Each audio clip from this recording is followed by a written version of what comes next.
Okay, thank you, Grassroots. Welcome, everybody, to the Picken County Board of County Commissioners regular meeting on Wednesday, March 25th. In the room here, we have 3 commissioners present, myself, who will be chairing the meeting, George Newman to my right, and Patty Clapper to my left.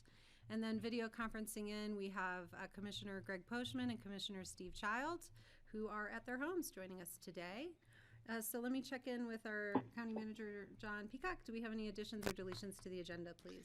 Yes, we have one addition to the agenda, a resolution of the Board of County Commissioners of Picken County, Colorado, designating the official agenda posting site for Picken County, the BOCC, Picken County Citizen Boards, and all Picken County local public bodies.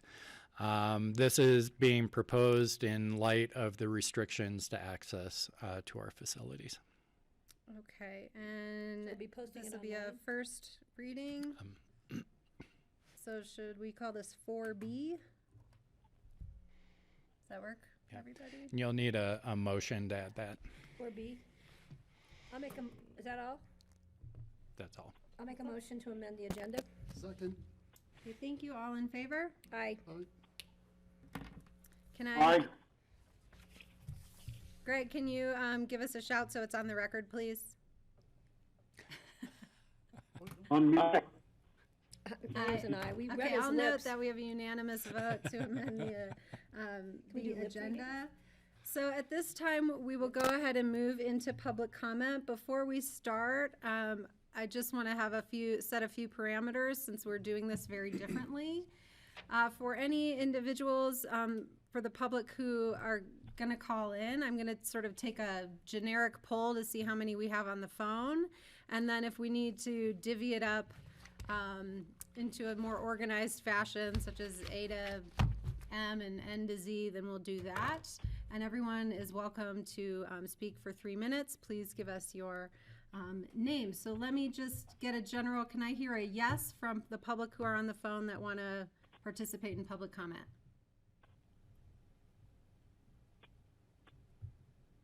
Okay, hearing none, I'm going to give it a minute because there is a lag time with us in the room to those watching Grassroots at home before I close public comment.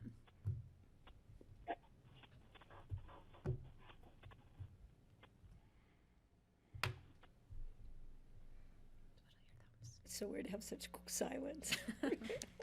Just not used to it. He doesn't show up. Now we'll really feel how long 20 seconds feels. Wash your hands, sing So- happy birthday. so I thought, we John, have I thought 40 you made that seconds up. to go.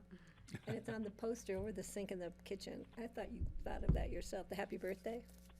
Oh, no, I'm not that creative. I was so impressed. There are other better songs out there. That's the only one I know all the words to. Unmute themselves.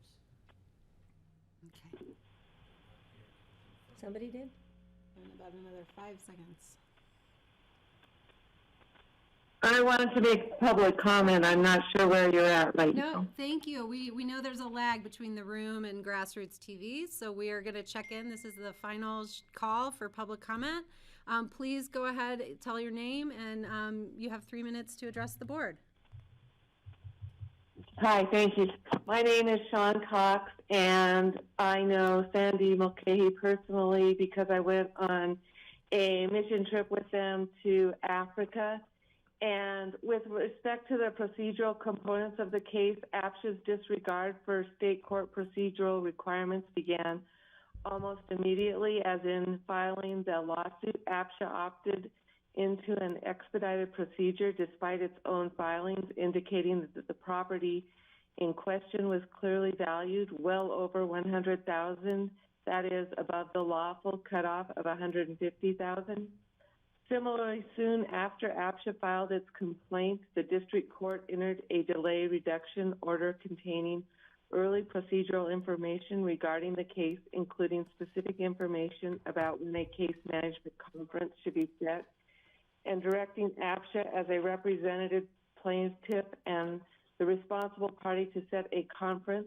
The delay reduction order also directed APSHA to serve a copy of the order on any parties such as pro se parties, despite the order explicitly directing it to APSHA, never served the order on the Mulcahys, and they were left unapprised of when to expect a case management conference or who was responsible for setting it. Importantly, the law mandates for procedures as well as normal procedures that the presiding court must set and hold an in-person case management conference where a party is pro se. APSHA never set a case management conference, and similarly, the district court never followed up on the mandate of CRCP 16-1 and set one of its own accord. A case management conference was never held. Notably, the purpose of the mandate to hold a case management conference for pro se parties is clear. It's so the presiding court can speak with the pro se party, ensure the pro se party is apprised of its rights, ensure the pro se party is, at a minimum, aware of which procedural rules apply, and moreover, ensure any opposing parties, especially those that have a lawyer, are honoring their obligations and not taking advantage of the pro se party.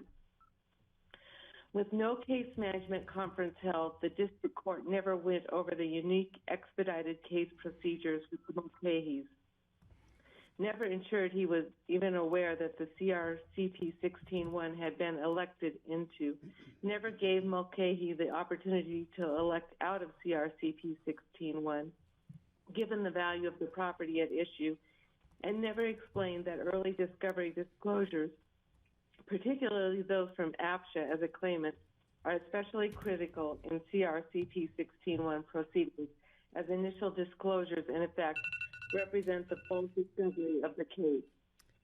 So, in conclusion, I would just like to say, simply put, APSHA broke the law multiple times in multiple ways, and they've done it to many people, not just the Mulcahys.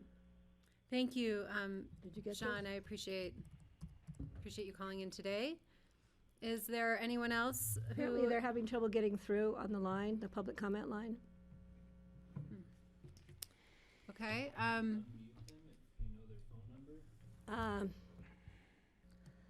don't know their phone. What? So we're figuring out some technical difficulty with individuals trying to call in for public comment. Again, that phone number is 1-253-215-8782. Is there anyone on the line right now who would like to give public comment? Please give your name, and you have 3 minutes. All right. This Sandy. is Sandy Mulcahy. Hi, Mrs. And Mulcahy. it Go appears ahead. that Aspen is proceeding on evicting us from 53 Forge. Is Aspen unaware of Ben Carson's announcement last week through the president that because of the coronavirus, there can be no evictions nationally?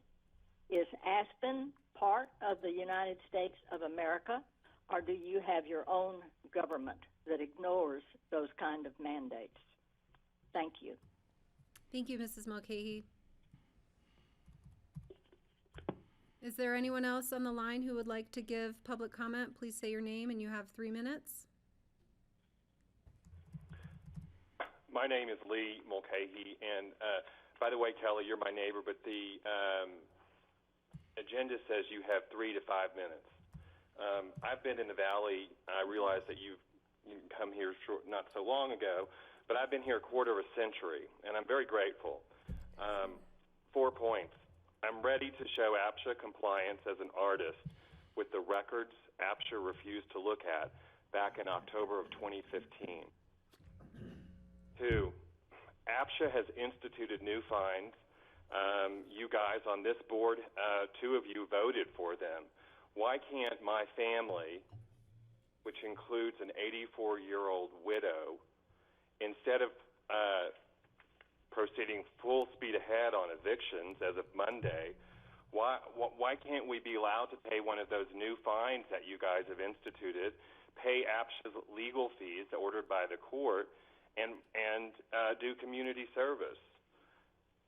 3, APSHA's board of 5 and I jokingly call them the Gang of Five, is composed of two unelected bankers, one of which is from Wells Fargo, which I think all Americans equate with cheating their customers. And surprised, he announced at the last meeting that APSHA, he said, we have a lot of problems, but that he had just won the housing lottery. Congratulations. Unfortunately, this fight has become very tribal. All five of you on this board are Democrats, and we brought 2,000 signatures collected in front of the courthouse and grocery store asking for you Democrats to give us 15 minutes, and you have denied us that. 15 minutes of your time. You don't have time for us because we're, I guess, white trash Tea Party Republicans. We all know what this is really about. It's about the crown. And I'd like to read something that when I applied for the Senior Service Board with this board back in 2015, 5 years ago, you denied me that, even though there were like 6 alternate positions that had been open for 6 years. I read this, and I think it's significant. When political and financial elites are shielded from any consequences for their actions, they are no longer subject to the law. Instead, they become the law's masters, using the legal system for their own purposes to safeguard and expand their power, to ensure that their cheating and corruption are not punished but rather rewarded, and to keep any outsiders from challenging their superior status. The law, which was meant to keep the powerful in check, is now used instead to sustain and perpetuate their power. Lee, I'll give you another 2 minutes. Please go ahead. I beg your pardon? You have 2 more minutes. Okay. Before you call me a racist, Irish hick, know that I studied in France at the Sorbonne, and know that I've exhibited in museums as significant as the KW Institute of Contemporary Art in Berlin. And you Democrats are throwing out an artist, which is everything that you say that you're not. You say you're liberal. Well, you're throwing out an artist family. My father's name is on the temple, the Chabad here in Aspen, on the first floor and upstairs on the yard site wall. A friend of mine came to the house the other day, and he complained about this. 40% of this board, the Board of County Commissioners, is Jewish American, and 40% of the APSHA board is also Jewish American. This tribalism ruins our nation, and it's going to ruin our community. And I beg you, I've gotten on my knees before this board, and I've asked you for 15 minutes of your time to show you how APSHA has broken the law in multiple times and multiple ways. And I'm very sorry that you have denied me that, and you are proceeding at full steam ahead to sell this house from underneath our feet, a house which we built. Steve Child, you knew my father. I'm sure you loved my father. He was here on his hands and knees, Kelly. You are my neighbor. I am begging you. I'll get on my knees here on the phone. I am begging you for 15 minutes of your time so we can come in there and show you how this is going to be a travesty.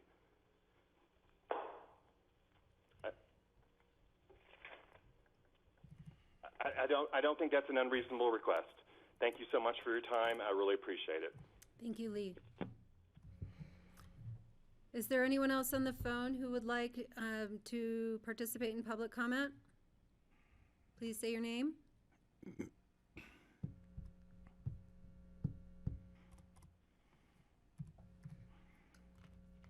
Okay, I will note that we had a pause for a few folks from watching at Grassroots at Home to join us for public comment. I'm going to go ahead and close public comment and move to commissioner comments. I will go to our commissioners in the room first and then to those video conferencing from home. George or Patty? I'll let George go. Yeah, thanks. First, I really want to thank our public health department, our staff, our medical and emergency responders for all the work they're doing addressing the coronavirus. They've got long days and long weeks. It's only been 3 weeks, but for them it's probably seemed like 3 months. So I really want to thank them. Extraordinary times requires extraordinary decisions.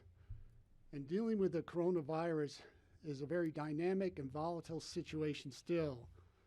It's an extremely unprecedented event, including sudden unexpected closures, which has led to tremendous health, economic, and social impacts to our citizens and our community.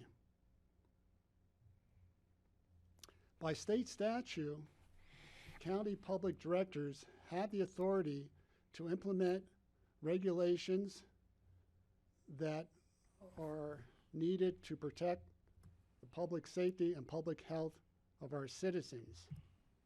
The BOCC, in our role, addresses this crisis by appropriating funds to help with resources needed, as well as to aid those in need of food, shelter, medical supplies, and other needs. The BOCC also is putting together a communication strategy that will be able to provide the community an up-to-date status of what is going on within the community and be able to provide you with resources that you may need. We're also in communication with our state and federal officials, asking them for the needed financial and personnel resources that we also are needing in our community. The concern of this highly contagious virus puts our citizens and our community at risk. We have limited personnel and we have limited hospital beds to deal with this situation. And that's why our strategy has changed from what was mitigation, which emphasized social distancing and minimizing group sizes, to suppression. And the goal of that, by closing all non-essential businesses, is to hopefully flatten the curve to lessen the impact we have for our health providers and our hospital to be able to help contain and deal with the virus. Social distancing and lowering our personal contacts still remains critically important. You know, as a community, we pride ourselves in our outdoors, following the Aspen idea, mind, body, and spirit. However, one can still contact this virus even in our outdoors. We have seen recently several ski areas have actually now closed their slopes for even uphill recreation because citizens are not following the rules and regulations set by the state in terms of social distancing and minimizing group size. We don't want to see that happen here in Pickens County. I want to acknowledge and thank the ski company for their continued grooming and maintenance of some of our slopes so that we can all enjoy walking up or skidding up. However, when parking lots become full, tailgating starts to happen, groups congregate going up or down the slopes, we put those amenities and those opportunities at risk. There was a good article in today's paper about our public open space and trails program. Concern about the numbers of people congregating, not distancing themselves socially up on Smuggler Mountain. We don't want to lose these amenities. We need these opportunities for our mental and physical health. So I implore everyone to be respectful of these regulations. If you see someone who is not doing it, please ask them to be cognizant and not put all of us at risk, not only for our health, but in terms of losing these opportunities to enjoy our great outdoors. We're very fortunate to do this. I think about the people in New York City in a small studio apartment with absolutely no place to go. We're very lucky here, so let's not lose that. The other concern that has come up that I'd like to address is that of testing. Pickens County, I think, was the very first county in the state that provided a drive-in test site. In fact, we had 2 sites set up. Unfortunately, we quickly found out, as the rest of the state and country did, that supplies were in shorthand for the kits needed for those testing. So we closed one site, but one site remains open and is being utilized on a triage method by medical personnel who administer the tests for those who have the highest symptoms shown. However, we were also very fortunate that the FDA recently approved a new testing ability, and as soon as we heard about that, we immediately got on the phone and ordered 1,000 test kits. This is a much simpler device. It's a blood draw just with a pinprick. It can actually be administered by other personnel besides medical personnel, such as our EMTs in our community. So we'll be able to increase our capacity. The turnaround time, rather than being several days with the other test kits, is up to only 45 minutes. We hope to have delivery of these kits and our drive-in sites set up in the next week or so. But we should note that it's really not a panacea for addressing the coronavirus. Certainly, if one tests positive, then one knows that one has to be isolated and not spread the disease to other people. However, if one tests negative, it's still only a snapshot in time. And it does not mean that one is immune to future contact or future ability to have this virus contaminate oneself. So we need to be cognizant of that. We have a great site set up, www.pickenscounty.com. There are some tabs immediately right on top of that site that will lead you to the latest information on the coronavirus. If you tab through that, there are some other tabs that you can find out exactly what is going on, the current status of the epidemic in our community. It will have resources available to you everywhere, everything from health to medical needs, as well as financial needs. And there's also a self-assessment tool, so you could determine if you're susceptible, if you are showing some symptoms, what you should be doing in those cases. So it's a very valuable site. We're going to update that on a daily basis, giving you the most pertinent and timely information that we can. We also, as you know, we also have a hotline set up. If you have additional questions and concerns, that number is 970-429-6186. So you utilize that for general questions and concerns. Please don't call 911 for those general questions and concerns. 911, we don't want to tie up those lines. 911 is still and always has been for emergency use only. So with that, I implore everyone to follow the guidelines, protect yourself, protect your neighbors, protect our community, and hopefully within the next 3-4 weeks, with our new restrictions, we'll be flattening the curve and not putting additional stress on our community. Thank you. Thank you very much, George. Patty, Yeah, please. George. Well, George did a great job. George, thank you. That was really, you did a great job. I want to go back to the Pickens County website. Is the self-assessment also the survey? The surveys. So I really implore people, because we're really trying to track numbers too with the survey information that's on that site. It is really a valuable site for information. The other issue that we have in hand right now is the census. The census is taking effect now. It's actually really easy to do. It's about 10 questions. You can go to the government website, which is mycensus2020, is that correct, .gov? It's mycensus2020.gov.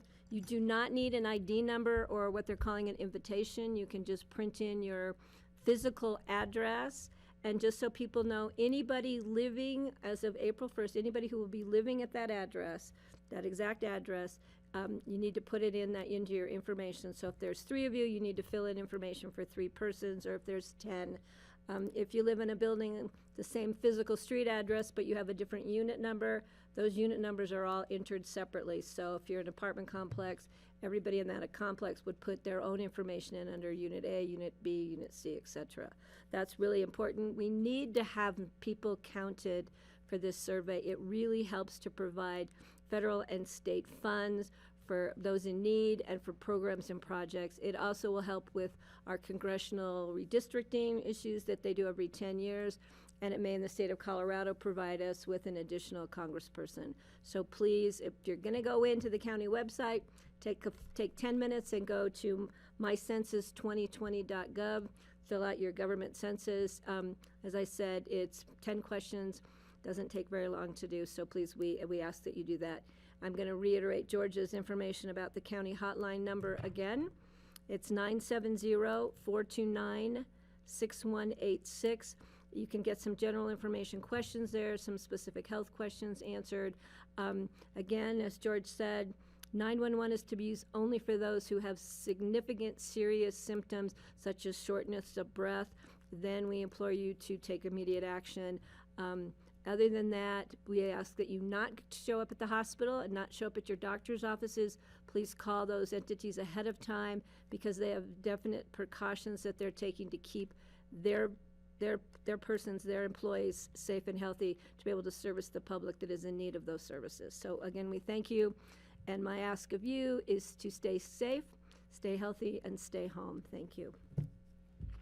Thank you, Patty. Let me go to our commissioners on the phone. Steve, why don't you go ahead?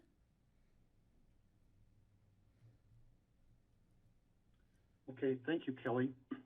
I want to go over a couple of things. First of all, just to let everybody know, I have had symptoms. I figured out this morning when I was filling out the county survey, which is called the symptom checker, that it was March 11th was the first day that I felt sick or tired, extremely tired that day, the day of our last regular meeting, actually. And that was just like a week after I had returned from my trip to Savannah, where I flew through the Houston airport and the Chicago airport. And I could easily have been exposed to the virus any number of steps along the way of that trip. So to me, the timeline is logical that I potentially could have gotten the COVID-19 virus on my trip. In the course of filling out the survey this morning, they asked several questions. Number one is what date you became sick. Second is a whole list of different symptoms that you have had during the course of the time, including fever, headaches, body aches, shortness of breath, on and on and on. It asks if you have any underlying health issues. Several of them, it wants you to note if you have those symptoms. It also asks if you live in an area or have traveled in an area where the virus is spreading. So those are the kind of questions if you go on the website. And I want to make sure, because to me it wasn't real easy to get to the website. Once you know how to do it, it's real easy. But I'm going to go over what George had said for the instructions one more time so the public can easily navigate through the county website. So when you go to pickenscounty.com, you'll see a big box at the top. It says COVID-19 information. When you click on that, you'll see a row of boxes farther down the screen. Go to the one that says Community Engagement Surveys. Click on that one. That takes you to a third screen which then has two boxes. One is COVID-19 symptom checker, and that's for the English version. There's another one to the right in Spanish, if you want to fill out the questionnaire in Spanish. So then when you click on that symptom checker, then that takes you to the survey. So I urge everybody to fill out the survey. If you've been feeling sick, even if you have not been feeling sick, I think it could be useful information. Even if you just had one symptom, it would be worthwhile to fill the survey out. There are several, at least one other survey going around in the community asking the same kind of questions, and we ask that you, if you fill that one out, please also fill out the official Picken County survey, because that will go directly to our public health department and will provide useful information for them in planning strategies for fighting this. Steve, I'm staying at home. If you are feeling sick, please stay at home. Try to isolate yourself from others and not pass whatever you have. Maybe you only have a bad cold. Maybe you have allergies or flu symptoms or something. Not knowing what it is, we urge you to stay home, treat your symptoms, and try to heal yourself, and please don't spread it to others. Thank you, and I hope everybody who is sick starts feeling better and getting well, and I hope those who haven't gotten sick yet can keep it that way and stay healthy. Thank you. Thanks, Steve. We hope you feel better soon. Greg, please go ahead. Hi. I want to back up what everyone has said today. This is all very important stuff. I'm not going to be redundant here, but I do want to say this is worth contemplating, considering. Please look at the website.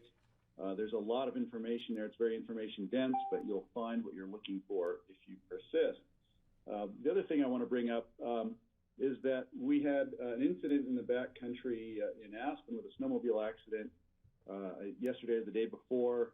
I just see that Telluride had a major avalanche, and one victim was taken and had to be airlifted out of the backcountry. A lot of people are going in the backcountry to seek recreation.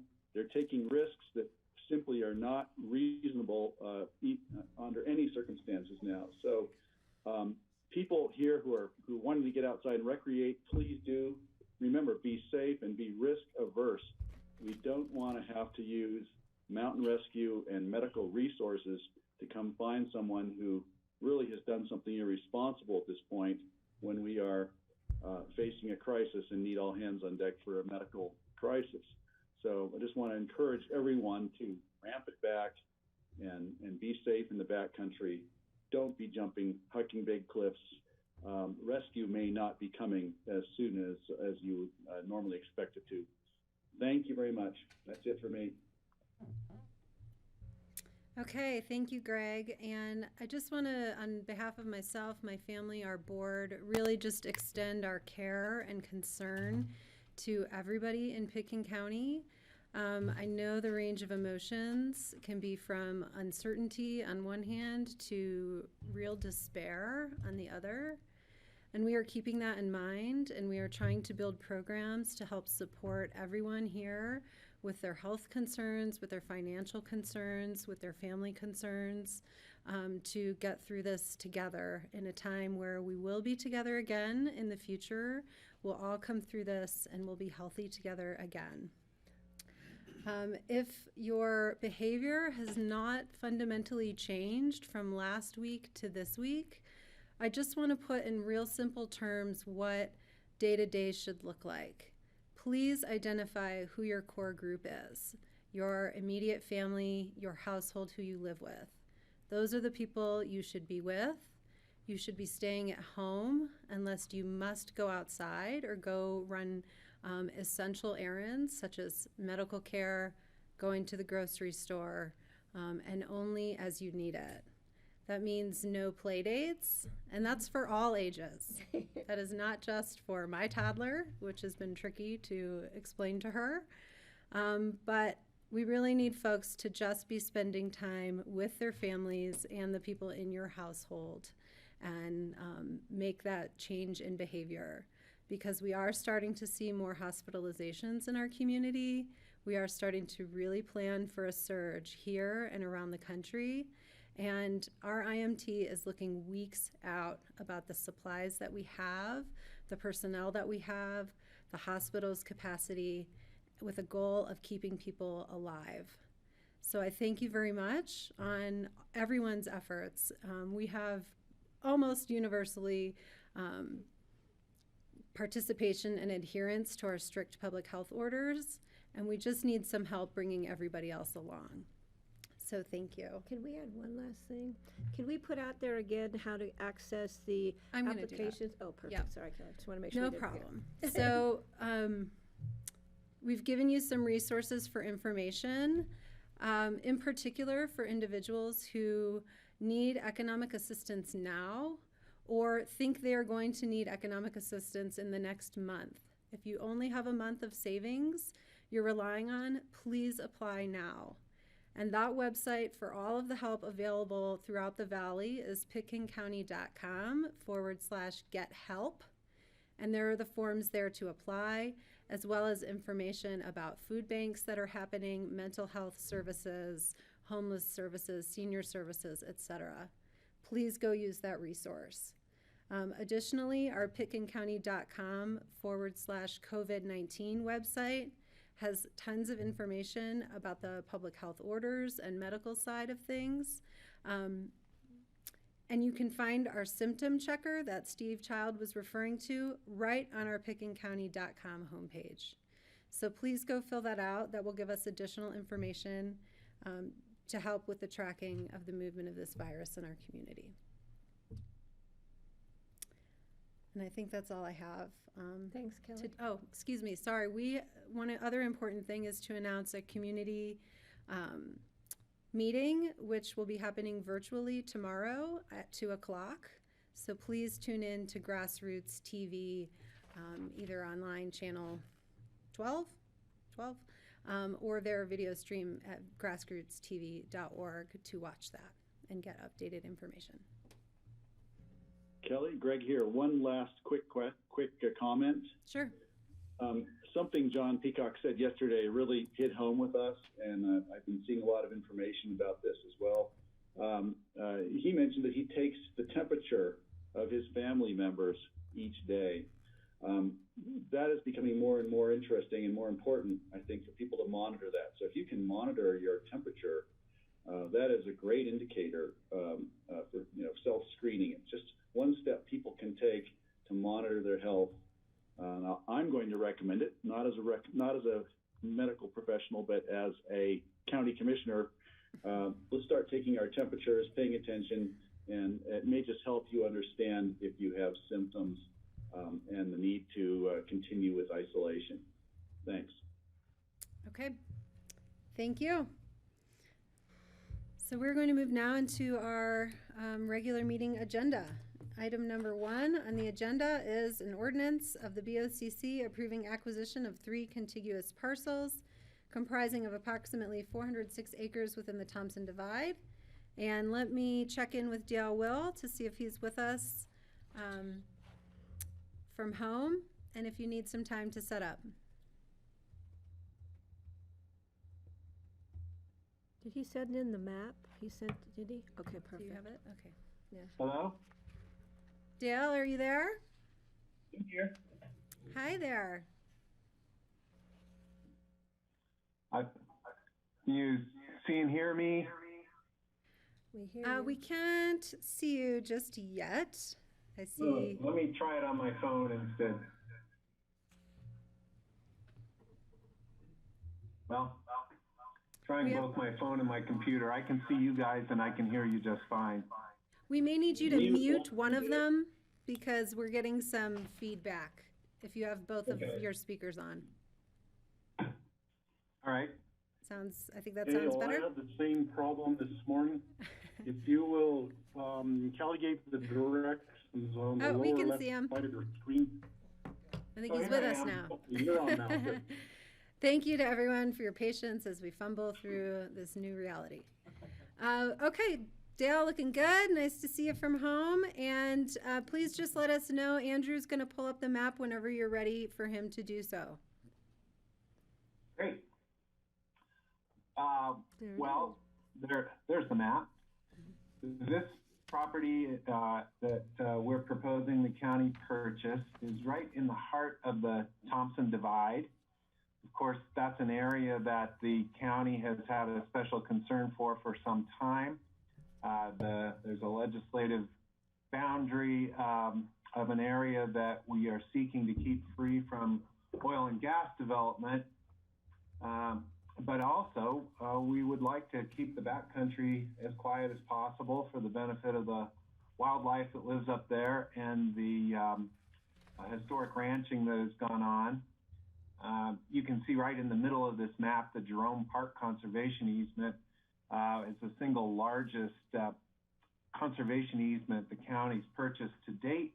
And the property we're talking about now is directly west of the Jerome Park Conservation Easement, labeled as TD Ranch or Thompson Divide Ranch.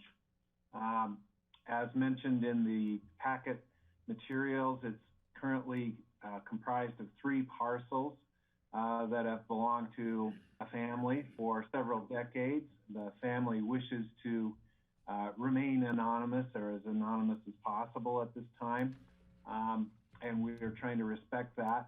But nonetheless, we appreciate that when they decided to part ways with the ownership of this property, that they came to Open Space and Trails first. And I'm happy that we've been able to work out an agreement with them. I appreciate the great assistance of our county attorney's office in getting to this point. As mentioned in the AIS, we also were awarded a grant from Great Outdoors Colorado to help offset the cost of this property.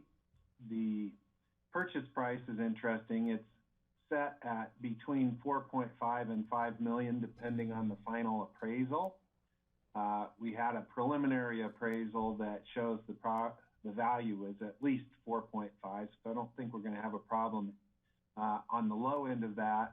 But the appraiser didn't take the time yet to fully value all the improvements on the property, and they are hard at work now doing that. So if the appraisal comes in at between 4.5 and 5, the purchase price becomes the appraised number, and if the appraisal comes in at over 5, the purchase price is capped at that number, and the landowner would be eligible to claim anything over that as a charitable deduction on their taxes. So we're comfortable that the value that we have is correct, and the Open Space and Trails Board supports this purchase.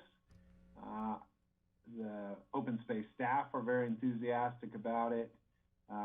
The acquisition of this property would prevent the wrong sort of owner from subdividing it. It is zoned RS30, and you can do the math at 406 acres with no limit on house size up there. The setting is beautiful. It's actually a lot like Owl Creek up there. There's a big aspen grove all the way around a huge open meadow. And we visited the property with John Groves of Colorado Parks and Wildlife, and he was just blown away at how valuable that type of habitat is for calving. In fact, CPW is suggesting that they'd like to help us manage this property in the future. We don't look at this as something that's going to see a great increase in visitation. We're looking to keep it quiet in the heart of the Thompson Divide as much as possible. So with that, I would be happy to answer any questions, and would recommend that you approve the ordinance on first reading and set for public hearing. Thank you, Dale. Let me go to commissioners in the room. Any questions for Dale? Yes, George? Thank you. Dale, I was just a little confused when you were talking about the price. our contract with this parcel caps off at $4,500,000. Is that correct? Well, our cost caps at that. As you might recall in the negotiations, there was a suggestion we wanted to cap our cost at that number, but that if we were able to secure assistance from GOCO, then we would be willing to share some of the benefit of a grant award. So that's essentially how this contract was negotiated. If the appraisal were to come in at 4.7, then the GOCO grant award would be allocated in part to that amount between 4.5 and 4.7. The GOCO grant award is 839,000, I think, is the number. It's in the AIS. But in any event, it's more than enough to cover the difference between 4.5 and 5 million, where the ultimate cap on the purchase price is. So, thanks. So, does that mean with the GOCO grant in the package, it shows the GOCO awarded the grant of $854,000 and change? So, so does that mean that even if the appraisal goes up to 5 million, our funds out of open space and trails would actually be reduced a little bit, correct? Correct. Okay. They would be reduced about 350,000. Okay, great. Thank you. I'm seeking an appropriation for that full 4.5, just in case there would be some problem with on the GOCO side of things. Then the county would still have the ability to close on this for the 4.5. Oh, great. And that is quite a great award that GOCO gave us for this property. Yes, we're very appreciative. Yeah, great. Thanks. Thank you, George. Patty, do you have any questions for No, Dale? I'm good. Thank okay. you. I'll go to commissioners on the phone. Greg or Steve? No questions for Dale? Steve? Yes. Go ahead, please. Dale, you mentioned if the appraisal comes in at a higher amount, it says if the appraisal exceeds 5 million, the price is capped at that value and the county will assist the owners in seeking a charitable deduction for the appraised value above that price. I would suggest that another possibility would be that we would seek additional partners to come up with some further funding to help on the total purchase. GOCO would be participating. Maybe we could get participation from private individuals or other local governments. Well, just to clarify, Steve, the contract that's been signed by both the landowners and by myself does put an ultimate cap on the cash price at 5 million. The county assistance in seeking the charitable deduction above that is really limited to us signing a tax form acknowledging that we received something that had a higher value than what the cash compensation was, and we've done that a lot in open space transactions. So I don't see the actual cash going above that $5 million number. However, I'm happy to seek other contributions towards this purchase once we're able to bring this out into the public arena and seek those. Any other questions for Dale from the phone? No? Okay, Dale, I do have a question. Are there water rights associated with this, these 3 parcels? Yes, there are, and John Ely and his staff have looked at those.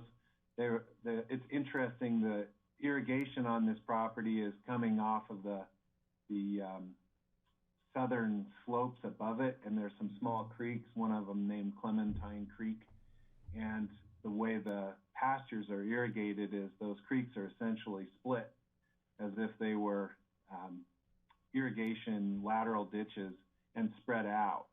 And we are acquiring water rights all the water rights that have been historically used on the property.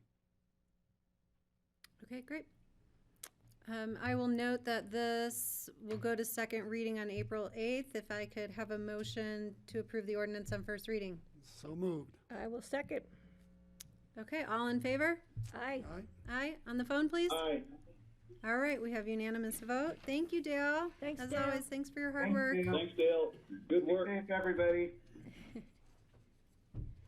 Okay, let's move on to item 2, ordinance of the BOCC adopting amendment to Article 2 of Pickens County bylaws. Mr. Ely. Shelley, board, this is a first reading of an ordinance that proposes. Oh, Mike, please. Sorry. This is a first reading of an ordinance that proposes to amend all of the citizen board bylaws in the same manner. And the purpose of the amendment and what it accomplishes is to ensure that the county speaks with a singular voice through the Board of County Commissioners to other governmental entities, governmental agencies, and to members of the public, so that there is no possibility of confusion as to the county's position on a topic or what the county is advocating on a given issue or project. The proposed language is contained in the ordinance and appears right after the now therefore language. It will be inserted in Article 2, Section 4 of existing bylaws, and that is all I've got. Okay, questions in the room? Patty? Yeah, just for clarification, pursuant to section 2.8.1 of the Home Rule Charter, it authorizes the BOCC to do certain matters. This is specifically exempt from Home Rule Charters. Specifically, we are able to take action on this without having, say, go to a vote of the people. Yes. Okay, just to clarify so people don't go, are you changing the Home Rule Charter? No, the charter is not being changed. Okay. These are simply operating bylaws that govern the conduct of citizen boards. And we have the authority to change or amend the bylaws without having to address specifics in the Home Rule Charter. That's correct. Perfect, thank you. George, do you have any questions? No. Okay. Questions on the phone for John Ely? Yes, Greg? Yeah, John, can we assure the public that this is not in any way stifling conversation or the free exchange of ideas from our citizen boards? I want to be sure that people understand what it is we're doing and why we're doing it. Thanks. Well, the purpose of the ordinance is to ensure that multiple opinions are not expressed on behalf of Pickens County, that the county speaks with one voice, and that voice being the elected board, the Board of County Commissioners. Individual board members, individual citizen board members can always express their own private opinions.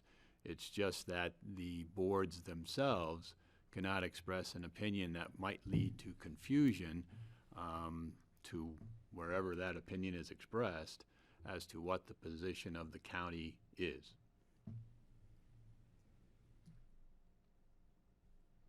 Thank you. Just want clarification on that. Steve, any questions or comments? No, he's shaking his head. Steve's shaking his head.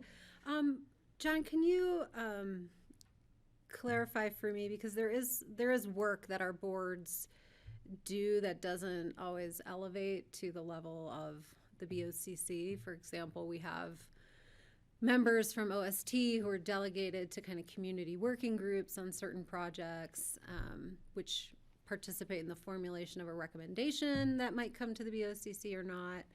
Or we have Planning and Zoning Commission, which is asked for their, for example, their input to Basalt Town Master Plan, which may not elevate as a formal recommendation to the board. So can you, I guess, assure that this is not preventing that work from continuing?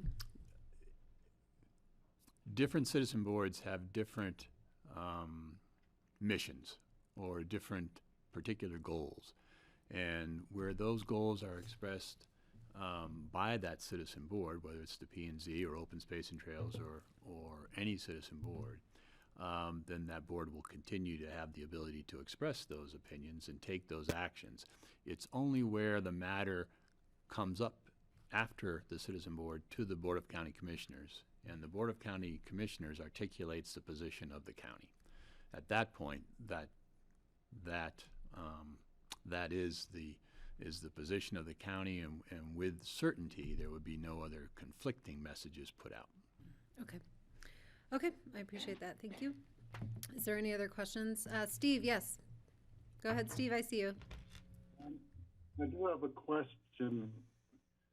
There are some instances, and I can think of two, where our citizen boards have communications with other government entities, and it's really part of their mission, and an instance where they shouldn't really have to come through the commissioners to do it. One is the Planning and Zoning Board, which for the example of, they were meeting with the Town of Basalt Planning Board and looking at the greater Basalt planning area, whatever the name counties call, the community development is calling that area near Basalt, which we're doing a master plan for. That's one instance. Another instance, on the Weed Advisory Board, periodically meets with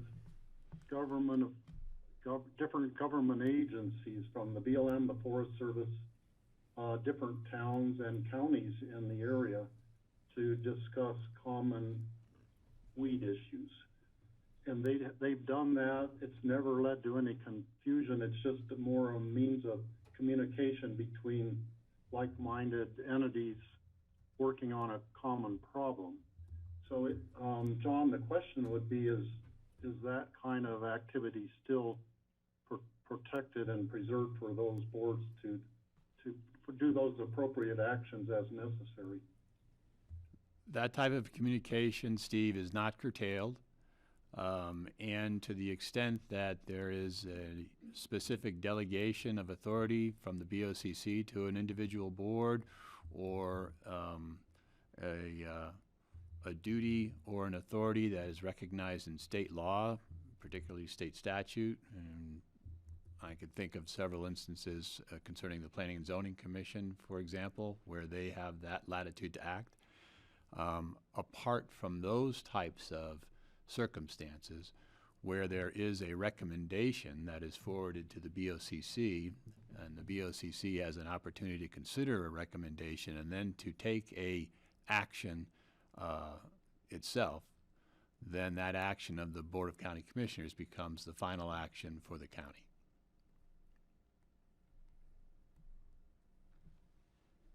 Any further Okay, questions thank on the you. phone? No? And John, sorry, Patty, You go go ahead. ahead, I was gonna move it forward. Okay.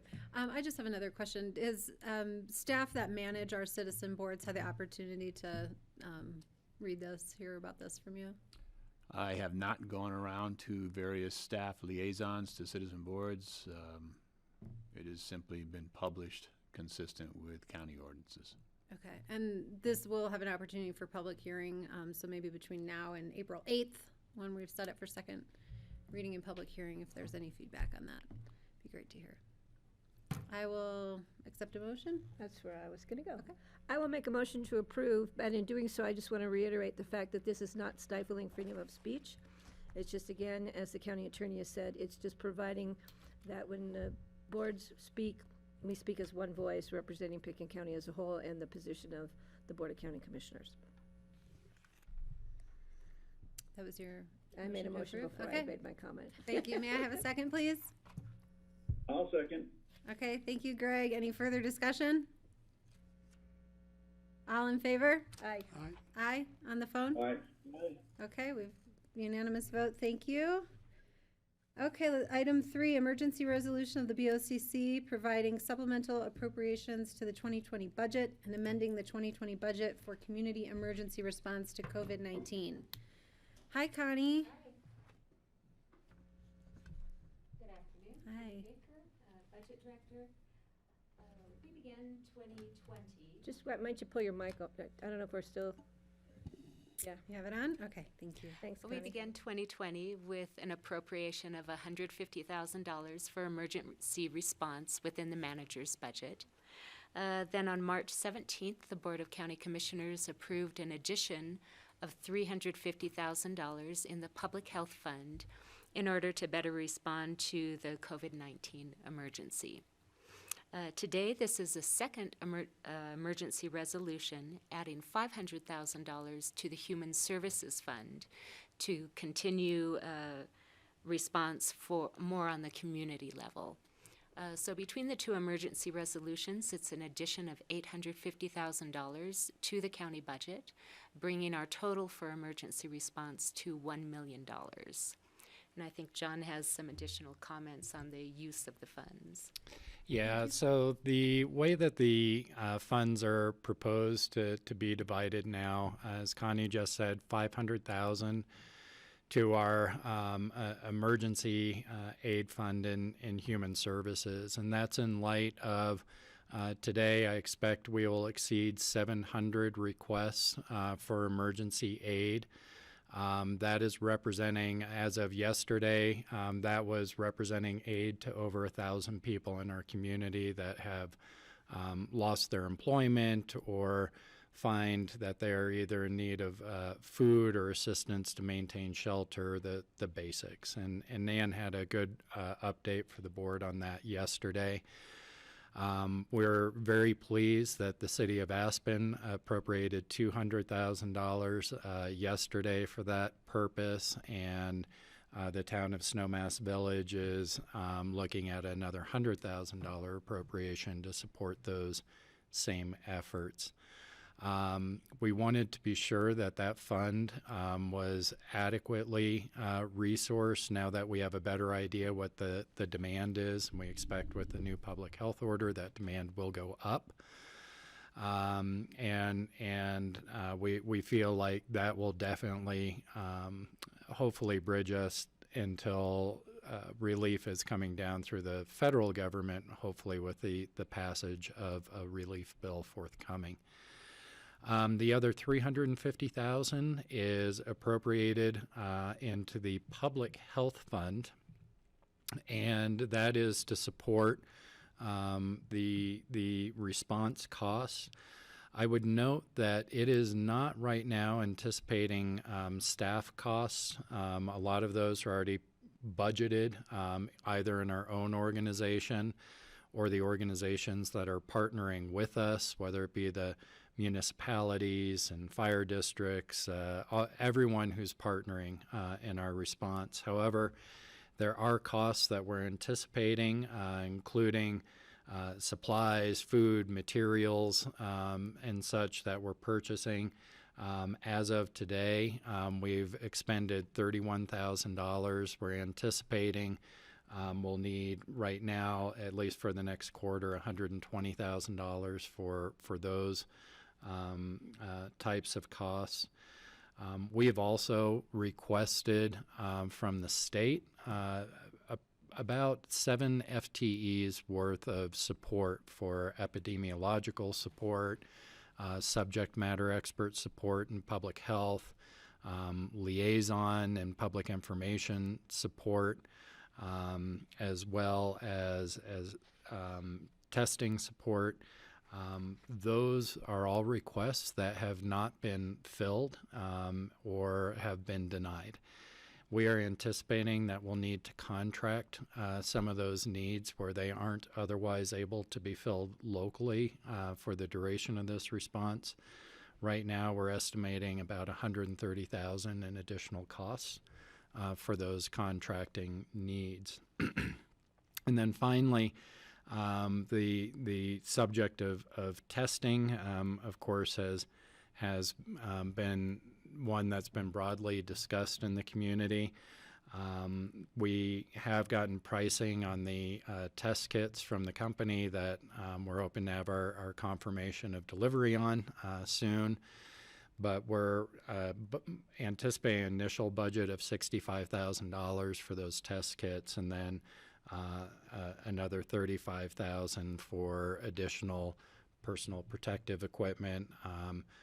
We're partnering with San Miguel County on some of that purchase to backfill, particularly masks that will be needed to support that future testing effort, as well as anticipating some additional staffing costs there.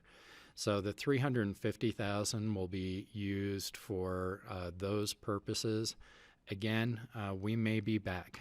We still do not know the full duration of our response and the full duration of community need. The final piece of this appropriation is keeping the $150,000 in the manager's budget, and that is in anticipation of a few things. One, we're coming up on mud and flood season. We still have our traditional kind of seasonal events that may occur that we want to be sure that we have some resources in place to deal with. It also provides a little bit of flexibility between the time that we can come in front of this board for any additional appropriations or emergency appropriations if costs are running over in either our response to emergency aid requests and or response from the public health and IMT. That's it. Okay, let's go to questions or comments in the room. Yeah, and John, I appreciate you're addressing the $150,000 to the manager's budget. And last time we talked about it, I mentioned a word about wildfires, and we had one the next day in Mid-Valley. So this fund was originally set up as a wildfire fund. We opened it up to an emergency fund, so we need to make sure we have that backup, mud and flood and wildfire. So I want the public to know that we haven't forgotten that other issue. I want to thank the City of Aspen again, and I'm hoping that this is just the tip of their iceberg as far as helping us fund the needs of the community. I think that's huge. And again, Kelly, would you give us the site for people to go for those applications, just because you have it right in front of you and correct. But I really appreciate this, and I want people to know that literally we are putting our money where our mouth is, and we are here to provide as many services as we can possibly provide to protect the public health, the mental health, the physical health, all those things, financial health of this community. George, anything to say? Yes, go Yeah, ahead. thanks. A couple of questions, John.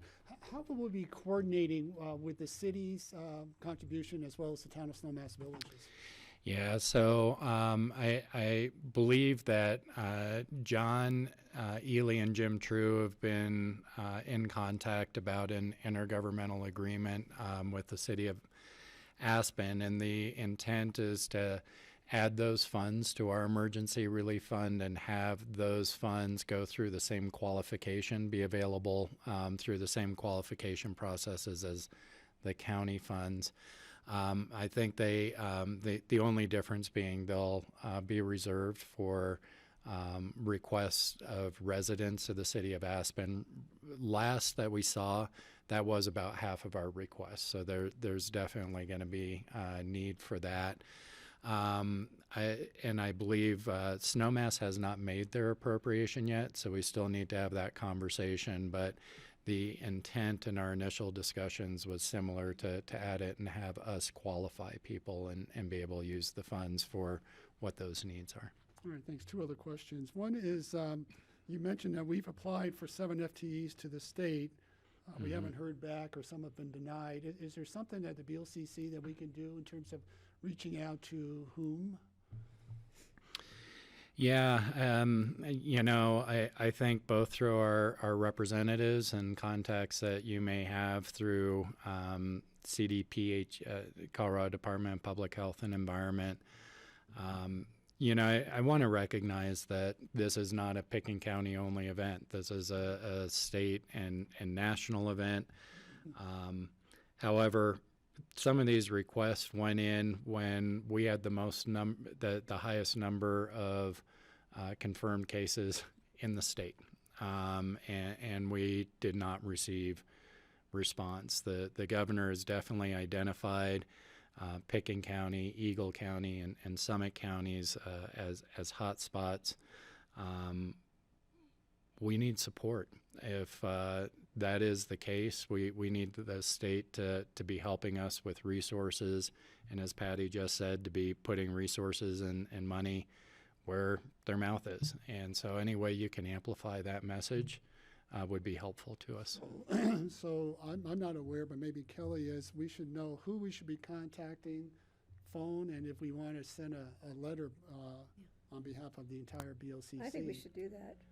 We should have that information and contact. Kelly's got a connection with. Yeah, I mean, Steve and I have sent out some communications through CCI contacts and CCAT, and we sent a letter over the weekend to the governors asking that the governor direct Colorado's Homeland Security manager to authorize FEMA to mobilize federal agency workers.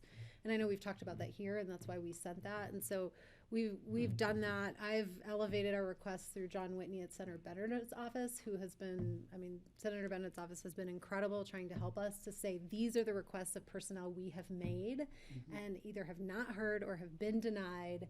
And so they're elevating that and re-amplifying that, in addition to John Swartout, who, when he was on Hickenlooper's staff, was the policy person for the handling the floods. So he has very direct, real experience on like the policy angle. So he's been amplifying our message to the governor's office as well for these requests.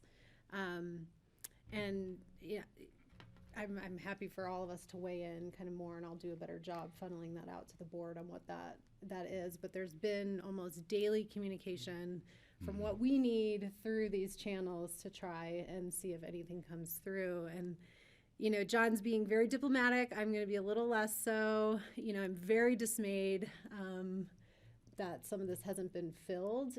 We're ordering supplies because I hear from a commissioner in San Miguel that has a contact with a private company that's happy to work with us. I have a colleague from New Jersey who's like, I may be able to get you face masks, face shields. This is just an extraordinary channel of how we should be getting supplies, for a response like this. It's a little bit of who do you know, who are your contacts? I'm hearing from constituents, I may know an infectious disease doctor who's retired. Let me see if they can help you. So I do think as a board, we may just need to put out a call to the community to say, who are your contacts to order personal protective equipment? Who do you know that has a public health background? Because we're not getting these requests filled. So in light of your saying that, which I really appreciate, so John, if we were to ask the public to contact us through the Board of Commissioners website or emails, how would we then funnel that back to not overwhelm our staff with, I don't have a problem with people sending me like Kelly's been getting, and I would implore the community to contact us. That's what we're here for. I just don't know the next step and what we would do with that information without just sending it on to you or to Karen, who are already overwhelmed. So I'm sorry, Pat, I was getting distracted with texts here. I did for me? Probably not. So you're talking about potential resources that are in the Kelly community. Said, how can we best channel that? Yeah, so that can either come through me or through the PC IMT liaison channel, so that they're aware of that. That's where I've been sending. Perfect. Yeah. Okay, just so we know. So I am going to reiterate what Kelly said and implore the public to don't hesitate to contact the Board of County Commissioners. We right now, sitting here, we can help channel any opportunities that the public may have. We can get them to the right people that might be able to follow up on them. We're asking for as much help as we can get. And Kelly, I totally agree with you. We were targeted as a hot spot by the governor, shutting down our mountain, imploring people not to come to our community, which, okay, hindsight, but now we're asking for help in managing this, and it's bad enough when they deny us, and I'm not sure if it's not worse when they just ignore us. Yeah. And we're here trying to do the best we can, and we need help from the governor's office, and I do applaud Michael Bennett. Senator Bennett has been amazing. The public needs to know his efforts at a national level, what he's doing in Congress right now, how he's looking out for the needs of this country, and he's looking out for the needs of Colorado. And his staff members have been amazing. They've always been amazing, but right now they're really stepping up to the plate to assist us. And I've been kind of funneling things through Kelly because she's got right now the best connection with John Whitney with Michael Bennett's office, but he's been huge. And we do need to figure out how to reach Joe Ryan at CDPHE maybe. Apparently there's been able to get supplies to Eagle County and Summit, but you know, right over here in part of Well, our and I valley, will as say, you her, know. the incident commander there, Scott Bookman, has been the most straightforward person about saying, you know, like, this is all we got, this is who's gonna get what, and, you know, just, I mean, just so the public knows, you know, they went through the stockpile and distributed it proportionally to the counties in the state, and it was enough for 1 days of state operations. So this shortage is real. I mean, it is, Out there. you know, yes, we want to stand up testing. Yes, we want to be doing everything we can be doing, but these shortages are real, and we need to keep supplies for people whose life are going to be on the line. So please, in the public, if you have these connections, if you have your own stockpile of masks at home, you know, for some reason or another, please just give us a call. We'll figure out how to get them to the right places. And I don't want to ignore our commissioners on the phone. Actually, I have one more question. Okay. Oh, that's right, George wasn't done That yet. was all great information, though. So, no, it was Okay, great, thanks. sorry, George. The other resource we have in terms of the community for businesses and individuals who want to help contribute, would they contact the Aspen Community Foundation? And how would that happen? Yeah, so there are links on our website for the Aspen Community Foundation for those who either have donations they'd like to make or time to volunteer. And I also want to acknowledge our community has stepped up you know, today we have a number of dental offices which have essentially been closed down except for emergency procedures under the most recent orders. They're bringing PPE into our incident command so that can be redistributed to areas of need. There's a lot of really good things happening. And there's a lot of really good local support. So George, as we make those call outs, we're reaching out to folks that we know may have that directly in some cases through our incident management team. And then there's always the, you know, if you have donations or want to volunteer, there are those links through the Aspen Community Foundation. Great, thank you. Thanks, Bill. And just so the public knows, PPE is. I'm sorry. Yeah, some of these new acronyms, right, that are becoming part of our everyday, but personal protective equipment. And I also really want to acknowledge our municipal partners and our other county partners. Regionally, we've done a really good job supporting each other, providing employees. It is a really remarkable partnership to see all the agencies and employees from all these different organizations and agencies working together to really serve the community. Be really great to get the state involved in that. Well, and, you know, looking back at the Lake Christine fire, we saw the rally of all Mike, Patty. we saw the rally of all those mics, the rally of all those persons and entities for Lake Christine, and you know, it was amazing. It was very emotional to see that wildfire issue evolve and how everybody just rallied. There were no political boundaries. Everybody was just there, and I think we're seeing that again. And I think we learned a lot from the Lake Christine fire, how we need to work together, and I think that kind of the Lake Christine fire kind of led us into where we can use those same kind of actions today. And again, thanking everybody for pitching in. It's really been huge. Okay, let's go to commissioners on the phone for questions about our appropriation or anything else on the topic. Steve or Greg? Steve, go ahead. I have a question. It really has to do with perhaps when we're able to start ramping up business. It occurs to me that there will be people who have had the virus and are recovered and well and then would be able to go back to work. Some of these people might be people who are seeking assistance now.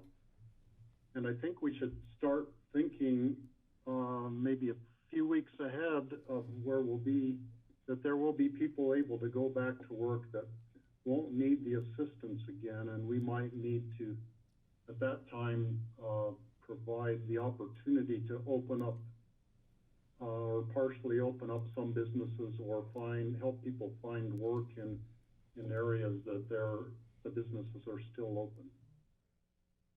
We're already looking at that. Yeah, Steve, I think that is one of the next major phases of planning is, you know, we've stepped into really significant restrictions, and as George had noted earlier, moving from a mitigation to suppression strategy. And then our next major phase of planning is how do we exit that suppression strategy in a way that both protects public health and then also allows us to wind our economic activity and the vibrance of our community back up again. And so those are answers that we're seeking right now, and that's the planning that we're looking forward to. Okay, thank you, Steve. Greg, would you like to say anything? No, thank you. Thank you. This is all, it's heartening, and I think we're on the right track. I know we have a lot of people. I've had many requests from the community, suggestions as you're all getting as well. If we, I've got to go back in and actually look at our website, but if people with certain skills come forward, whether they have public relations or media skills or medical skills, retired people, do we have a specific call out for people from the community? Because I see so many people really wondering how they can possibly help. And I know it's a big burden to coordinate them.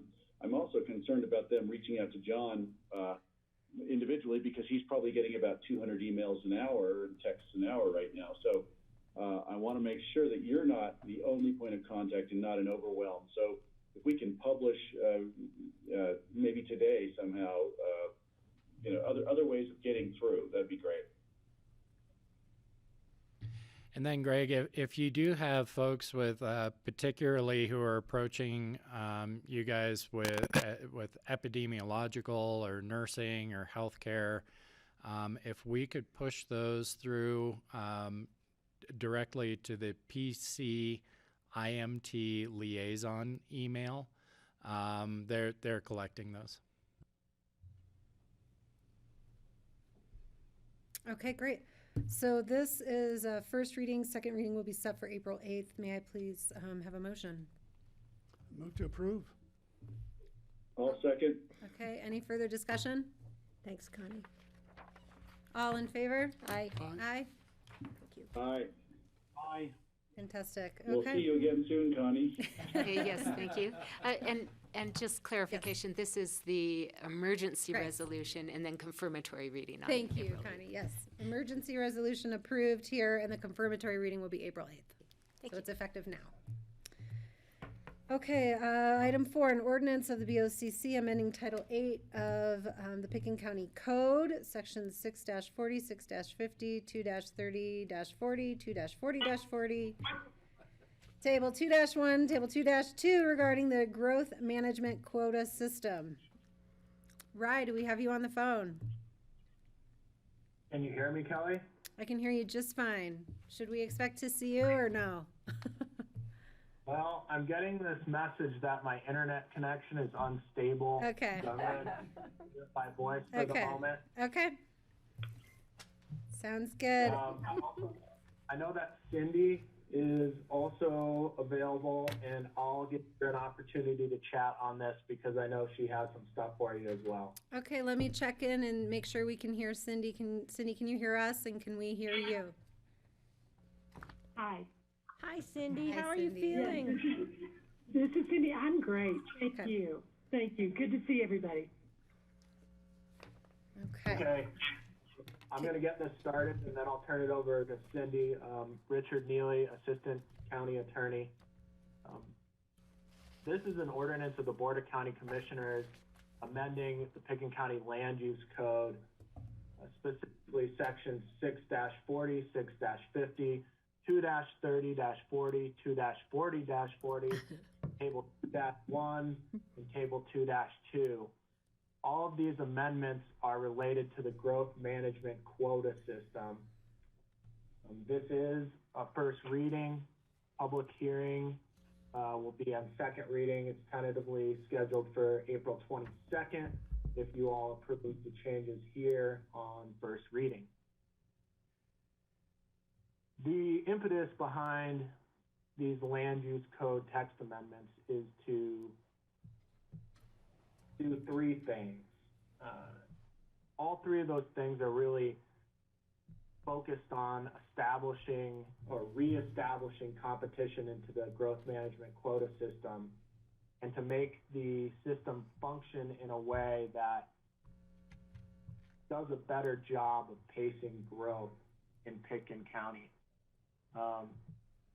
Attached to the AIS that I put together today are what's been labeled Exhibit A and Exhibit B. Exhibit A are the changes in Chapter 6 of the Pitkin County Land Use Code, and Exhibit B are the proposed changes in Chapter 2 of the Pitkin County Land Use Code. Chapter 6 of the code specifically deals with GMQS and TDRs.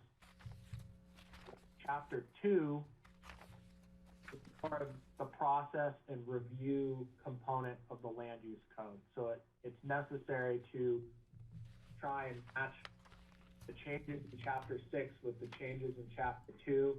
I'm not saying I've done it perfectly here, but that is the intent. I think it's also interesting to take a look at another attachment to the AIS, which is a summary that community development put together of the last 10 years of GMQS and TDR use. So that's in your packet as well. And we can talk about that more as we get into a specific discussion about allotment ceilings and things like that. Before I get too much farther into this, I want to first say that I have had a chance to talk with Suzanne, Wolf, and Cindy about some of these changes, and I think they're generally on board with them. There's likely an expectation that further tweaks will need to be made to the language between first reading and second reading, in addition to any comments that we get from the commissioners here today. I know that Cindy had a chance to chat with the P&Z about this, so I want to give her a chance to go right now, and I'll stop talking for a second. Go ahead, Can Cindy. you hear me? Yes. Great. All of a sudden you became very small on my screen, but hopefully you can hear me. And I have had a chance to talk with the P&Z and work with Suzanne Wolf a little bit. I think that these measures in front of you they're significant in that they are shoring up sort of our procedural look at growth management. They don't go as far as revising growth management to make it a better scoring system. And I know the board had wanted to get into those details, but I think these measures are the ones that we were able to do quickly and feel that they will have foundational structural significance to growth management, but that they don't have a huge impact from my perspective from a business as usual perspective. I think what we did is we realized that we had a lot of square footage in the growth management allocations that has not been used.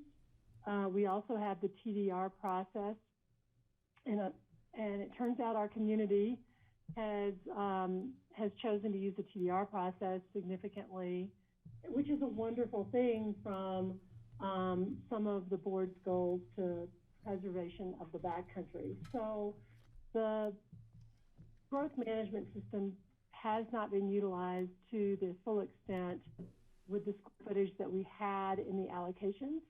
The ones that are proposed today are, I believe, reasonable based on our last 10 years of history and should not significantly impact our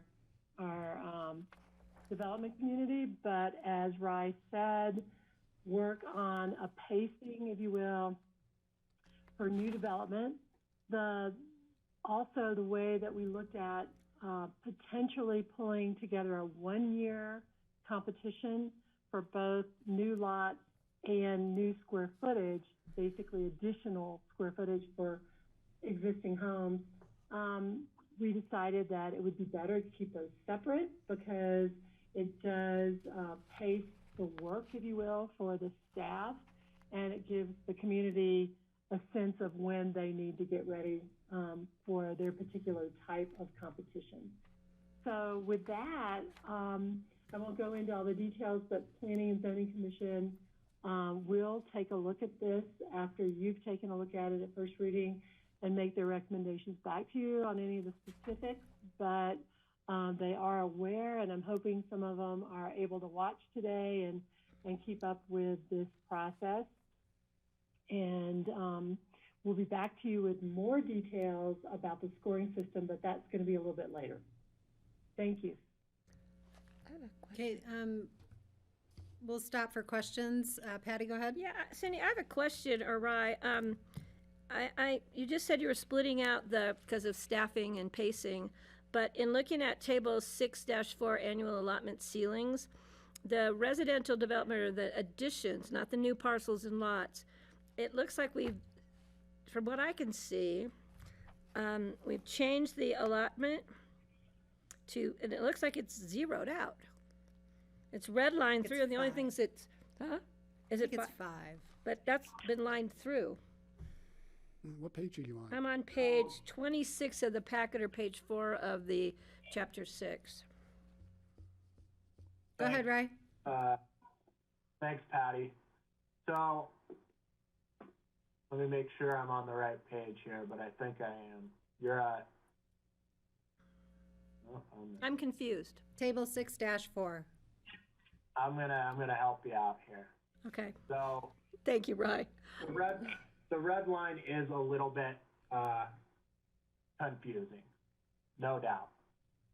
The allotment, what table 6.4 is planning, or what is proposed to be changed, is on the AIS without the red lines on it. So it's a little easier to see that. Because the red line looks like it actually doesn't go quite through the 5, but it went through the one before it, so it's really hard to see where the red line starts and stops. Yeah, and I'll make sure I clean that up with Jeanette. So going to page 18 or page 3 under where you're right, without the red line, shows that it's 5,000, 4,000. So it hasn't been combined into one allotment for both new lots and additions. That's why staff can split up the applications. Right, and beyond the difficulty, or beyond facilitating staff's workload, one of the major challenges that we looked at and ultimately weighed in favor of keeping new development and additional square footage separate is there's a separate scoring system and a separate scoring threshold for those two different types of square footage allotments. And what we would have been looking at essentially is retooling the entire scoring system if we put all those allotments into one bucket. Okay. Now, no doubt, as Cindy said, there are some serious problems with the scoring system itself. And this land use code text amendment does not address the scoring system itself. Rather, it really takes a look at lowering the allotment ceilings, creating a couple different application deadlines, and then significantly, which we should talk about in more detail, is eliminating the ability for an allotment to survive indefinitely. Right. So the land code as it currently is written allows allotments to last forever, basically. Right. So both the new residential and the additional additions, they will have once a year competition. We're just splitting up the time frames differently. Yeah, that's exactly right. We had talked about doing that, having that application deadline in the fall But from Suzanne's perspective, her staff, it's better for her staff to spread out the two application deadlines so they're not overwhelmed with applications for GM2S all at once. GM2S applications on an individual basis do take up a lot of time per staff member that's handling the particular application. That also Because- spreads it out for P and Z, who has to review them. Well, and that's important too. P&Z, when you have 3 or 4 applications in one night in front of P&Z, it can certainly make for a long night. So it's nice to have those long nights spread out throughout the year. Great, great. Thanks, Rye. Okay, any questions here, George, before he continues on? Not yet. Okay, and on the phone, Steve, questions now, or do you want to hold them till later? I'll wait till later. Okay. Okay. All right, go ahead. Rye or Cindy? All right. I'll keep going here, and Cindy, anytime you want to jump in, just let me know. I'm not going to go line through the code amendments. I know that's painful, but I do want to talk about the 3 main topics that this land use code text amendment really seeks to address. The first one is reducing allotment ceiling.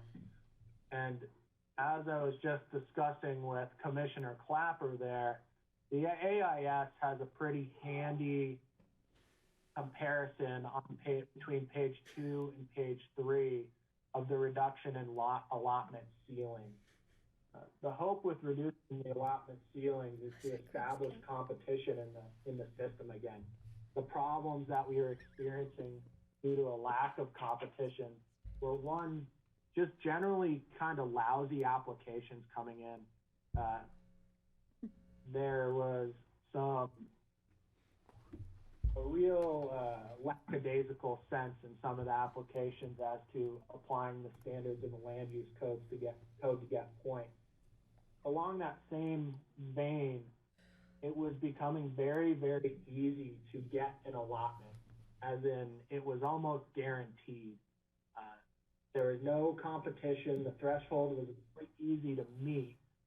And what that has a twofold effect. One is it's very unstimulating for the Planning and Zoning Commission when they're looking at these things and basically accepting either staff scoring or not really being able to evaluate some of these requests in a very meaningful manner. The other is it was starting to have an effect on the TDR system, in that the TDR system as a GM2S exemption provides an opportunity for an applicant seeking to develop square footage in Pickens County to avoid what is supposed to be somewhat of an arduous process of going through the GM2S system. The GM2S system was getting, again, I don't want to necessarily use the word guarantee, but it was getting so close to a guarantee with a relative ease of going through the process that there was not a lot of incentive to utilize a TDR instead of going through GM2S. So those are two things that reducing the allotment ceiling is really hoping to get at. The way we arrived at the allotment ceilings that are being proposed here is by taking a look at what you actually have as far as the 2 buckets, and that's new development and additional square footage. For new development, the 11,500 square feet, and that's in the urban growth boundary, and the 17,250 square feet, you can establish approximately how many new development rights that is by dividing that amount by 5750. So within the UGB, we're looking at approximately 2 new development rights a year. And in the rural area, we're looking at approximately 3. Now, one other thing that this reduction in allotment does is it eliminates a distinction between the rural area and the Crystal area of the rural area and the Frying Pan area of the rural area, and just combined all that into one bucket. What Suzanne suggested is by looking at the applications we had, there really wasn't any rationale for establishing separate buckets of square footage in those two areas of the county as opposed to the rural area as a whole. So what we've come up with is, like I said, approximately 2 new development rights per year in the UGB and 3 in the rural area.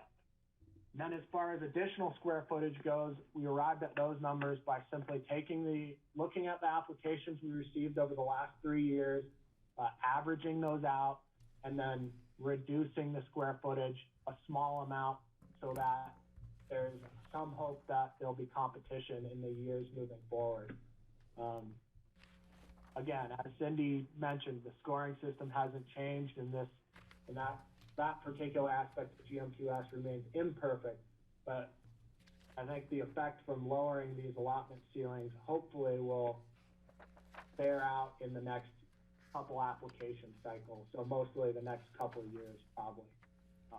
I'll stop there for a second, take any questions on that before I move on, if that works for you guys. I'm good. Any questions on the phone? Any questions for Rye? Nope. Okay, Rye, go ahead. All right. Moving application deadlines, we already talked about that, so I'm not going to get into that in too much detail any further. But I do think one very notable change that this land use code text amendment endeavors to take is to reduce the perpetual life of an award, square footage allotment award. As things currently exist, and as I talked about a little bit before, an applicant can come in, receive an allotment, and that allotment basically lives on the property indefinitely. And that's possible to do without having a site plan or telling community development how you're going to utilize that allotment. One of the reasons that is problematic, or that has proved problematic, is the stated intent in the land use code of the GMQS system is to manage growth on an annual basis and pace that growth. When you don't have a requirement to utilize the allotment within a certain amount of time, you could have 10 applications come in, be awarded a GMQS allotment, and then not develop for 15 years, and then all come in on the same year. And that doesn't really help to pace growth and pick and go. With the advice from Cindy and Suzanne, there was a general consensus that 3 years was likely a good amount of time for folks to come in and file for a building permit from the time they get their GMQS allotment.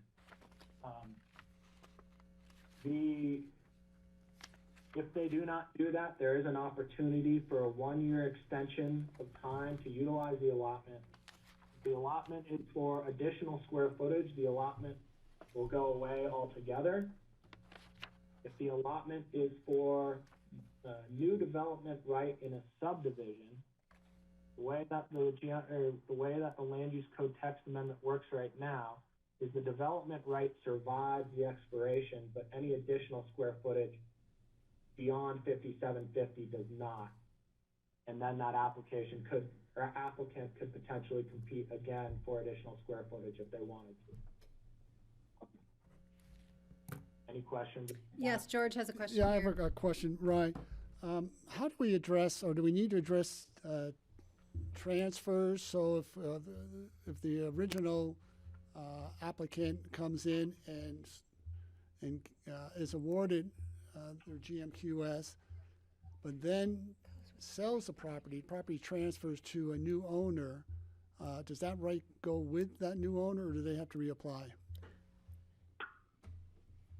The way the current land use code reads and the way the proposed text amendment reads is that GMQS allotment runs with the title to the property. So it does not run with the individual applicant, whether it's an entity or a person. It lives with the property. All right, thank you.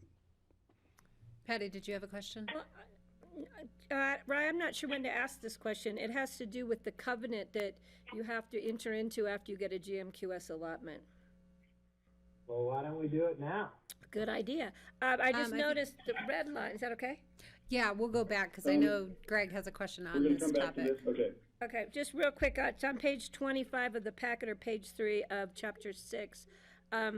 Have we had an issue with, it starts out the first sentence, it said, shall prepare a covenant. Now we've just clarified it, shall enter into a GMQS covenant. But the last sentence says, failure to record the covenant within 180 days shall void the award of the GMQS allotment. Have we had an issue in the past of people not preparing or entering into a covenant? That's where we're putting a time frame and more clarity there. Now, that's a great question, Patty. We have had some real challenges with folks either not entering into the covenant within a certain time frame or not fulfilling the commitments that they made in the original GMQS application for years and years before they try to utilize it. One example we've had recently is up Conundrum Creek. There's a GMQS award that was approximately 10 years old, I'd say, and there was a commitment, not award, to utilize or to provide funding for leases, I think, for a particular study they were doing. Well, that study was no longer even around. It was all done and over. The commitment and the GMQS covenant recorded by the property owner that's motivated to do it, instead of 3 or 4 property owners down the line when you tell them, hey, you've got to record this GMQS covenant, here's what it needs to say. It opens up a real can of worms at that time. That's a good point. That was for that biochar project. Okay, that's the clarification I needed on it. Thanks, Rye. Okay, Greg, do you want to ask your question of Rye? Yeah, thanks, Rye. This is very helpful. Reading the red lines on it's page 27, the second half of the expiration of allotments paragraph. I just wanted to go back in and make sure everyone gets a chance to talk about the extensions will be granted administratively by staff at staff's sole discretion, and then the decision to grant or deny an extension shall not be appealable to the BOCC and is not subject to judicial review. I just want to have a little better understanding of that, and I'm concerned, have there been issues or problems come up with this in the past that I want to learn more about it. Thank you. Sure. Well, this is an entirely new provision of the code, so there haven't been issues with this particular process yet. But I guess this is in anticipation of a potential issue. If the board wants to hear appeals from staff's decision to provide additional time to exercise the GMQS allotment, that is fine. We can certainly draft that in. I think the reason that it's put together the way it is right now is to have folks, and I would suggest that the majority of these requests for another year to utilize the TDR, the GMQS allotment would likely be granted, as long as there is some reasonable showing that they've been diligently pursuing their permits.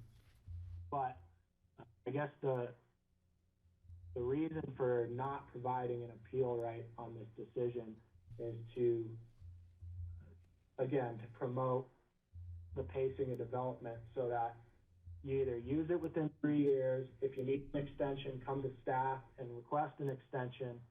If for some reason it looks like you've been completely dilatory on it, and staff denies an extension, I suppose they could come and make the case to you with a recommendation from staff that you don't approve the extension. It just seems a little superfluous, but I'm happy to include an appeal right here if you'd like. I'm going to ask Patty. Thanks for that. I just want to see if anyone else has an opinion or a comment on that. Patty, go ahead. Greg, I appreciate you bringing that to our attention. Ryan, my understanding, since we're doing the allowance of this allotment for a 3-year period, which is the same thing we do for vested rights, when that's the standard, and then you can get an additional year on your vested rights. Is that granted by staff but appealable to the BOCC? Therefore, should we not be doing the same process here? If you want to do the same process here, the way for reinstatement or re-enlargement of vested rights works is that is an application to the Board of County Commissioners with its own separate set of criteria for either reinstating or enlarging vested rights. Right. Significantly, that provision provides that the BOCC may require an applicant to come into conformance with the then in effect provisions of the Pickens County Land Use Code. This provision is more akin to the building department's and the chief building official, Brian Paul's discretion to determine whether somebody has been diligently pursuing a building permit. Right. The way that the Pickens County Building Code works right now is if you file for a building permit and you don't you don't get your permit issued within 1 year, your permit is automatically deemed to have expired unless the chief building official determines that you've been making a diligent effort to get your permit issued. So the proposed language here is more akin to that. Okay. Whereas the discretion is either with Cindy or Suzanne to say, yeah, I see you guys have been pursuing it. It looks like you've been trying to get your building permit filed, but you've run across X, Y, and Z with respect to getting your development approval, and we see that. We're going to go ahead and give you 1 more year to try and get it done.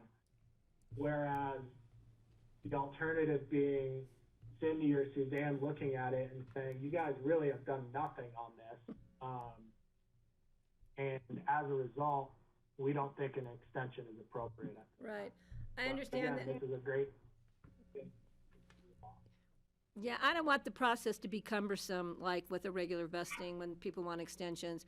But, I've always been and I will continue to be a big supporter of the public's right to appeal certain things and most things to the BOCC, to the people that they have elected. So, as far as what you said is it would probably be an unusual circumstance for somebody to not be granted that year, which would then tell me that we wouldn't have a flood of people appealing to us. I would be more comfortable in providing a very simplified, if you go through staff, they deny you, and you feel you need to appeal it, it can come to the BOCC. I can get on board with that reasoning. Does anyone want to weigh in on that? Do you want to weigh in on that? I'm fine with it. Allowing an appeal? Yeah. Okay. Thanks, George. I don't know if I am. So I'll give my alternative thought on it.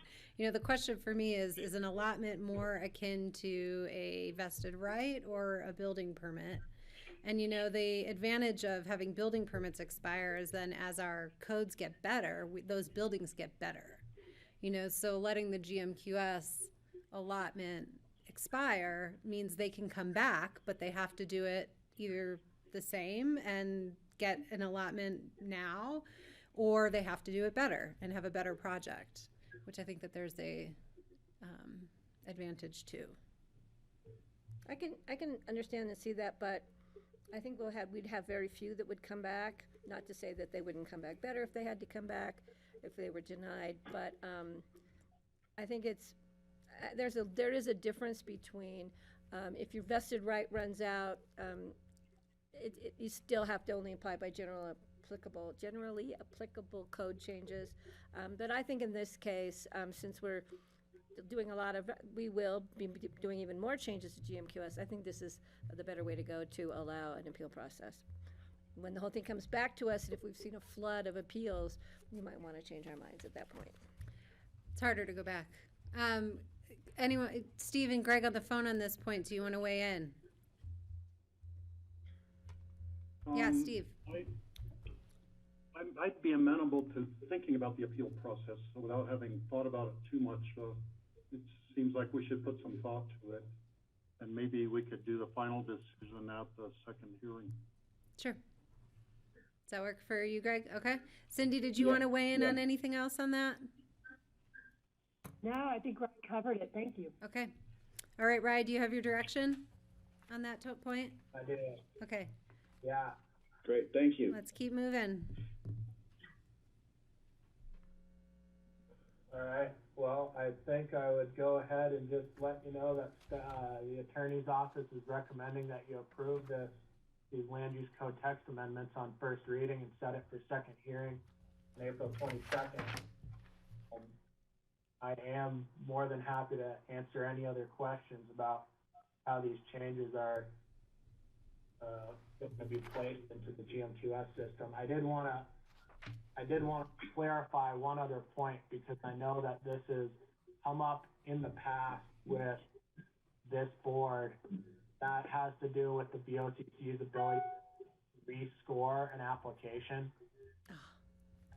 One thing that this land use code text amendment does is clarify that the only time that the BOCC rescores an application is if there's an appeal of the Planning and Zoning Commission's allotment award.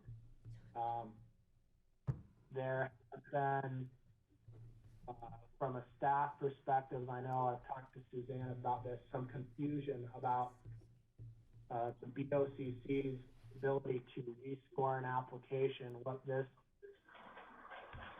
does is it makes very clear that the P&Z resolution awarding the allotment is forwarded to the BOCC within the time frame for an appeal. So if the Board of County Commissioners decides they want to appeal the allotment award, they can. Additionally, if an interested party appeals it, that is when the opportunity to rescore could potentially take place, as opposed to when the allotment award is forwarded to the BOCC, there isn't an ability to rescore at that time.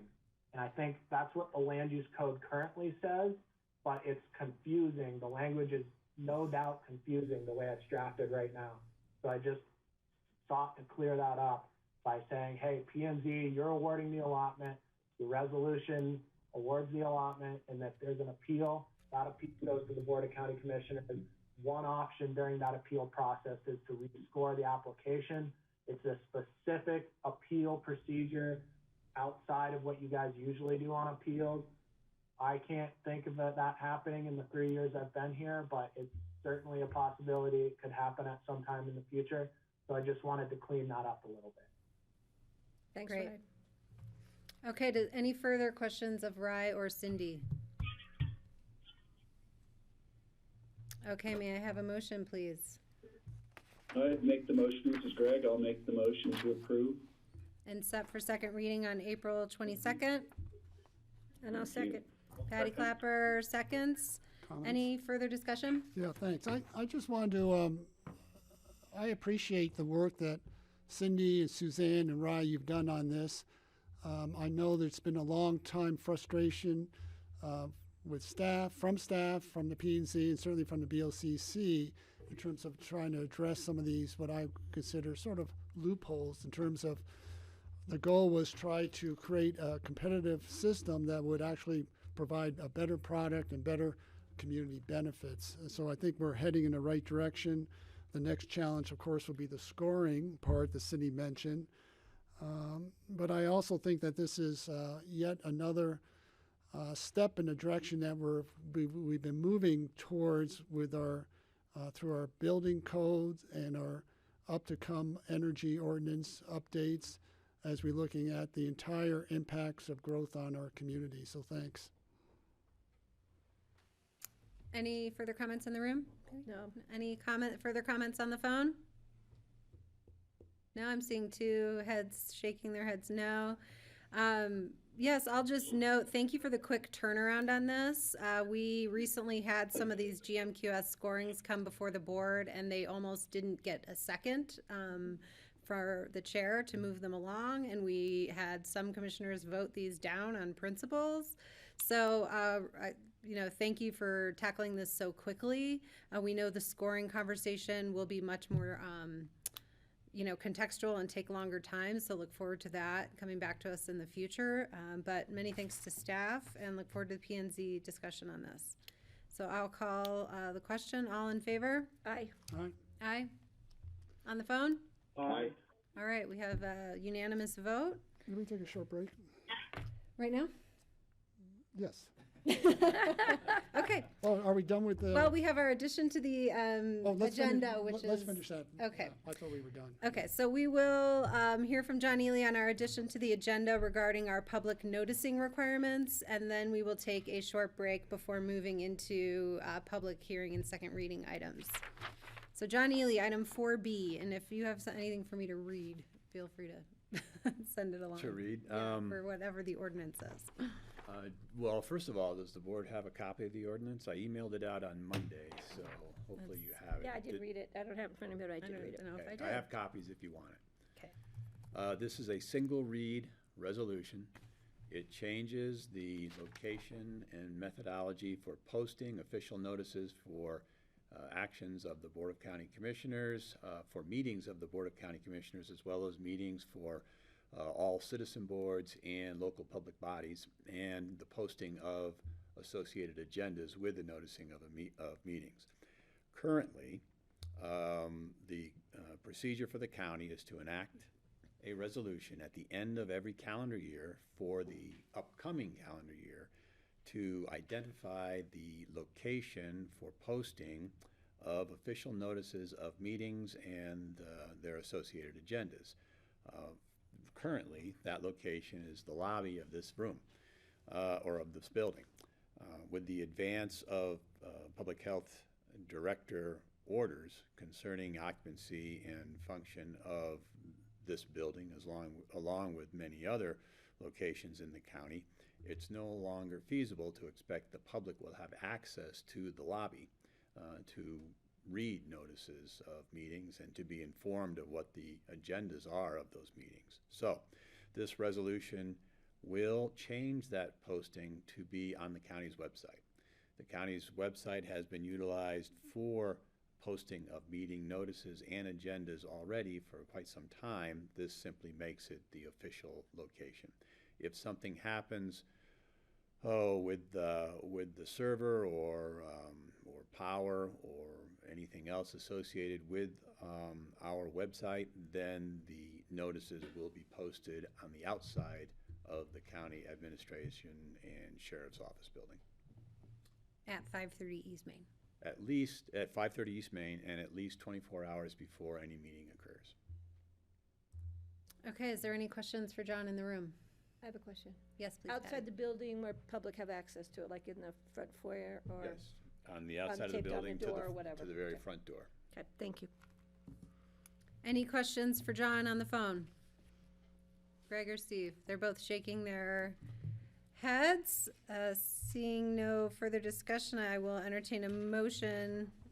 Does this get set for second hearing? No, It's a it's a resolution? single read. Okay, so this is a single read, so a motion to approve a resolution of the BOCC designating the official agenda posting site for Pickens County, the Board of County Commissioners, Pickens County Citizen Boards, and all Pickens County local public bodies. So moved. Thank you, Patty. May I have a second? Greg, seconds. Any further discussion? Okay, all in favor? Aye. Aye. Aye. Aye. Okay, we have a vote of 5 in support. Thank you. We are going to take a 10-minute break before we launch into second readings. Thank you. Return at 2:15, please. Thank you, Grassroots.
welcome back everyone to Pickens County Board of Commissioners regular meeting on Wednesday, March 25th.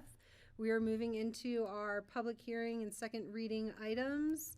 So the next item on our agenda is a resolution of the BOCC approving a memorandum of understanding for participation in the Colorado Emergency Fire Fund with the state of Colorado acting by and through the Colorado Department of Public Safety for the benefit of the Division of Fire Prevention and Control. And welcome our emergency manager, Valerie McDonald, who is just a rock star. And thanks for all your work these days, unrelated to the fire fund. Good afternoon, Valerie McDonald. As the county emergency manager, it seems really wrong that I'm here talking to you about anything other than the pandemic. But as Patty mentioned earlier, wildfire season's right around the corner and we need to be prepared. So I'm here asking the board to approve a memorandum of understanding with the Colorado Department of Fire Prevention and Control to approve the county participation in the Emergency Fire Fund. The Emergency Fire Fund is essentially an insurance policy. If we have a fire that qualifies on state or private land, fire suppression costs would be covered. It's a 5-year contract. It's a 5-year agreement. The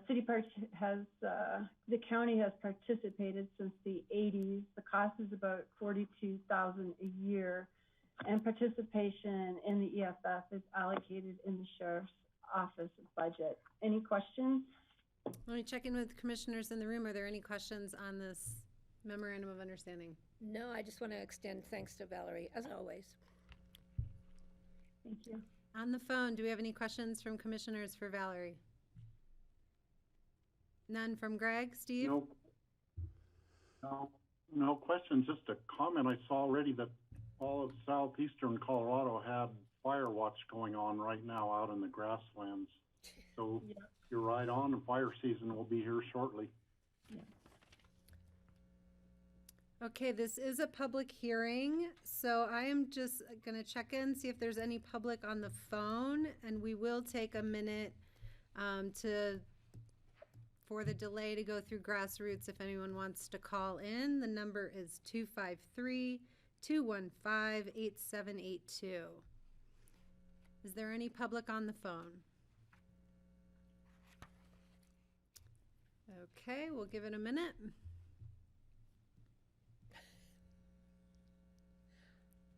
Well, minutes are long. Somehow the months are really short. I can't believe it's almost April.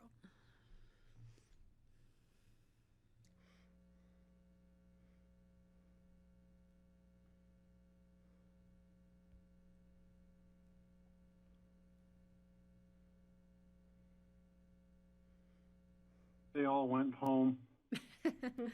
Well, we'll have to do this for the next couple items. Okay, let's check in. Did anyone call in on the phone who would like to provide public comment on our MOU regarding the Emergency Fire Fund? Okay, hearing none, I will look for a motion from the board. I will make a motion to approve. I'll second it. Thank you, Steve. Any further discussion? Okay, all in favor, say aye. Aye. Aye. Aye. Aye. Okay, we have a unanimous vote. Valerie, thank you so much for all of your work. Stay safe, Valerie. Okay. Thank you, all of you too. Okay, let's move on to item number 6, resolution of the BOCC approving our first quarter supplemental budget requests. Hi, Connie, welcome back. Thank you. This is the second reading of first quarter budget supplementals. Mike, please.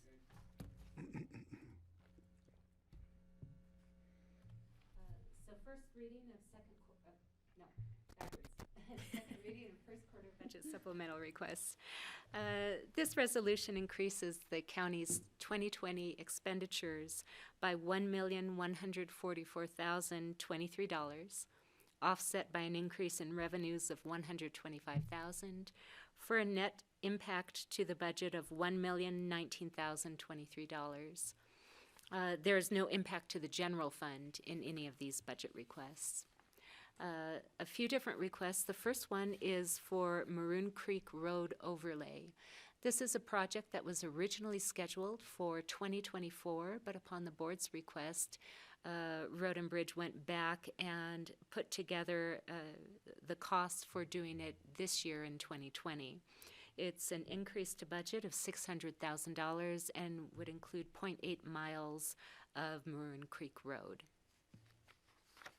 And these requests were all presented at a work session 2 weeks ago, so hopefully the board remembers some of those discussions. The second request is for a construction and demolition program specialist. This would be a new ongoing FTE. The FTE would be contingent upon the Board of County Commissioners approving the construction and demolition ordinance, which will be coming up in the next few weeks. And the cost of the program, of the position, benefits, and initial setup for a new employee would be $125,829. Then in the Open Space and Trails Fund, they are doing restoration work on the Mather House. They had this included in their budget. However, there was a large change in scope for the project, and they feel that it had been underestimated when they did their original budget. So they're asking for an increase of about $230,000 to the project. The next request is for library door locks. This is for interior doors in the library to put them all on an electronic locking system, just as the exterior doors are.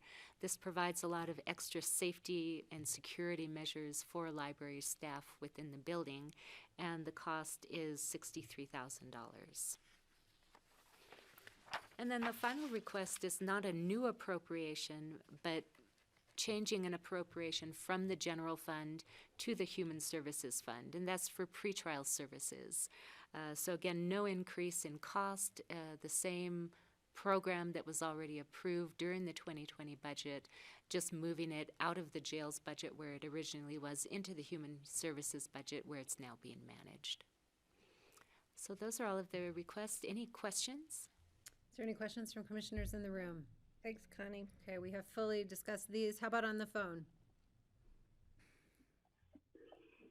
Yes, Greg. Greg here. I guess we have fully discussed this. It all makes sense. I'm just looking at some of these things, which like construction budgets, things like that, which could be changing vis-a-vis the current economic crisis that has come up just in the last week or so.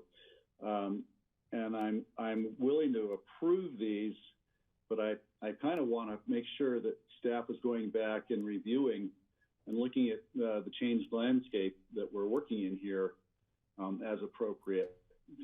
So I just want to tag that, because I'm thinking construction costs may actually change. Things may change. We are already allocating a lot of funds to fight this pandemic and the economic fallout. So I think scrutiny here is justified, and just want to bring that up. Thanks. Thank you, and I think John would like to weigh in. Yeah, Greg, thank you for bringing that up. This is probably an unprecedented economic shock in the community. We have, and in fact, Connie is ready to present to me, we've modeled some new revenue projections based on both what happened in 2001, but also what happened in 2008, and looking at some where we think this event is likely going to fall out. We are lucky in that we were planning for a recession already.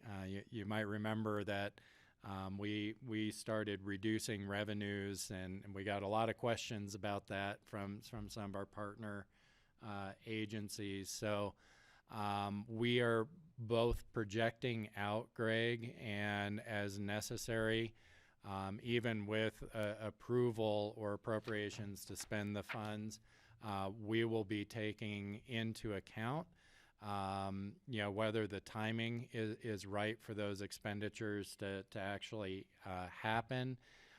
And also there can be an advantage to certain types of expenditures, particularly capital expenditures in a downturn time, and looking at that. That is certainly something that we did coming out of the 2008 recession, and we were able to take advantage of some good pricing and actually accelerate some projects. So we're going to be looking at all of those opportunities and coming back with recommendations. We'd still advise moving forward with the appropriations today, and if there are any changes in expenditure plans based on newly projected revenues, we'll certainly bring those back to you. Okay, and George has a question. Thanks, John. John, as you said, there actually might be an advantage. I don't know if we're thinking about even going back out for new bids in a month or so, because we may be in more of a buyer's market than a seller's market. Depends where we are in contracting versus bidding, but yeah, we'll be looking at that. And obviously we're it usually takes a little bit of time for an economic shock to start being reflected in bid prices and that sort of thing. So we will look at those both opportunities and also projecting out where we're going to need increased expenditures, whether that be Health and Human Services. I know we just did an appropriation there, but I would not be surprised to be back in front of you again in the future, as well as what's happening on the capital side. So we're reprojecting. Actually, Connie's reprojected them. She just needs to communicate all of it to us in our schedules right now. Okay, Patty, go ahead. I just want to clarify for the public that when we're talking about the fact that we could actually have some cost benefits, it's not related to the COVID pandemic disaster. It would be more related to the economic downturn as a whole, which was already something that was moving our way. And in the past, having been on the board then, what happened is that because we were able to have cash on hand, we could contract with contractors for lower, rather than have to go through a loan process as a private business might have to. So we were able to bring those contractors on quicker and with a better financial status starting point. So I just want to clarify that to the public. Is there any further comment on the phone? Or questions for Connie? Thanks, Connie. Okay, I would just maybe note this will probably come up when Kathy comes before us about the ordinance. So just give her a heads up that we'll probably recircle around to this question for her. Okay. If there's no further discussion, can I please have a motion? This is a public hearing. Oh, that's right. Thank you. Thank you very much. This is a public hearing on our first quarter budget supplementals. Do we have anyone on the phone right now who would like to comment? The phone number is 253-215-8782. I will give it a minute to allow anyone to call in.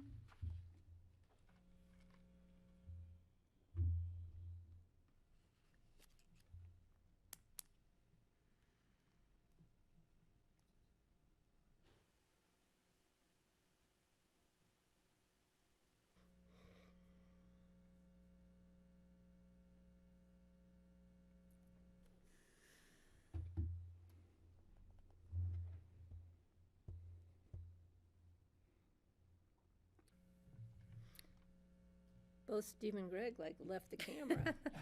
They're getting I hope they come chocolate out back. of the We got about 10 refrigerator. more Oh, there he's seconds. back. Okay, I'm going to go ahead and close the public hearing on this item. May I have a motion from the board, please? Move to approve. A second. Thanks, Connie. Any again. further discussion? All in favor? Aye. Aye. Aye. Steve Child is giving a thumbs up. He's not quick to get off mute, so that is a unanimous vote. Thank you, Connie. Thank you. Okay, item number 7, resolution of the BOCC approving an intergovernmental agreement with the Aspen School District, Aspen Valley Hospital, and City of Aspen for purchase of vital mental health services. I do not know, do we have Jordana on the phone? I have a feeling John's going to take this one. Jordana, hi, are you with us? there? I'm here. Can you hear me? Oh, there she Okay, is. fantastic. And let me just check in. Are you watching us on Grassroots? I am just on Zoom. Okay, perfect. Because there's a lag between here and what you would see on Grassroots. So good to know that. Okay, Jordana, when you are ready, please take it away. Great. So I'm here to present the IGA for Vital Mental Health Services. So this is an agreement between the BOCC, Aspen School District, Aspen Valley Hospital, City of Aspen, who came together starting in 2017 to pool funds and really look at what is the spectrum of mental health and substance use services that we want in our community. That went out for RFP, and that's what a request for proposal. And mental health and other partners came back to us to tell us how they could best provide that in our community. So we've been working on that since 2017 with Mind Springs Health as our mental health provider. Mountain Family Health Center also helps provide some of those services. But why the IJ is being updated now is to account for additional funds that the City of Aspen has collected through their tobacco tax and wants to contribute to this IGA in order to increase the funding for the school counselor from a 0.6 FTE and boost it up to a whole 1 FTE. And then also an additional $31,000 from Pickens County for employee incentives for the 3 Mind Springs employee positions that are funded through this agreement. The last time, upon first reading when I presented this, everyone had some questions about the $31,000 in incentives for Mind Springs employees, and I have a graph here that I'm going to share on my screen if you can. Oh, you've disabled participant screen sharing. If I'm able to share my screen, I can show you the breakdown for those Mind Springs employees. Jordana, try again to share your screen. Okay. I am enabled. Yay. Okay. He enabled you. Here is the people screenshot. Sharing willy-nilly. Okay, great. We can see it. Okay, and so as you see, it breaks it down that $13,000 are hiring bonuses, which is a combination of hiring bonuses and moving expenses for 2 school-based clinicians as well as the program director.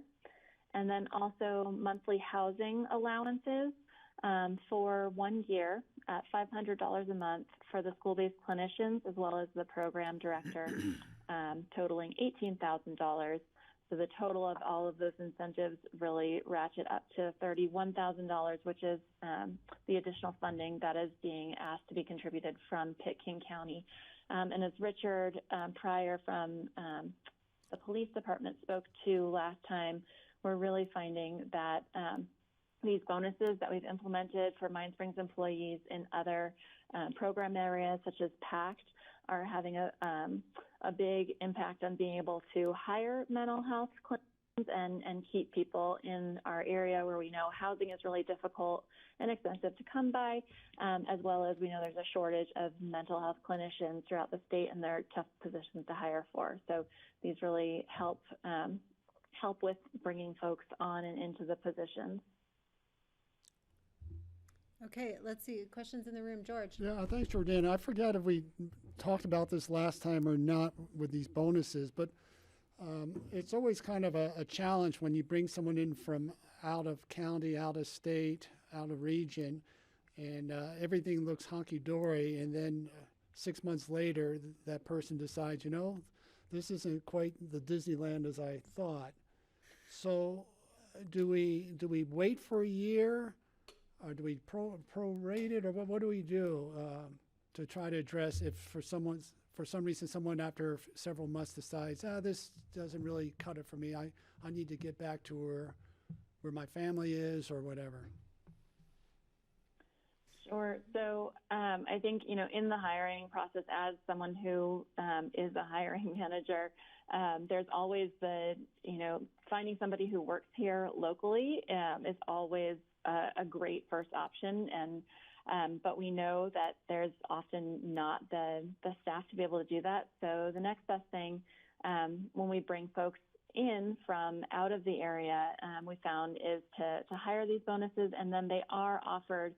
There are protections in place that the person can't just get the bonus and then leave without any consequences. So I don't have the language in front of me right now, but there are expectations. I know the housing allowance is given monthly, so you're only getting that housing allowance as you're working that first year. As for the hiring bonus, I believe that there is some language in place of how long you're required to stay and commit to the organization if you accept that. Great, Hey, thank you. Jordana, it looks like John Peacock also might have something to add. Well, no, I think Jordana. Okay. Yeah, I think Jordana Leaning covered it. in, I was so- leaning in, but she got it. Good Okay. job, Jordana. Any further questions, George? Patty? No, I'm good.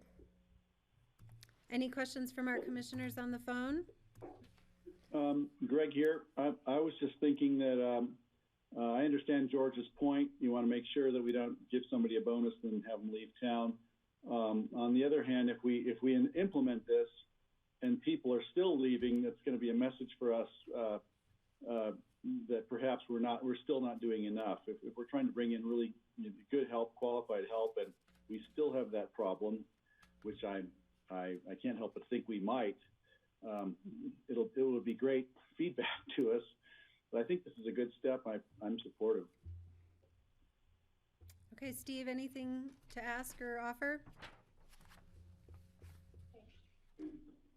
No, I like that. I read through it all. I'm good with how it is. Thank you. Okay, this is a public hearing, so let me check in. Is there anyone on the phone who would like to comment on this IGA regarding vital mental health services? The phone number is 253-215-8782. And we'll give it a minute to see if anyone calls in, since there is a lag between our room and Grassroots at Home.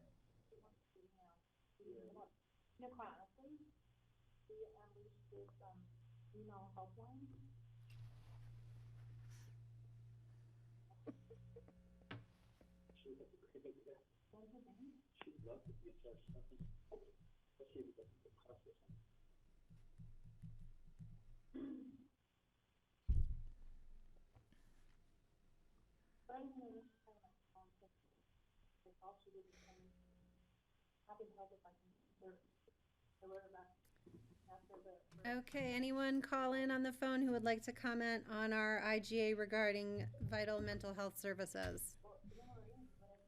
Hearing none, I'll close the public hearing on this item and look to the board for comments. I'll make a motion All right, I have a motion from Patty to approve, please. to approve. Thank you. Can I have a second from someone, please? I'll second that. Okay, thank you, Greg. Further discussion? All right, go Only ahead. that this is great. Really, this is great. I'm very excited and enthusiastic that this is moving forward. Thank you all. Okay, thanks to the city for their additional contribution to this program. And these type of bonuses, I think, we see in other positions at the county where we try to fill, so they're pretty normal, giving a tight hiring market. And that's all I'll say. I'll call the question. All in favor? Aye. Aye. Aye. Steve, I can't quite hear you. I think that was an aye. Aye. Okay, we have a unanimous vote in favor. Thank you, Jordana. I hope you take care of yourself and be well. Okay. Thank you all. Bye-bye. All right, moving on to item number 8, a resolution of the BOCC repealing resolution number 136-2016 and approving a new IGA with Garfield County for the provision of pretrial assessment services. Oh, and we see Nan there right on time. Nan, good to see you again today. Hi. Well, it's nice to talk about something different. But nonetheless important.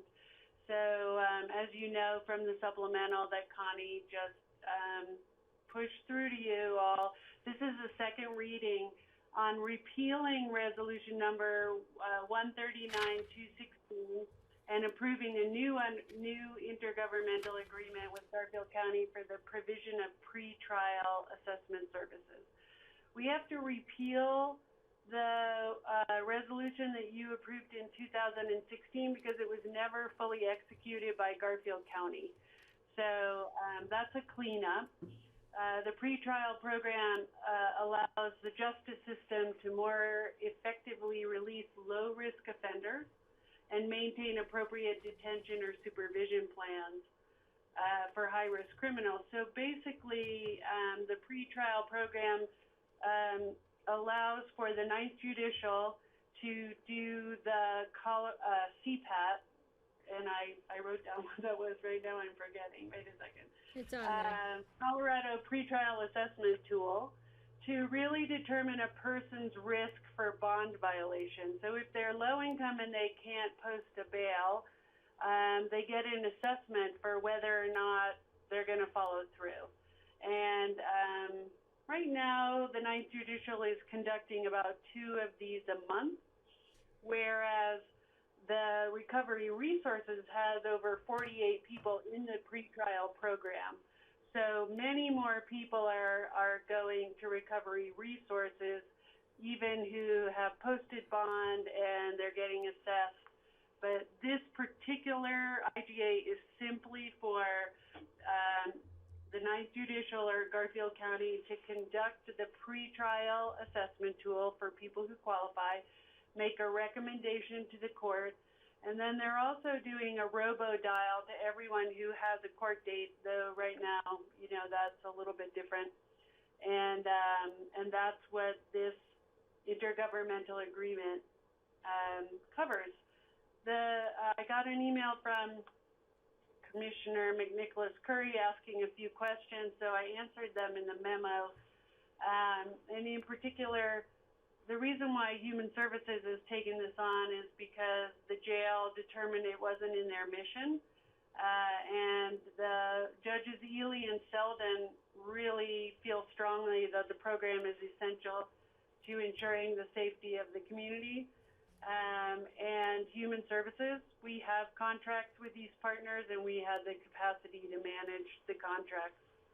So that's why we're involved. And right now, as I said, they're assessing around 2 or 3 clients a month. It's going to cost less than $15,000, but that's a not to exceed. Okay, thank you, Nan. Any questions for Nan from commissioners in the room? Nope. Okay, any questions for Nan from commissioners on the phone? Greg is shaking his head. Steve, anything from you?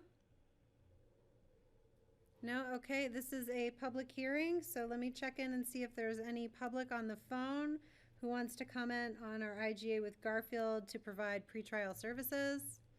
That phone number is 253-215-8782.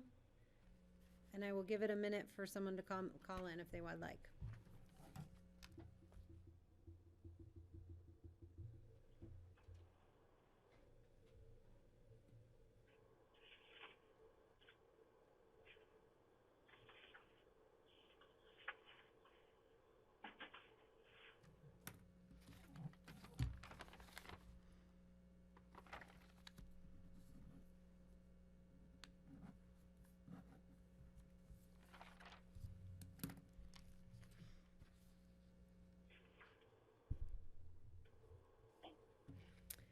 Okay, did anyone call in on the phone who would like to comment on our IGA with Garfield County to provide pretrial assessment services?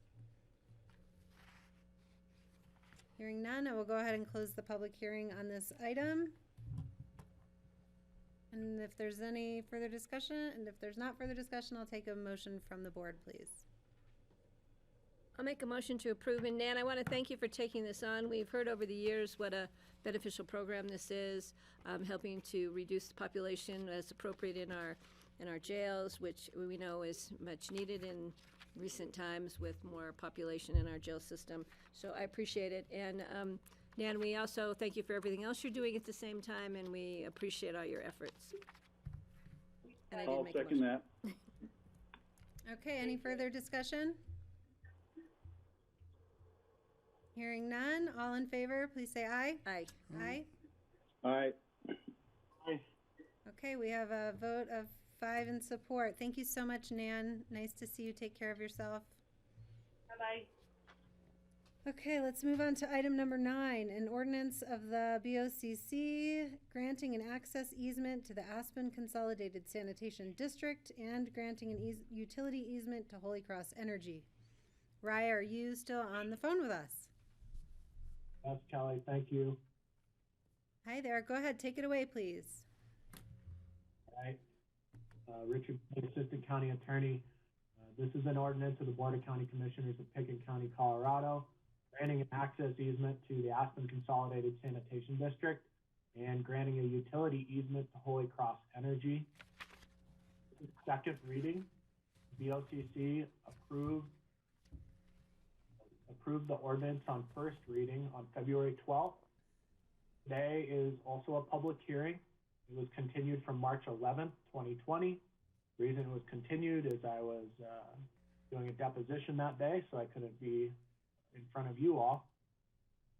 The background to this, I believe everyone's pretty familiar with, but I'll give a brief rundown for those members of the public that may be interested in participating in the public hearing today. BOCC Resolution 95 of 2019 approved the Aspen Consolidated Sanitation District Solar Project. The solar project is located on a flat bench across from the, I guess they're not calling it the Intercept lot anymore, but I can't think of what they're calling it. Park and ride. Thank you. Rush Creek Park and Ride. Anyway, that may be tough for me to get out of my head having been from here. Anyway, these easements would serve two purposes. One is to facilitate access to the Aspen Consolidated Sanitation District site where the solar project is being planned on being constructed. And two, the easement to Holy Cross Energy would allow energy transmission lines to run from the site over Pickens County property that is currently managed as part of the Wilton Jaffe Park out to the Flats Roads, where the McLean Flats Road, where the existing transmission lines are. If you take a look at the AIS, there's an Exhibit A to the AIS, which is the resolution approving the Aspen Consolidated Sanitation District solar project. There's an Exhibit B, which is a depiction of the approximate location of the access road and the transmission line running out to it.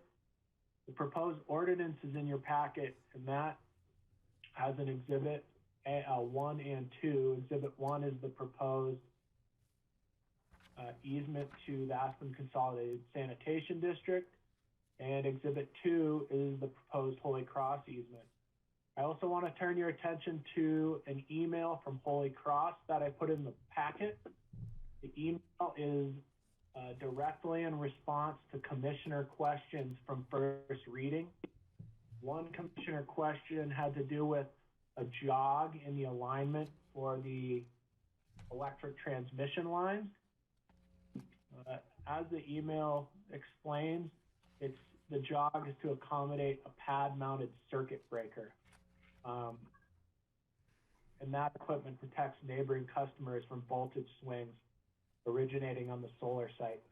I don't pretend to know too much about this technology, but I assume that the solar panels generate a certain amount of voltage during the day when there's sunlight, and that drops later. So I'm assuming that's what that does. Another concern that came up during first reading was the perpetual lifetime of the Holy Cross easement. I think Commissioner Clapper had asked if we could go ahead and peg that to the life of the project. The answer to that is yes, we can grant the easement in whatever form the commissioners are comfortable with.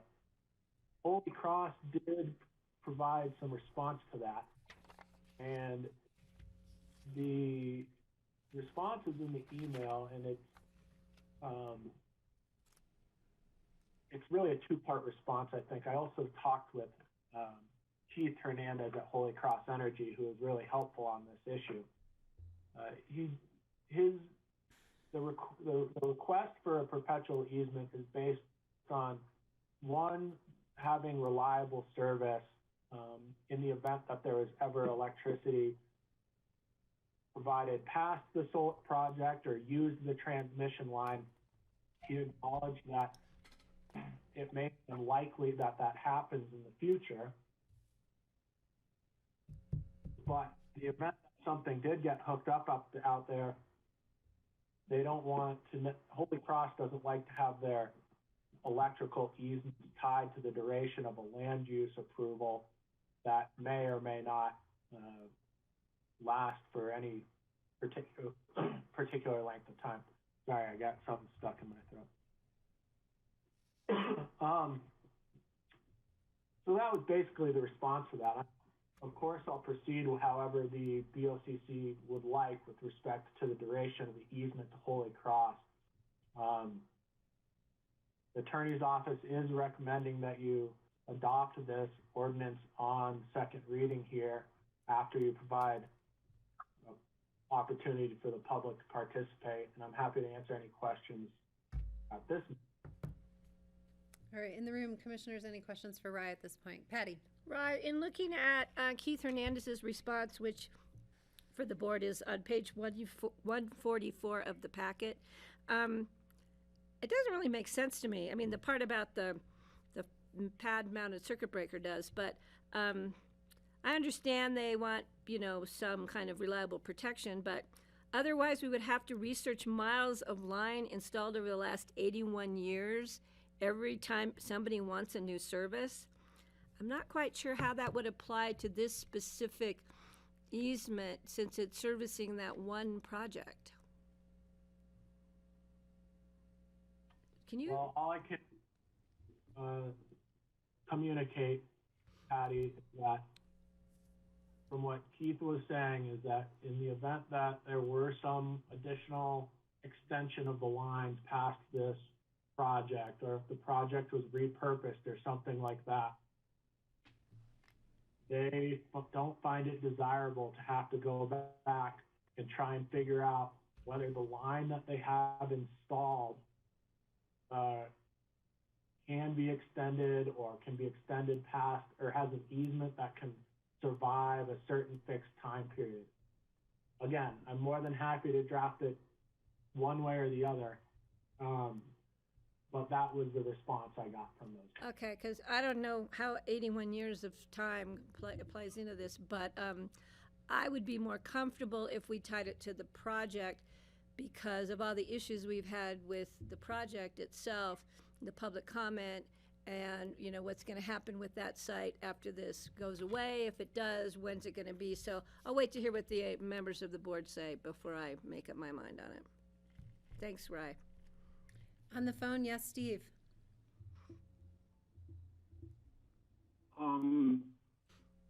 Holy Cross is going to be burying this power line, I guess, except for the electrical breaker thing on a concrete pad. The power line would be in place, and whether it were, maybe in the future, Aspen's Water and Sanitation District would want to use the power line for some other purpose besides a solar farm. What we don't know, but I think, I would be perfectly all right with letting Holy Cross maintain the easement for the power line. It would be less disruptful to the land to just leave it in the ground and not make them dig it up and remove it at the end of the life of the solar farm. In which case, just leave the wire in the ground, let them have the easement, and if it's not used, it's not used, but it would still be there. Greg, yes, go ahead. I'll just echo what Steve said. I agree with Steve. I think that's reasonable. I still think that we have some oversight on what happens there in the future. We're not giving up any security or creating a bad precedent here. What we want to do is make it possible for Holy Cross to to do what they need to do to ensure the safety and the conduction of the electricity. George, do you have any questions? I'm there? fine with it. Stop it. Okay. I have a question for John Ely. Is there any provision in this kind of easement if, 20 years goes by after the project's life and they don't use it, for us to withdraw that access if we so choose? That Based type on of a current law? provision can be inserted in any type of a grant of easement, and it would read typically abandonment of the use or failure to use it for a specified purpose in the grant of easement. And then at the time of a revocation by either abandonment or non-use, then the easement simply would go away, and there would be no further permission to use that real estate. So that would give us the opportunity to revoke it if we wanted to, or to. It's not an active revocation, it's a revocation by circumstance. In other words, a failure to use, or an abandonment means that there was no utility to the utility to use the easement, so they walked away from it, or they put a line somewhere else, or circumstances changed, or something. I guess I just wonder if, if we wanted to grant a similar easement to someone else, but had to go to Holy Cross to get their permission to access the easement because they're not using it, if that lets us withdraw our permission and then have open opportunity for any future use, as opposed to just in perpetuity, they retain that right. Well, those types of clauses are generally inserted because you never know. You never know what the future can bring, especially way down the line, 20, 30, 50 more years. And so to maintain flexibility for the use of the underlying property, you have this abandonment type of a clause inserted. And so it's not so much a right that is asserted by the grantor of the easement.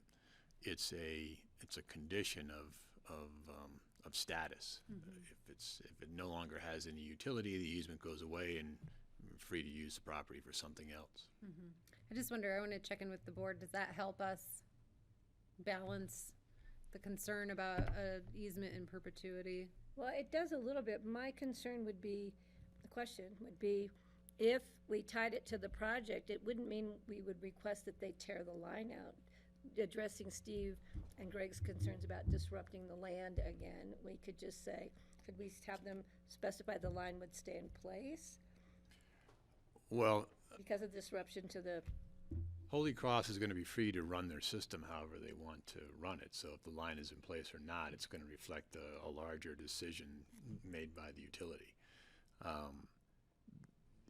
It would be difficult. It would be a little strained to say if Leave it something there. happened to the solar field, so to speak, then the easement would go away.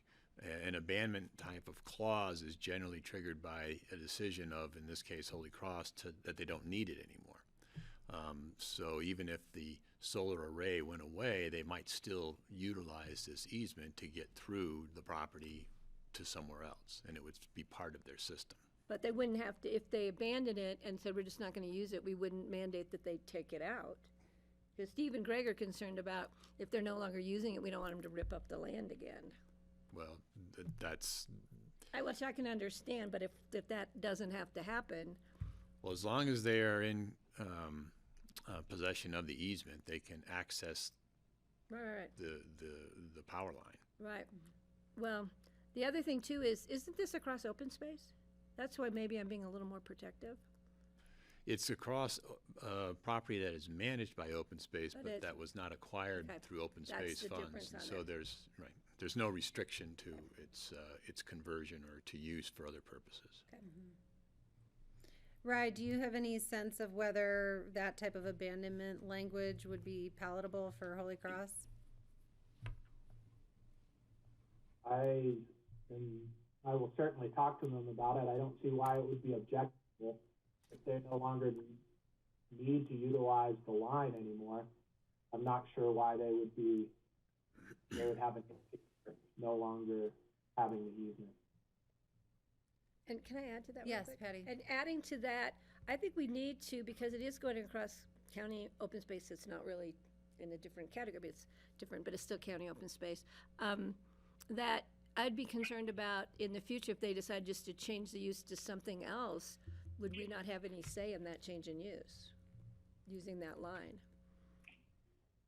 Like right now, we approve the line to service the solar farm. We don't know what could happen in the future with an agreement with Aspen Consolidated Sand District, or where they might want to run that line further on to. And I think we should have some say into that since it crosses our property. Seems like it would have to come back to us. Well, the way the easement's presented by Rye is that the use is specific. Is Okay. specific. So it wouldn't be a situation where they could use the easement for some other use. That's what I want to be careful about. So I'm okay with the abandonment agreement in there or not. I think I can move forward.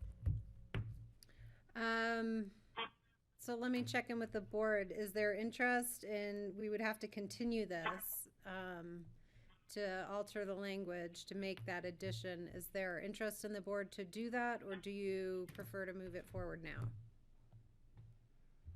I'd like to move it forward. I mean, I can go there. we'll be holding up their project, possibly. Agreed. But they can't do Agreed, construction yeah. right now anyway. Steve?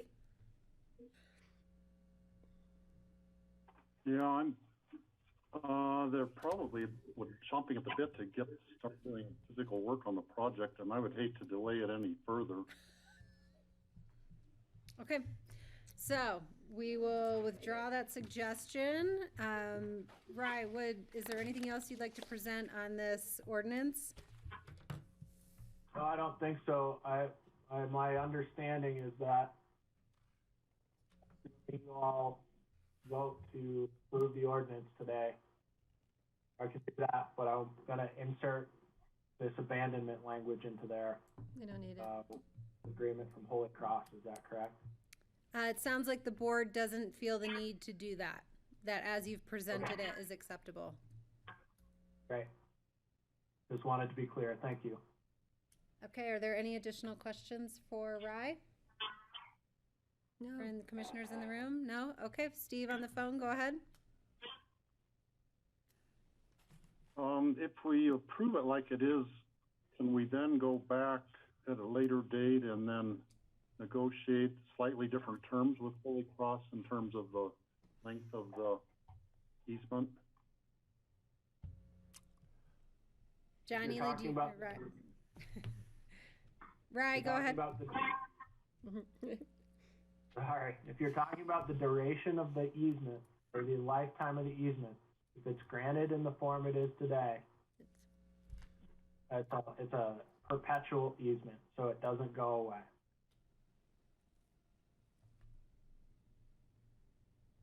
Any further questions for Rye from Greg or Steve? Greg is shaking his head no. Rye, I do have a question. I just want to clarify. So in the easement agreement language, we note that the Consolidated Sanitation District and Holy Cross Energy have offered to allocate an additional 582,000 kilowatt hours of Pickens County's current electric usage purchased from Holy Cross as part of their PURE program. And I just want to revisit that. Can you remind me, does that kilowatt hour usage represent the Schultz building and the Buttermilk underpass snowmelt? Yeah, it generally represents the electric usage of those facilities. It's not exact, but it's pretty close. Okay, so as a reminder for the public, the PURE program is electricity generated from renewable sources. So the easement agreement provides the benefit to the county of moving those electric uses, so what we burn at Schultz and the snowmelt of the underpass every year, into the portfolio of renewable energy production. I don't think I said that articulately. But it's at the airport underpass? Yeah. So we're not giving it away. We're We're generating. getting something back Yes, for the we're benefit. crediting more renewable energy for Pickens County use. Okay. Anything else you'd like to offer, Rye? I don't think so. This is a public hearing, though. Yep, thank you. So let me check in. Is there anyone on the phone who would like to comment on these easements to the Consolidated Sanitation District and to Holy Cross? The number is 253-215-8782. I don't hear anyone. I'll give it a minute to see if anyone calls in, since there is a lag from our room to Grassroots TV at home.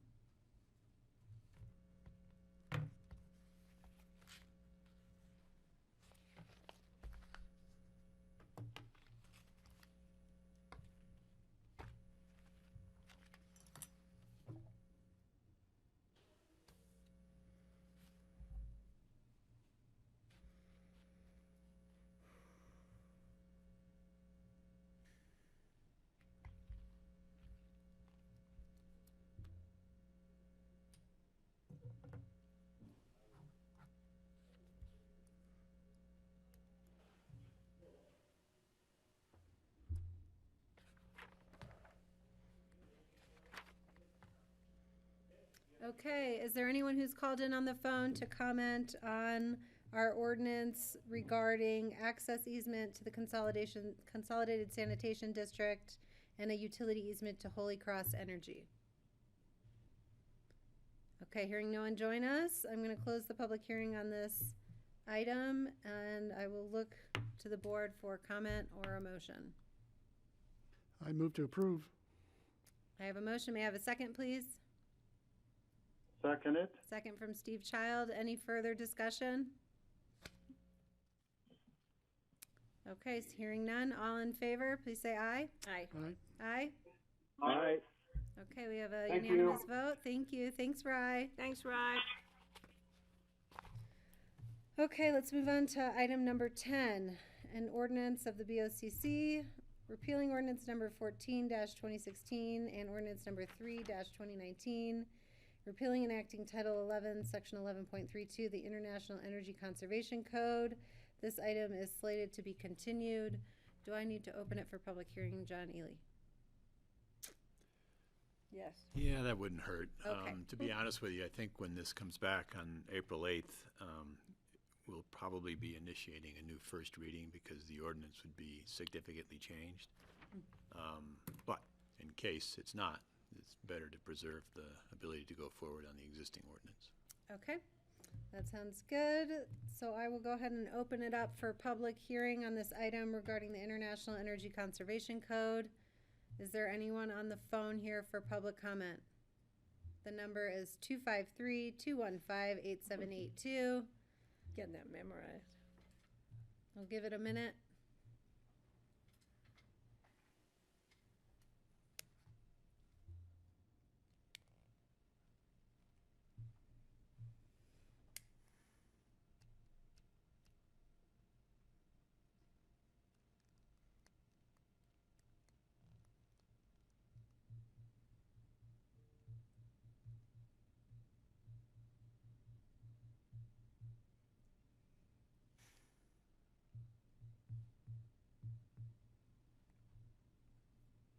Okay, anyone call in to comment on the ordinance regarding the International Energy Conservation Code? Again, this item will be continued to April 8th.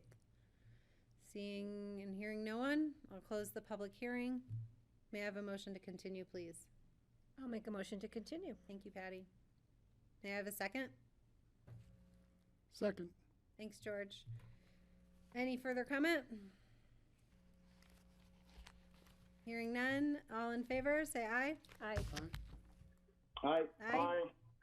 Okay, unanimous right. motion to continue this item to April 8th. Okay, land use. We're moving on to land use items. Item number 11, the Upper Maroon Creek Overlay Zone District. Do we have Leslie Lamont on the phone with us? Hello. We'll give you a minute. Hi, Are you gonna Leslie. take off, Jen? Okay. Sounds good. Did you get my library thing? Yeah. Okay.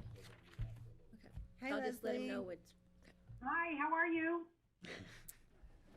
We're hanging in there. We're moving through it. You guys are doing great. Thanks, Leslie. Can you hear me okay? Yeah, I think we can hear you just fine. Good. Okay, let me check in. We look like we may have lost Greg temporarily. Why don't we get started? Here he is. Okay. So kick it off, Leslie, whenever you're ready. Okay, so I'm going to do a share screen and go to some attachments I have to show you. So the proposed Maroon Creek, how's that looking? Are you getting the whole map? Let's see. It looks like Andrew's giving you permission to share, so try it again. Oh, Andrew, I already hit shared screen. Yep.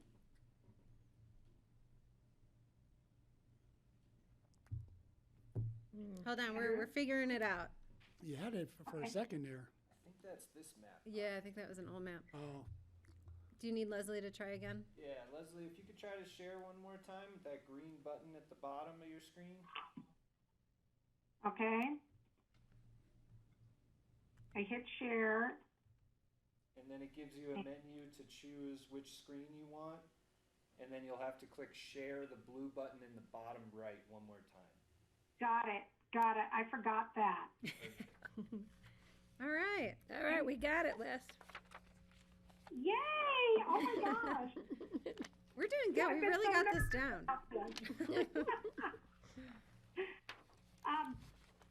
How is the, let me just reduce it a little bit more there. How about that? We got it. Okay.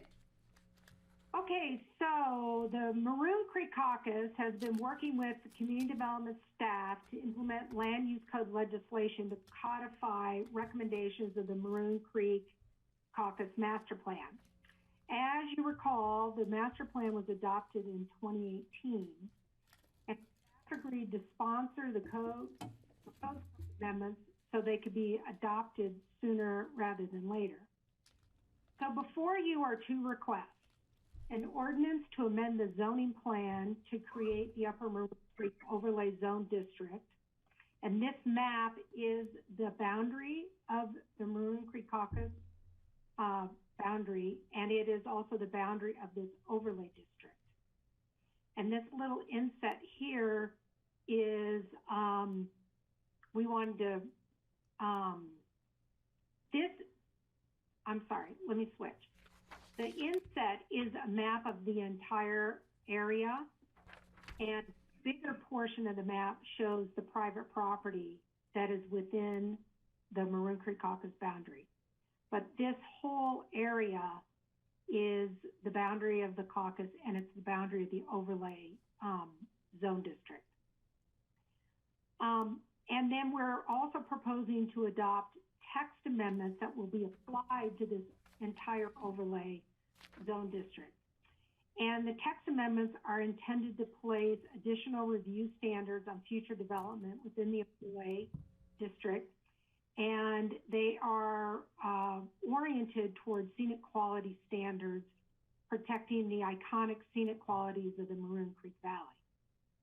So key elements of the text amendments are, there are more stringent set of scenic quality standards, a limitation of residential square footage to a final maximum floor area of 5,750 square feet as defined in Chapter 11 definitions, an emphasis on the location of development to minimize visibility from Maroon Creek Road, encouraging the use of topography and vegetation to reduce visibility, a limitation of the amount of square footage that could be developed in the public zone district. There's one very small area zoned public, right about there. And limiting the visibility from the Maroon Creek Valley of new or revised ski area operations. So amending the land use code and the zoning plan is a two-step process.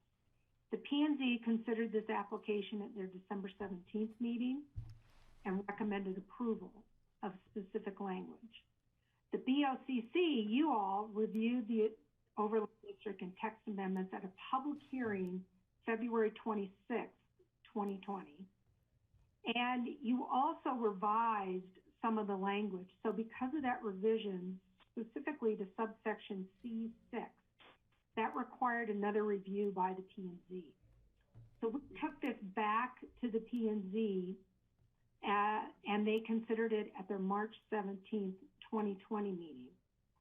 And so they focused specifically in on section C, subsection C, number 6. And this is their language that they are recommending. Can you see all of that, or do I need to reduce it a little bit? Can you see number 6, A through C? It's check page it. Can everyone see 155, fine? page 155 of our packet. 155? Uh-huh. Steve and Greg at home, do you have the language in front of you? Yeah, thumbs up. Okay, thanks, Leslie. Yes, I do. Okay, so this is the language that the P&Z is recommending that you adopt. Staff, in preparing, while I was preparing my packet for you, we made some additional minor revisions to the text language. And I outlined those revisions for you in section F of my memo. And that is page,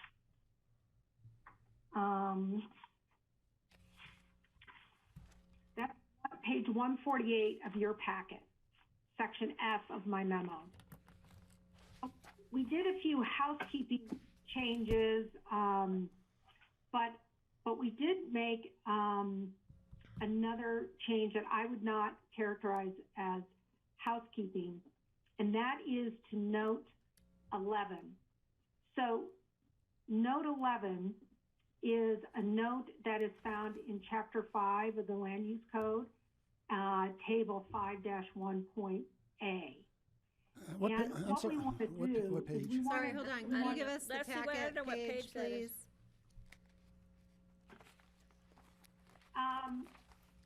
This note 11 is not in your packet. Oh. Okay. I made that easy. No, well, what note 11 is in your packet. It's at the end of the recommended text amendments, but this is the whole thing right here Okay. that I'm showing you. So this term, final maximum gross floor area, is a term that is in our land use code in the definition section.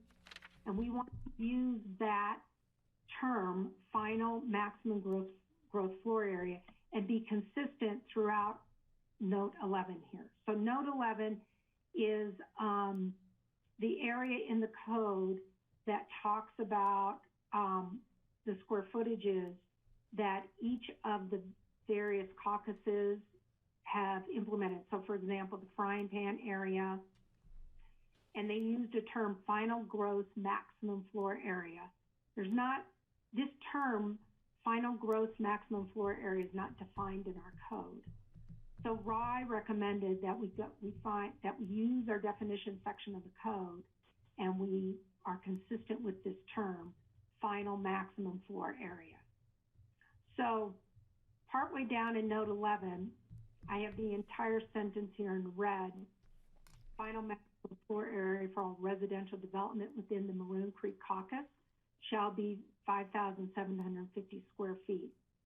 That is consistent throughout what you've seen the whole time you've looked at this text amendment. We were making this change to note 11. What we're doing is we're changing all of note 11 to just make the phrase final maximum floor area consistent, which matches, again, like I said, our definition section of the code. Finally, as part of what I want to present to you is when we last were before you with this, you asked about the build out in the Maroon Creek Caucus area. And really, to best understand what could be affected in the Maroon Creek Caucus with this text amendment, as well as how effective this text amendment could be. And so, here is the build-out map from the master plan. And as part of the build-out, they estimated that there are 42 potential units that could be built within the Maroon Creek Caucus.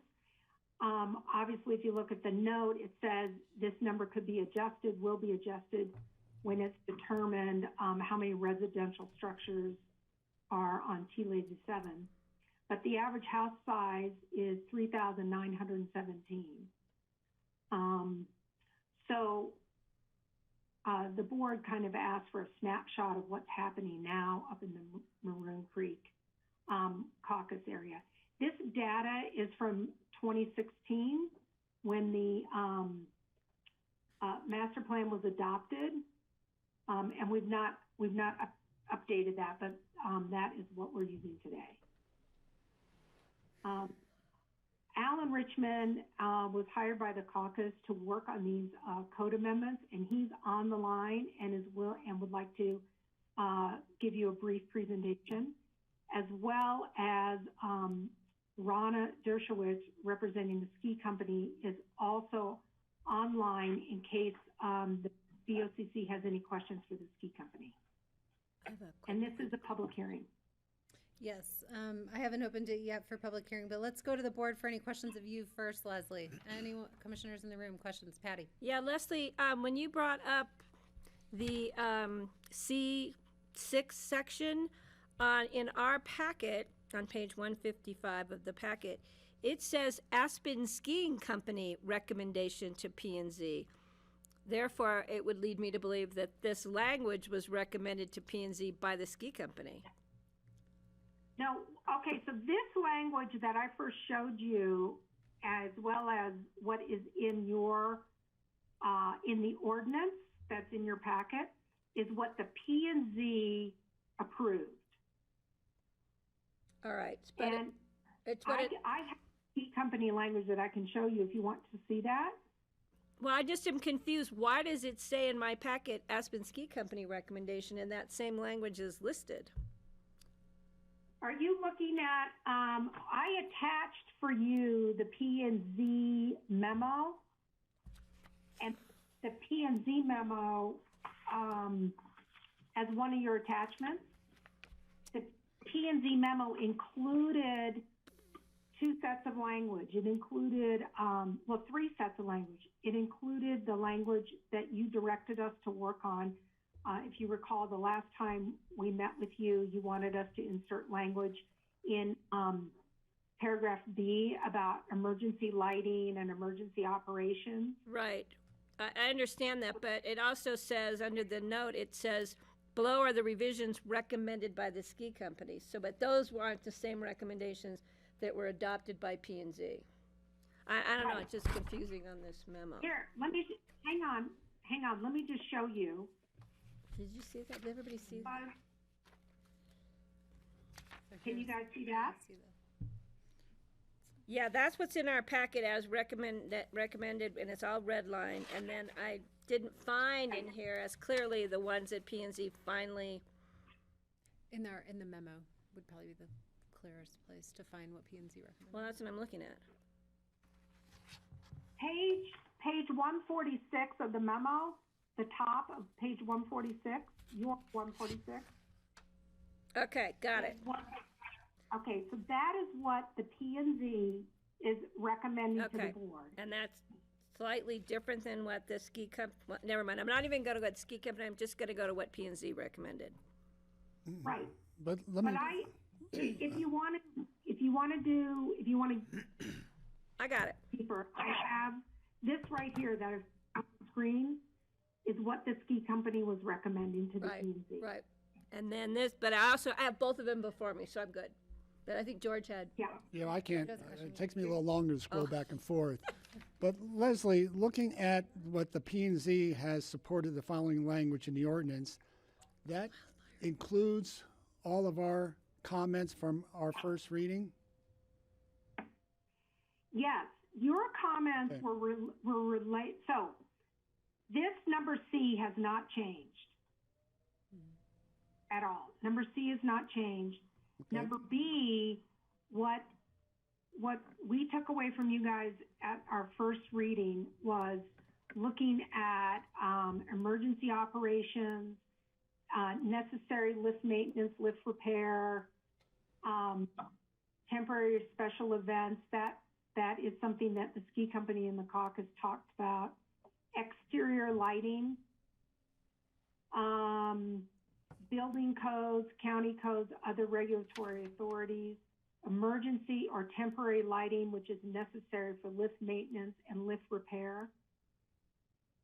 We incorporated that language that we heard from you guys that you wanted us to work on, and we put it here in paragraph B. Great, thank you. Yes, Pat. I want to further that because I appreciate the effort because of lighting for public safety, but trust me, if I'm stuck on a chairlift and there's no permanent lighting for emergencies and I have to wait for somebody to come in and install temporary lighting because it's getting dark, that is a public safety issue for me, for them to not have permanently installed lighting that they could just turn on in case of an emergency evacuation from a lift.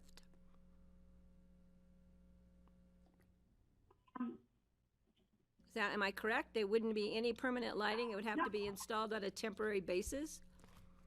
Well, I don't know that. I think some of us talked about that probably when you build it, and Rana's on the phone, and maybe she can answer that, but when you build something, they might come with their own lighting to be turned on in the event of emergency, like on the poles themselves. Right, that's what I'm saying, but it says no permanently affixed nighttime lighting of any ski lift or structure. Emergency or temporary lighting which is necessary for the, so I just want to make sure that if there's an emergency evacuation on a chairlift, we don't have to wait for them to install temporary lighting for nighttime use. Right. So maybe somebody from the ski company can clarify that. I would appreciate that. Okay. One other thing really quick is, I didn't see a definition anywhere going to C6A. It says to achieve the purpose as detailed by the lift operator of the proposed lift. Do we have a definition of lift operator? Does that mean, I mean, I'm sure we're assuming it's the ski company, but you see what I mean? I know I'm very picky here, but a lift operator to me is the guy loading the lift at the bottom of the hill or the top of the hill. So I think maybe... Yeah, that's a good point, Patty. That phrase, detailed by the lift operator, we as staff really supports that, and the caucus does not support that because it's so nebulous. Who is the person? Who does this mean? Is it the person loading the lift? Is it the person who made the lift? I mean, I would like that to be further clarified. I don't have a problem having some mention of lift operator. I just think who the lift operator needs to be further clarified. Okay. Is there, commissioners on the phone, do you have questions for Leslie? Greg's shaking his head. Steve?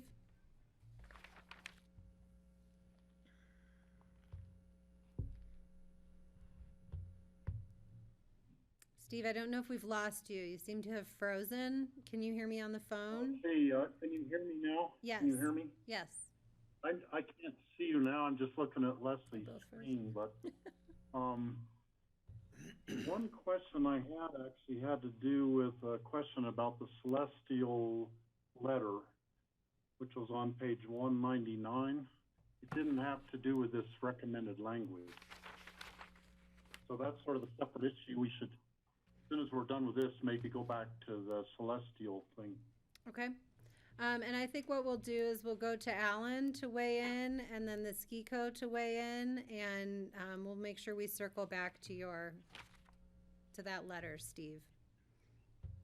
As well, I'm pretty sure Stan Clausen is phoned in as public for public comment. Sure. Okay, so he can help explain that too. Okay, Leslie, if you have nothing, do you want to invite Alan to address us? Please, go ahead, Alan. Okay, Alan, you with us? Go ahead.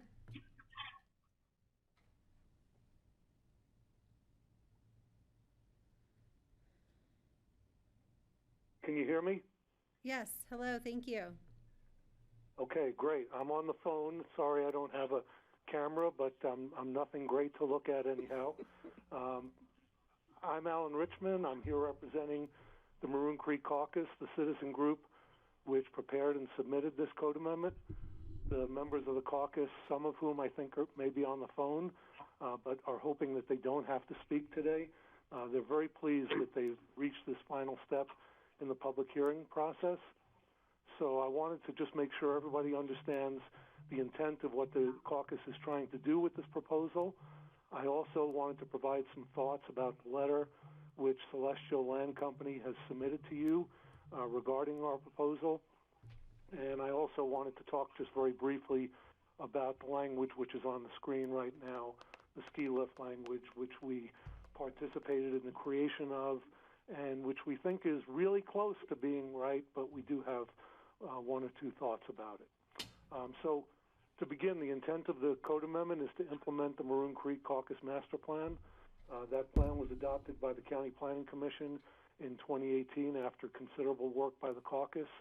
The caucus retained me about this time last year to work with county staff in an effort to get the top priorities from the master plan adopted into the land use code. The way this happened is the caucus board and I worked together to prepare an initial draft of the code amendments. The county staff has then been very helpful in putting together our draft into the ordinances which are in front of you today and in leading this adoption process. And we greatly appreciate the fact that staff is supporting this project and, of course, their recommendation of approval and the P&Z recommendation of approval. As you know, the caucus is volunteers, and so they didn't have unlimited resources to pursue every aspect of the master plan. They focused their efforts on the issues which would have the most positive impact, and there are two of those, the scenic view protection issues and the implementation of the 5,750 square foot maximum house size limitation. Leslie has gone through some of this. I would certainly refer you to pages 3 and 4 of the staff memo, which provides verbatim quotes of the scenic quality and future growth objectives from the master plan, and those objectives and the master plan policies attached to them are really what this code amendment is seeking to implement. Leslie also shared with you the build-out analysis of the Upper Maroon Creek Valley. That was prepared by staff in 2016, as you saw from the graphic, and it showed the potential for up to 42 dwelling units to be built in the area above and beyond what exists today. It also showed a house size of slightly less than 4,000 square feet, which means under today's rules, many houses can be expanded by right up to 5,750 and then can request to go beyond that size using TDRs or growth management. And that growth analysis certainly was of concern to the caucus members, and it's really one of the underpinnings of the master plan recommendation to limit house size and to formulate scenic review standards. Given the fact that this proposal is going to limit the development rights of every property within the caucus, as you saw, the boundary is synonymous with the entire caucus boundary, and it's going to establish new development standards that are applicable to every property in the neighborhood. The caucus board was quite disturbed when they read the comments in the letter submitted to you by Celestial Land Company that suggested that the overlay is primarily about that property. I would ask you to consider whether it seems logical that the entire caucus would downzone itself to justify restricting the development of one property. That's certainly not what this proposal is all about.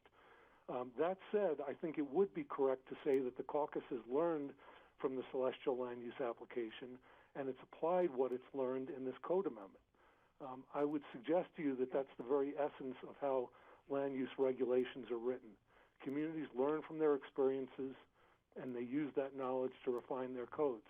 That's what you were doing earlier today with the growth management regulations, where you've learned from recent experience And that's at least part of what's happening here. But I want to stress that this in no way should be characterized as being about a single property. The caucus takes particular offense at the statement in the Celestial letter that says there's nothing truly unique about the Maroon Creek caucus area. While we agree with Celestial that each area throughout the county has its own special and valued character, the members of this caucus certainly believe that Maroon Creek is quite special, since it's the gateway to the Maroon Bells and is therefore one of the most visited and highly appreciated valleys in all of Pitkin County.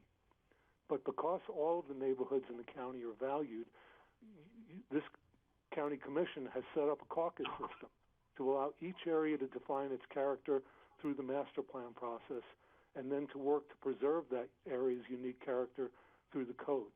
This caucus has prepared a master plan, it's carried it through to adoption, and it's now asking you to preserve the truly special character of the Maroon Creek Valley, which is defined in that plan, and you can do so by implementing that plan. Staff and P&Z have considered the scenic review standards, which are in front of you today, and they found them to be a useful supplement to the basic review standards which are already in the code. As you know, these standards don't replace the scenic review standards in the code. They supplement them. They work in tandem with them. So we disagree with Celestial's comment that the proposed standards are vague and subjective. When these new standards are used together with the adopted scenic standards, they'll provide additional guidance to applicants in the county as to how best to preserve the extraordinary scenic qualities and rural character of Maroon Creek. Finally, Celestial suggests that the proposed amendments will undermine the TDR system when it states that no area in the county has completely eliminated the use of TDRs. That's simply not an accurate statement. You saw Note 11 earlier in this meeting. Leslie showed you Note 11, which sets forth the house size limitations that have been adopted by other caucuses in Pitkin County. The frying pan overlay, upon which the UMCO was directly modeled, sets a 4,000 square foot house size limit plus 1,750 for detached accessory structures. The basalt urban growth boundary also sets a 5,750 square foot final maximum floor area. That's the term that Leslie and the staff are using. That's the term that we're using in this code amendment for all residences. So it's our understanding that both of these areas, the frying pan overlay and the basalt urban growth boundary, would not allow the use of TDRs to be landed to increase house size, since they are both limited to 5,750. The last point I wanted to make today was with regard to the language addressing ski lifts, which Leslie had in front of you, and I think she's about to go back to. Following the first reading, the caucus submitted a revised draft to staff in direct response to the comments made by board members about your desire to address safety concerns, guest needs, and other practical matters in Standard 6. We focused solely on 6B because that was the subsection we understood the board wanted us to look at. So we made no changes to 6A and no changes to 6C. The ski company also provided language for consideration. They focused on both A and B. At the P&Z meeting, I thought we'd reached an agreement with the ski company and the Planning and Zoning Commission on the language in 6B. Leslie, if you could go back to the P&Z recommended language. So the language in 6B is what P&Z is recommending to you. We support the adoption of 6B as it's written. We're entirely comfortable with it. We are not asking for any changes to be made to it. 6A, we have a couple of minor edits. As I said, we hadn't proposed any changes to that section from the draft you read at first reading, but P&Z did accept some minor changes to the language, which we really don't think are particularly improvements. So if you look at line 4 of subsection A, well, I guess it starts at in this version, it starts towards the end of line 3. So the language as detailed by the lift operator, we don't support that language at all. I heard a question about what's the definition of lift operator. We have a more fundamental question. We just don't think the code should put the applicant, which we believe the lift operator is the ski company. We think that's why they wrote this language. we don't think the code should put the ski company in the position of determining for the county whether a lift alignment will achieve the purpose of the lift. That's for the county to determine what's the purpose of the lift and does the alignment reasonably achieve that purpose. So we would suggest that language come out. We don't see it helping in any form in this amendment. The other thing that we would ask on line 3, you see the word reasonably. We think that's a subjective, vague term. Again, we don't think it improves upon the language here, so we would ask you to strike the term reasonably and ask you to strike as detailed by the lift operator. The other addition the ski company made to A, where it's on line 2, after the word practicable, or they added or permissible, we actually think that's a good addition. We agree with that. If the ski company cannot get permits for a lift, then it's not practical and it's not appropriate. And we agree that language belongs in there. So we're trying to be good neighbors, and we're trying to compromise with the ski company and come up with the best language here. I think we've done that on B, and we think we can do that on A. And we hope that you adopt this today so that this can go into effect. We're very anxious for this process to be completed. Thank you. Okay, let me go to commissioners in the room if you have questions for Alan. I don't have questions for Alan, just have questions for the ski company representative when it's appropriate.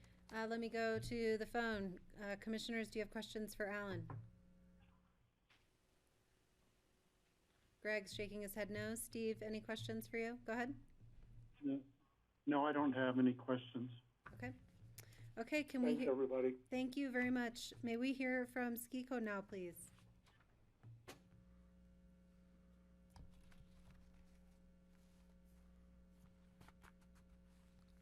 Out of there. Do we have anyone joining us who'd like to present from Skiko? Leslie, are you aware or expecting that? Yes, Ronna sent me an email and told me that she would be on the line and would want to make some comments. Okay. Do you happen to know her phone number? Maybe we can unmute her. Hello? Andrew, if I shrink my share, can I go to... We can just see all the numbers here, so maybe if we can, she's dialed in. She said she's dialed in, but she can't be heard. But we need to know her number. Okay. Ronna, try hitting the blue button. That's what I had to do, and then I was able to be heard. I can just unmute all the phones. The blue button in the upper right corner. Okay, and we'll just unmute everyone from our end. Can you guys hear me now? Okay, Ronna, is Yes, that you? Ronna, you there? Okay. Hi there. Good afternoon, everybody. Sorry about the technical problems. No problem. This is Ronna Dershowitz from the ski company. I'm dialed in through my phone. I was watching the screen, and the time difference has made it challenging. I understand. I'm happy to answer questions if there were specific questions. I did have a couple of comments I wanted to make as well. I wasn't sure which way the commissioners wanted me to start. Yeah, go ahead and make your comments, and then we will follow up with questions, please. Okay, thank you. So first, to clarify, by lift operator, we certainly had understood and intended that to mean the ski area operator. Probably ski area operator would have been a better choice of words, and we apologize for that, but that was the intent in A, and the intent there really was to be able to enable the ski area as the applicant to articulate what it was intending with the lift, so that, Alan, we agree with that it is up to the commissioners to assess whether or not they want that project, but that the purpose of the lift should be described as part of the application process if there were to be a lift considered. So that was the reason that we had included the as detailed by the lift operator, and again, probably better as detailed by the ski area operator. The reason for the inclusion of the word reasonably is, again, throughout this whole process, what we have tried to do is balance the the intent of the plan and the needs of the ski area as a functioning operation. And there are certainly situations where lifts are possible but utterly unreasonable. And so again, we were trying to strike a balance of, what is reasonable in the context of what is trying to be achieved with the lift, where it's practical and where it is permissible. That's why we had put all of those words in there. With regard to B, the way we read the first sentence, the no permanently affixed nighttime lighting on any ski lift, was not that there couldn't be lights on the lift, but that there couldn't be permanently affixed nighttime lighting, and that you could have permanently affixed fixtures that would only be used in emergency or temporary contexts for purposes of lift maintenance, lift repair, and other functions. We had sought to have essential ski area, the word essential stricken, because the other types of operations that might require some lighting include things like grooming or snowmaking, and we just thought it was clearer to leave out essential so that there wasn't an argument of what are essential ski area functions and what are non-essential ski area functions. And then, so the way that we would read it, we would have the ability to have a fixture on the lift, but that fixture couldn't be turned on in any sort of permanent way. It couldn't be nighttime lighting of the lift. It could only be used for the specific purposes that are articulated in the paragraph. As the paragraph is written, we do believe that it gives us sufficient flexibility to operate the ski area in a safe manner. We had requested some further language beyond necessary to say lighting which is necessary or appropriate. Again, that was not for purposes of trying to gain more ground, but more to make it clear that if we think it's appropriate, if we're trying to be safe for people, that we can turn those lights on without getting into an argument about what's actually unequivocally necessary. That's how we had thought about it. Happy to answer any other questions. Okay, let me go to commissioners in the room for questions. Patty? Yeah, thanks for the clarification on the lighting. So in that second sentence where it does start with emergency or temporary lighting being exempt, I just want to make sure that, and I really appreciate your explanation, that in case of emergency there will be lights permanently affixed that will be turned on only in cases of emergency. Correct. Cases of emergency or temporarily necessary for maintenance, repair, things like that. Right. Okay. I'm comfortable with that. I just didn't want to have to go through a process in case of emergency. Thank you. George, yes, please. Hi. So are you, in that same paragraph, did you suggest that you be comfortable deleting and similar essential ski area functions? No, the opposite. We had suggested that the word essential be stricken so that it read and similar ski area functions, so that there wasn't the opportunity for a dispute as to what's an essential ski area function versus what's a non-essential ski area function. Again, so that we could undertake activities like grooming or snowmaking without there being any question that those are part of the ski area functions. Okay, thank you. Can I go to our commissioners on the phone? Do you have questions for Rana? Steve or Greg? Greg is no, Steve is yes. Go ahead, Steve. Okay, Rana, I'm looking at your suggested wording compared to the Maroon Creek Caucus suggested wording, and I want to run a proposal by which we would strike the reasonably, because that has a, as Alan pointed out in the paragraph A, that has room for interpretation. So I would say which could achieve the purpose of the proposed lift by the ski area operator is how I suggest we word that. So all it's doing is changing lift operator to ski area operator, striking reasonably, and moving the proposed lift clause to right after the words "the purpose." That's good drafting, Steve. I like it. Yeah, me too.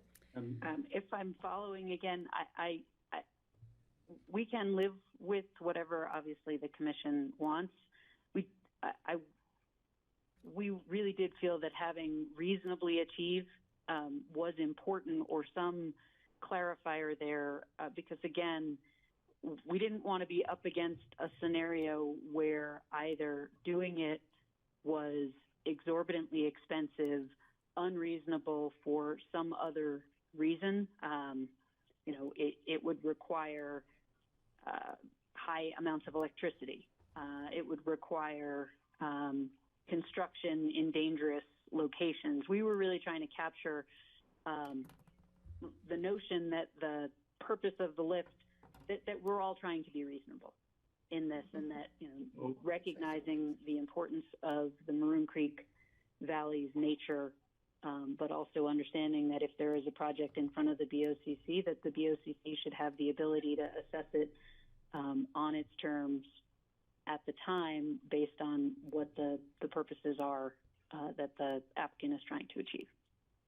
And I would suggest that's exactly why practicable is on the previous line. That's exactly the conversation we had with the P&Z. Okay, well, I'll make sure we deliberate that among the commissioners. Are there any additional questions for Rana from the commissioners?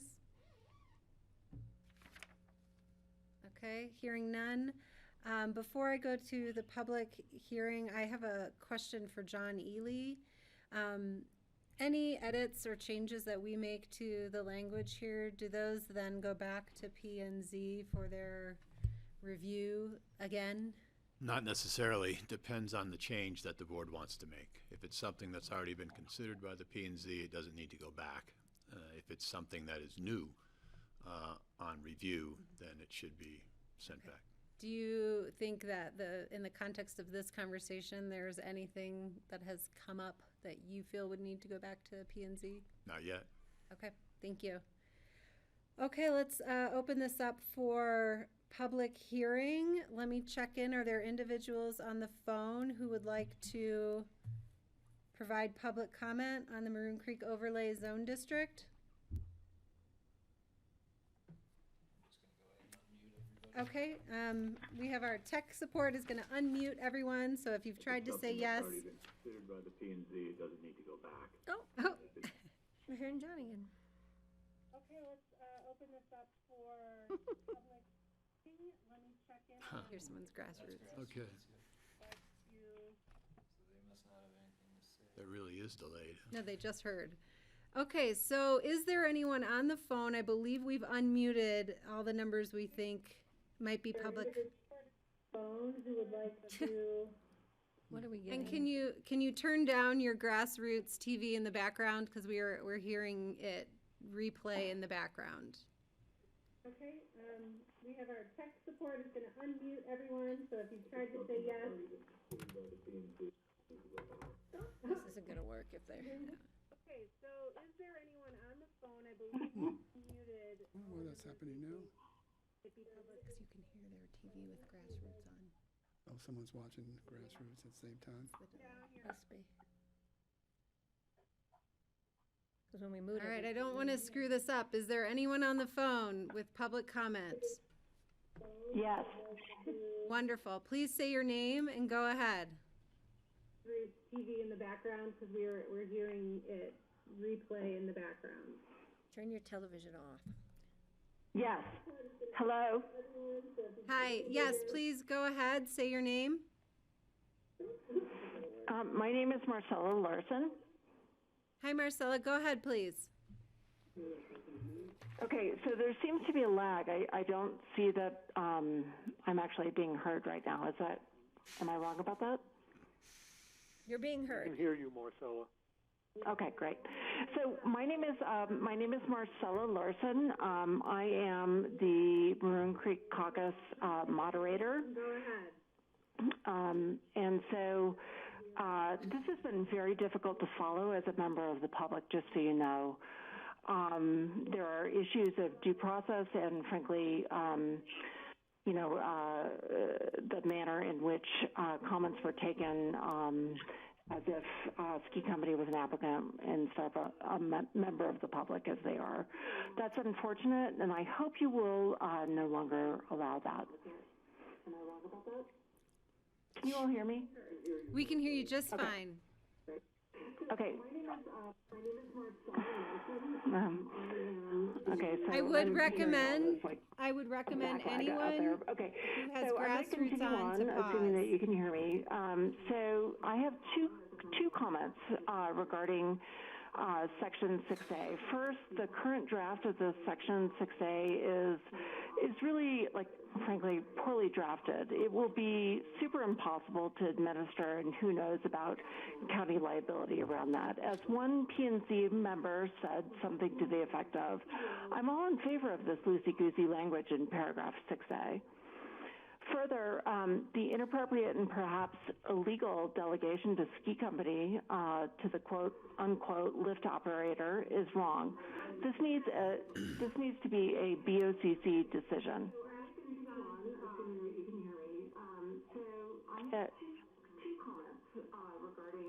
Marcella, the board can hear you just fine. Marcella, we can hear you. Turn off your television. Okay. All right. So, so regarding the language about the quote unquote lift operator, it's wrong. It needs to be a BOCC decision. It's ridiculous to cede your authority to a ski company. This reasonable and practical language regarding a gondola, and let's call it what it is wholly inappropriate. The entire scenic regulations attempt to preserve this area, which a gondola spanning this area would grossly violate every single scenic standard, including those already existing for this area. So I appreciate that I've been able to comment. This is a really difficult format, as you know. So I will sign off now. If you have any questions for me, I'm happy to answer. Marcella, this is Kelly. I'm chairing the meeting today. Thank you for your feedback. I want to assure you that all of your comments came through very clearly to the board.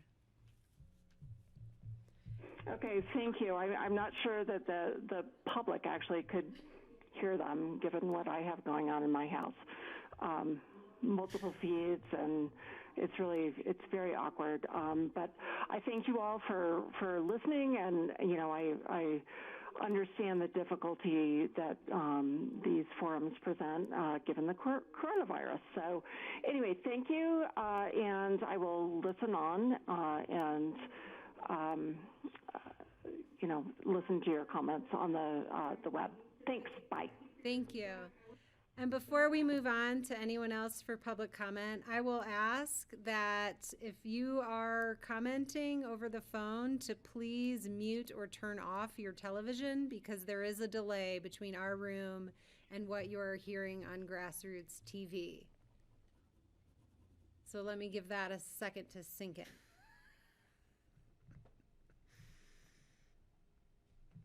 Good job, Kelly. That's not easy. Now we know.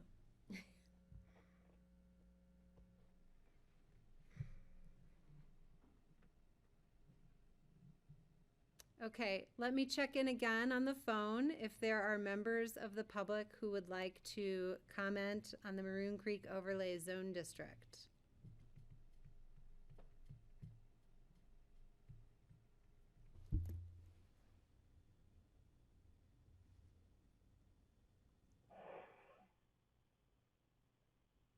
Yes, go ahead. Say your name, please. Okay, let me check in again on the phone if there are members of the public who would like. That's just our echo again. I thought Stan wanted to. Hello? Yes, go ahead, please. Hello? Say your name.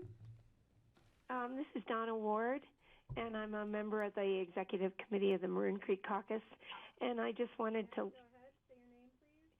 I'm Donna Ward, and I'm an executive committee member of the Maroon Creek Caucus. Did that come through? Yes, Yes, go Donna, ahead. go ahead. Okay, thanks. I just wanted to let you know I was here, and Just tell her to keep talking. Donna, if you just turn your TV off, you are live with us. There's just a delay with what's on the television. yeah, I don't have a TV, so I Somebody's don't got know one. where the delay is coming from. Just tell her to keep Donna, talking. just keep talking. We can hear you just Okay. fine. Okay, sorry about this, but I don't have anything on other than my computer listening to you. We're doing it.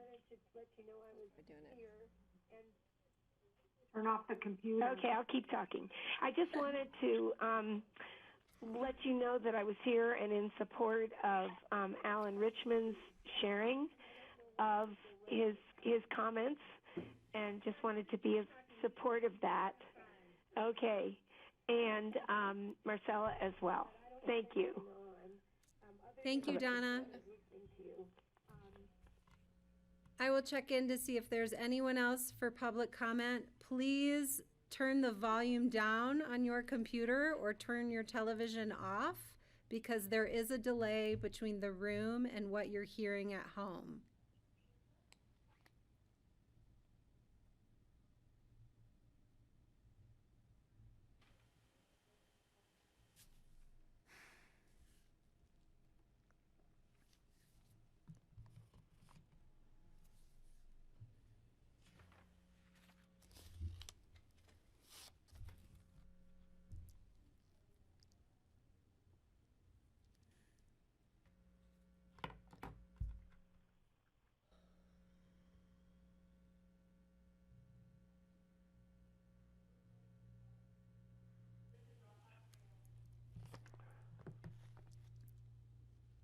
Okay, I think I've given this sufficient amount of time for anyone else at home to provide public comment.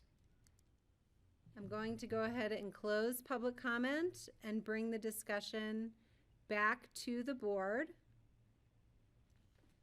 George, please. Oh, thanks. I've got a question for Alan, if you're still there, and then a follow-up question for John Ely. I'm here, George. Yeah, 6A, maybe I got confused. I thought that during your presentation, all you wanted to do was on that next to last line, which could reasonably achieve the purpose, you wanted to replace reasonably with practical. No, I just wanted to delete reasonably. Practicable is on the second line, and so the wiggle room that the ski company is looking for here already is written into this standard.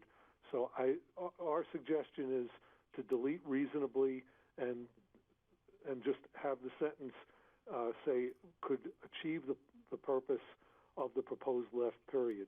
The language that Steve had suggested also would work from my perspective. Okay, and then but you're saying but there is no practical or permissible. Did you want to change any? That's good.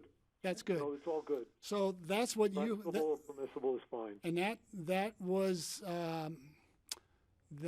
approved by the caucus? Yes.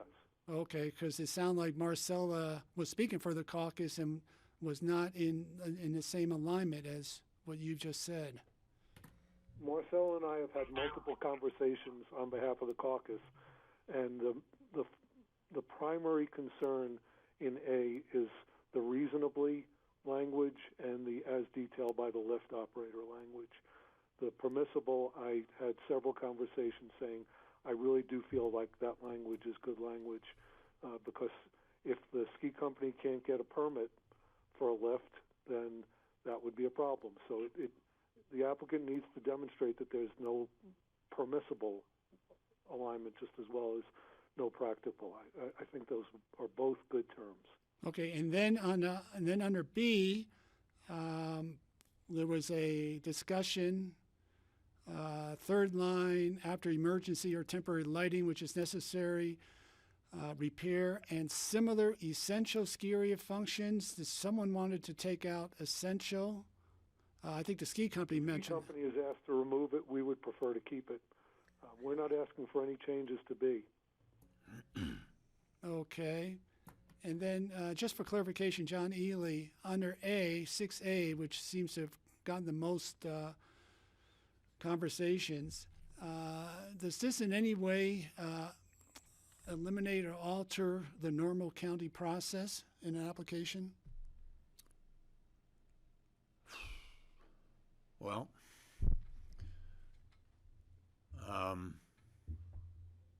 yes, it would to the extent that what you're dealing with is the establishment almost of two overlay districts. You have a underlying zone district that's in place now, and the Maroon Creek Caucus is proposing through staff to have an overlay on top of all districts within the caucus area.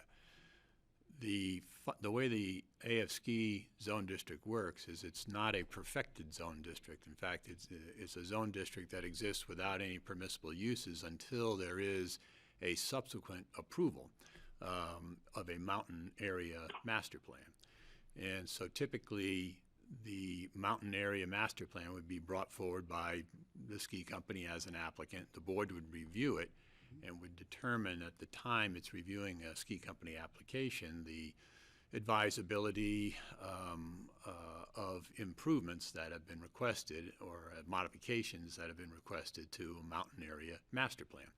So the way that this would change that review is then the board's determination of what would be appropriate for a mountain area master plan would be constrained by looking at the terms and language of the Maroon Creek overlay district. So that's how it would change your review process. But it would not bypass having to go to the BOCC? No. No, okay. Any mountain area master plan has to go to the BOCC. Okay, because I was hearing a little different from one of the comments. Okay. No. Thank you. That stays the same. Patty, do you have a question? Yeah, and I could support Steve's language. So at some point we'll have Steve clarify that exact language for A, as far as achieve the purpose of the proposed lift, something by the ski area operator. I understand the concerns about the word essential in B. I've clarified on the emergency my issue with public safety. I'm good on that. But yeah, I think that essential comes up a lot in our dialogues today, and what is really, how do we determine the definition of essential and how it applies? I think it's more determined by what is the ski area function. So I'm comfortable with deleting that. But in light of George's question, which I truly appreciate, and in light of my concerns as to two zone districts overlaying, I think the process that's required right now for ski area zoning with their master plan is a very clear process with a lot of public comment, a lot of steps that need to be taken, a lot of discussion. And I want to make sure that by doing this overlay, we're not restricting the board's ability to really vet a ski area master plan that comes in because it was already determined by the Maroon Creek Caucus or this overlay zone. So I would be more comfortable in the board further discussing whether or not we want to extend that overlay onto the, what is it, AFSCI? Right. Zone district and have two overlays on that parcel, that property.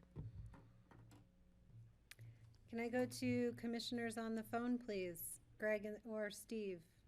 I can't see you guys right now. Let me see if I can find you.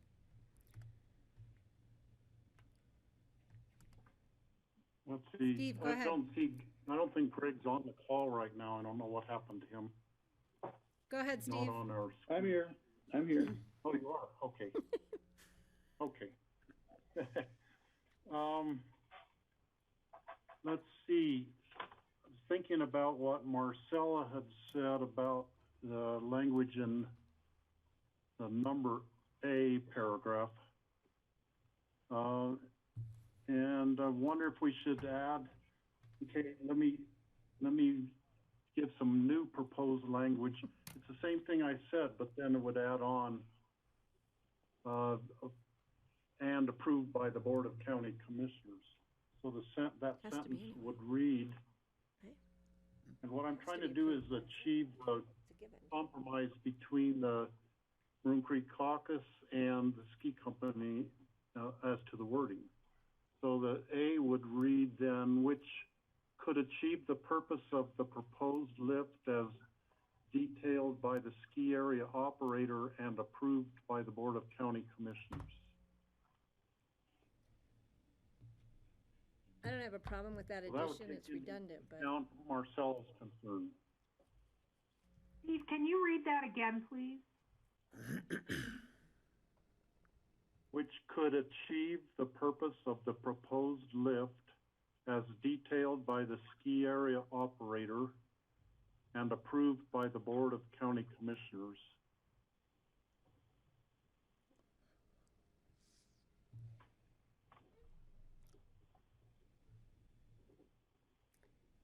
Okay, Steve, do you have anything else to offer or comment on?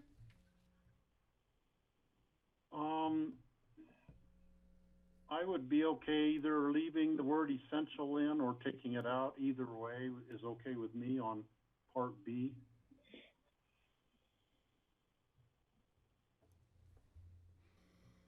I hope what the changes we make don't necessitate that we send it back to the P&Z for further approval by them. I'm looking to John Ely, and earlier he said that didn't appear to be the case. I don't think we need to go back to the P&Z yet. Okay. That's the same thing you answered with last time. All right, Greg, go ahead.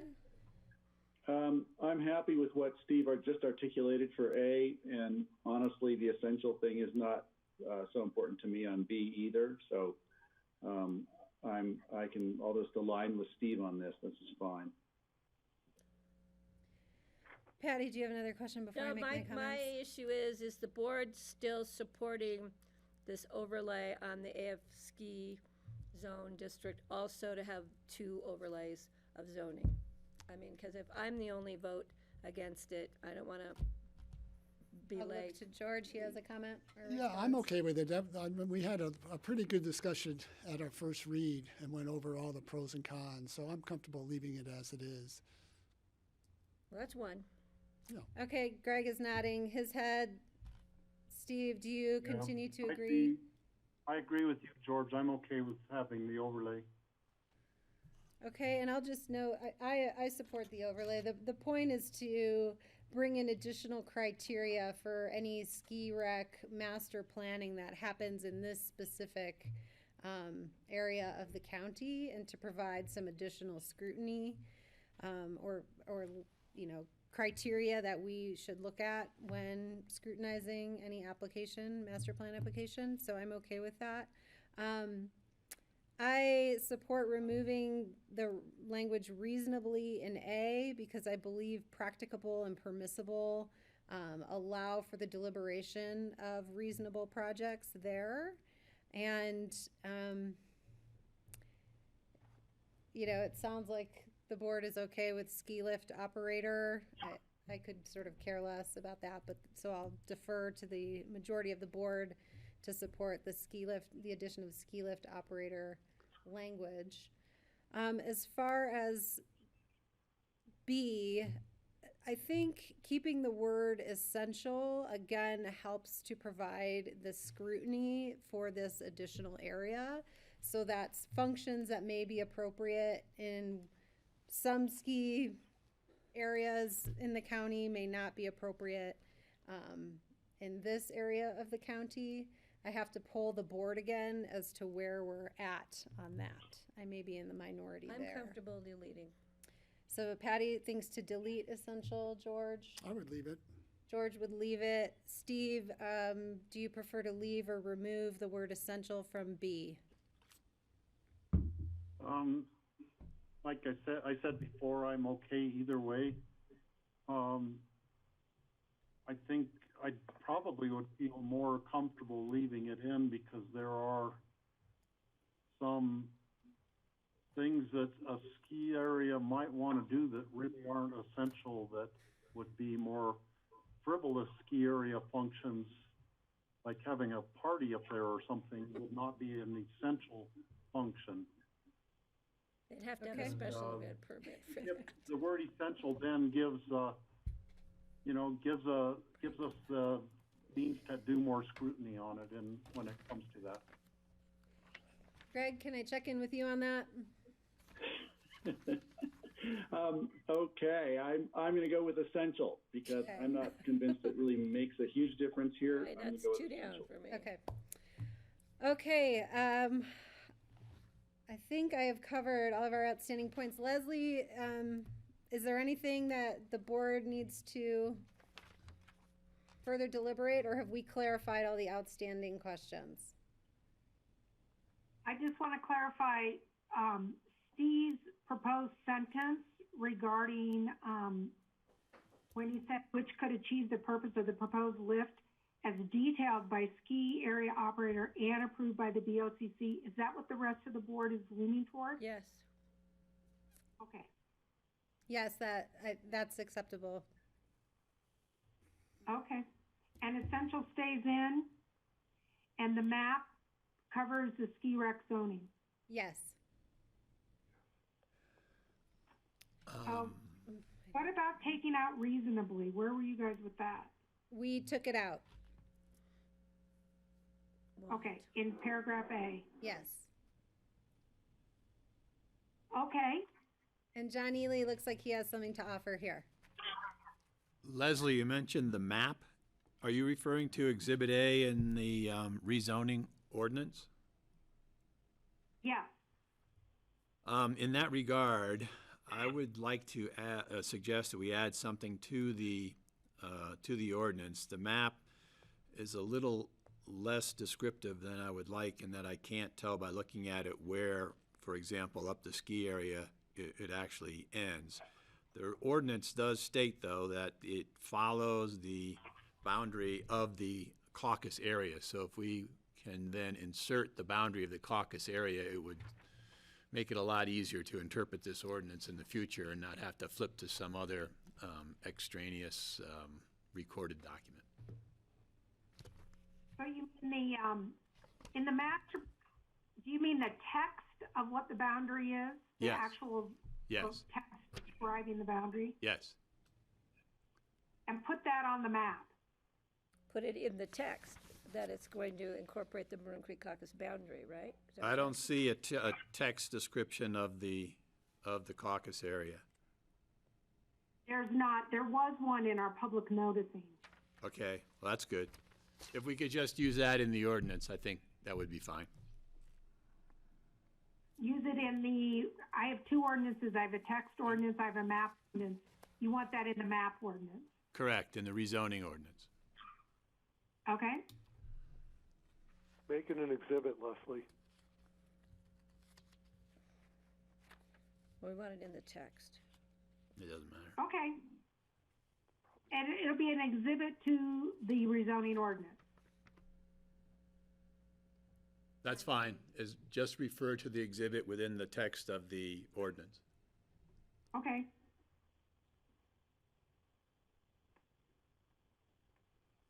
Okay. And make sure that gets attached.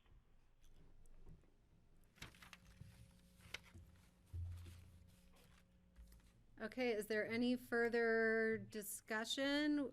If not, I will ask for a motion. We have two items here.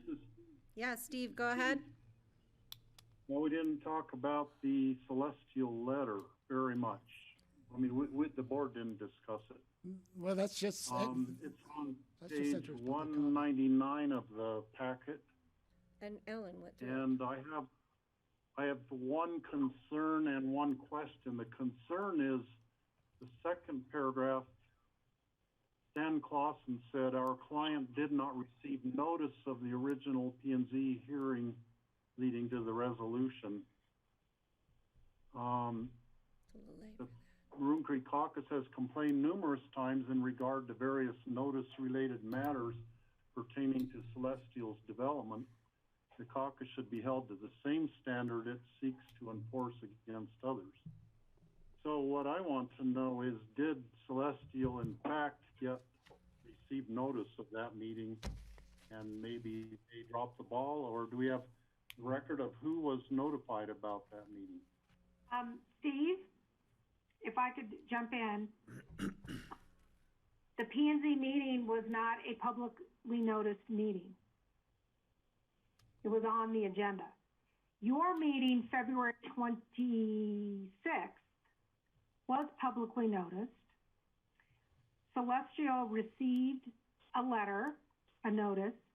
That letter came back to me. I let Stan Claus via Patrick Raleigh know that the letter came back to me, and I was concerned. The address on the letter was the address that is found in the assessor's records, and as you know, that's what people use. So I told them the letter came back to me, but I also told them that the BOCC meeting, first reading, which was publicly noticed, was February 26th, and this item is on the agenda. John Ely would also like to weigh in.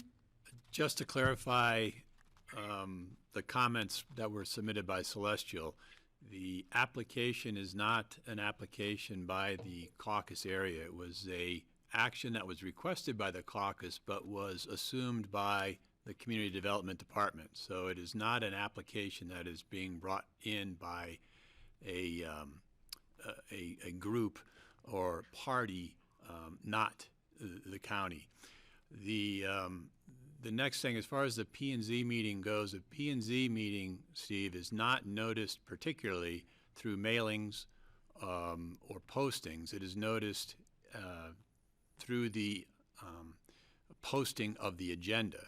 So actually the P&Z meeting was publicly noticed. It just wasn't noticed individually as ordinance actions for the BOCC are required to be done. Yeah, anybody can go on the website and look at the agenda of the P&Z meetings. Exactly. Yeah. Okay, so I take it then we don't need to be concerned about this. They missed the ball on it through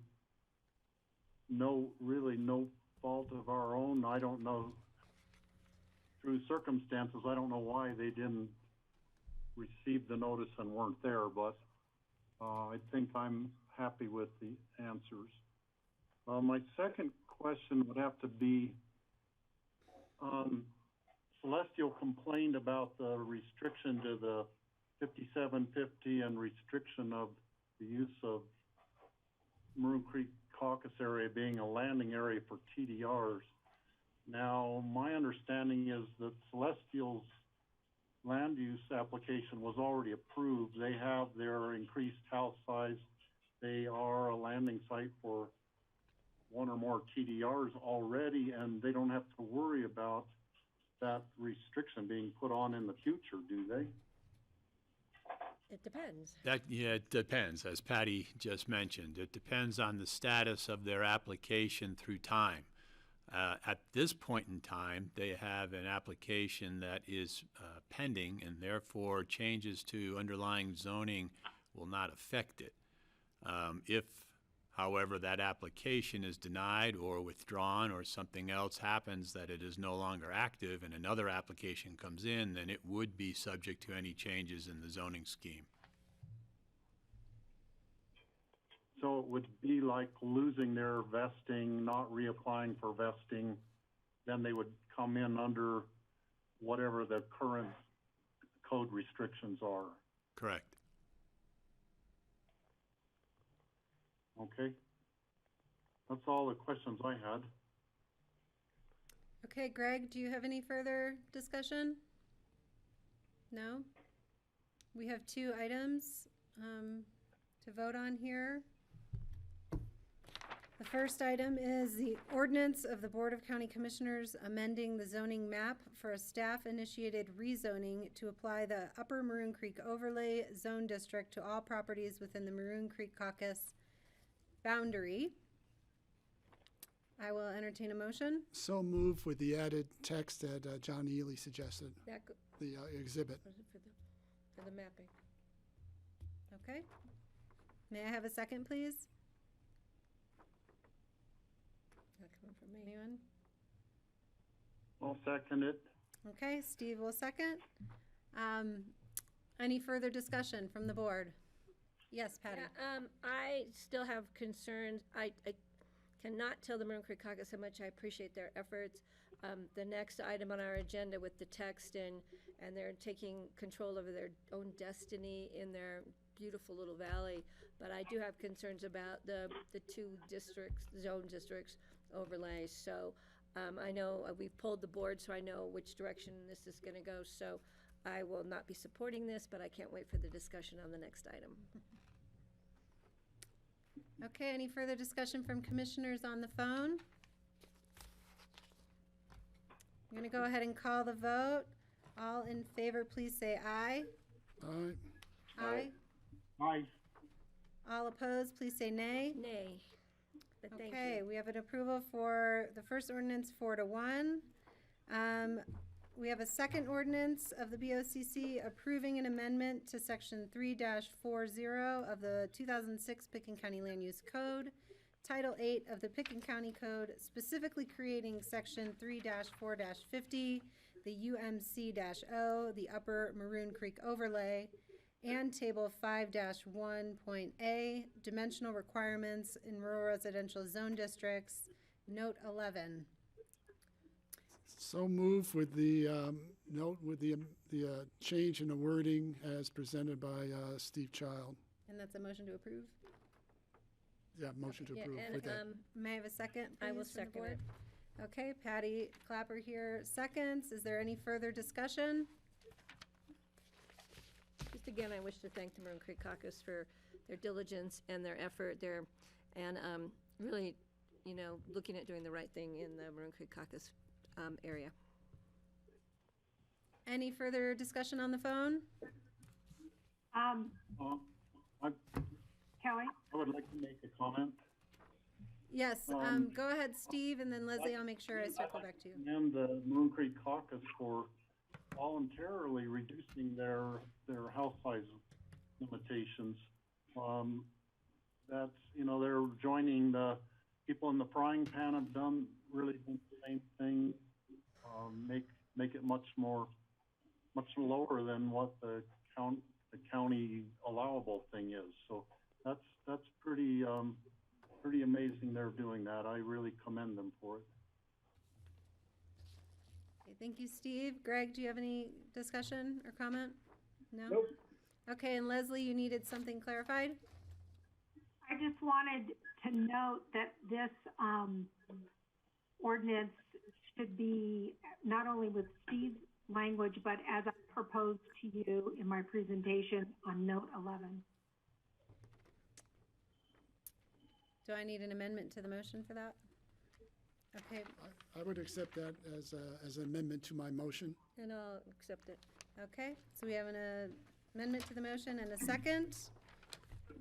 Could you repeat that, what Leslie just said? I'll ask Leslie to repeat it. Yeah.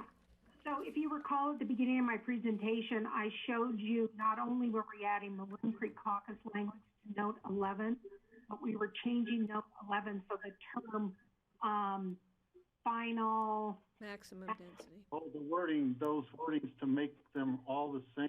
Final maximum Yeah. density. Now, are those going to change in every one of the caucus master plans to match that wording? Or is that a I don't think separate so, thing? because the code reflects goals of the master plan. So we just want to be consistent within the code. And it doesn't change what the individual master plans were recommended and was codified. Does that make sense? Okay.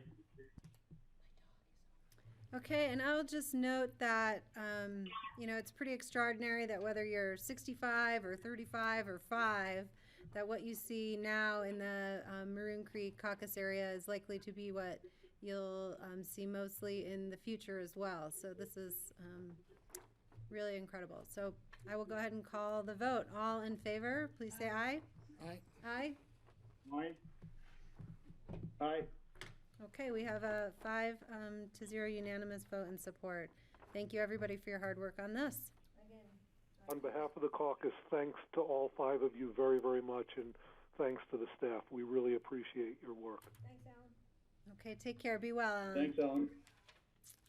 Let me check in with the board. Would you like a 5 to 10 minute break? Unless it's gonna take time, I really need to get home here shortly. I'm a dog who's been left home all day. I didn't know we were gonna I feel like I've been doing pretty good. Like a 5-minute break, just a. Okay, we'll just have a quick 5-minute break with the board so that next folks can set up. Grassroots will be back at 4:37. Thank you. when they cleaned up upstairs. All right. So, good news, that little dot there is a camera. Oh, yeah, I know.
Okay, thumbs up from grassroots. Welcome back, everybody, to Pickens County Board of County Commissioners regular meeting on Wednesday, March 25th. We are at the last item of our agenda for the day, item number 12, an ordinance of the Board of County Commissioners amending the Pickens County Code, specifically Title 8 of the Land Use Code, Sections 2, 4, and 7, Renewable Energy. This is a first reading, and it will set... If we move it to second reading, it will be a public hearing on April 22nd. So may I ask staff, Ellen and Zach, please take it away.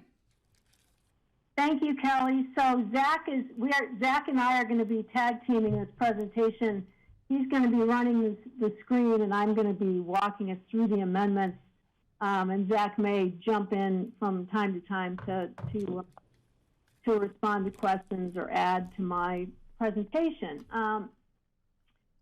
So I'm going to start by giving a brief background for context for these land use code amendments, talk a little bit about process, and then briefly summarize the proposed amendments. I'll be as brief as I can. As it's the end of the day, you've had a long day. At the end of the day, we are looking for direction from you as to whether these amendments should move forward as is, be modified, or scrapped altogether. Hopefully we won't go there. So by way of background, in November of 2019, the board adopted an ordinance that completely revamped the renewable energy provisions in the land use code.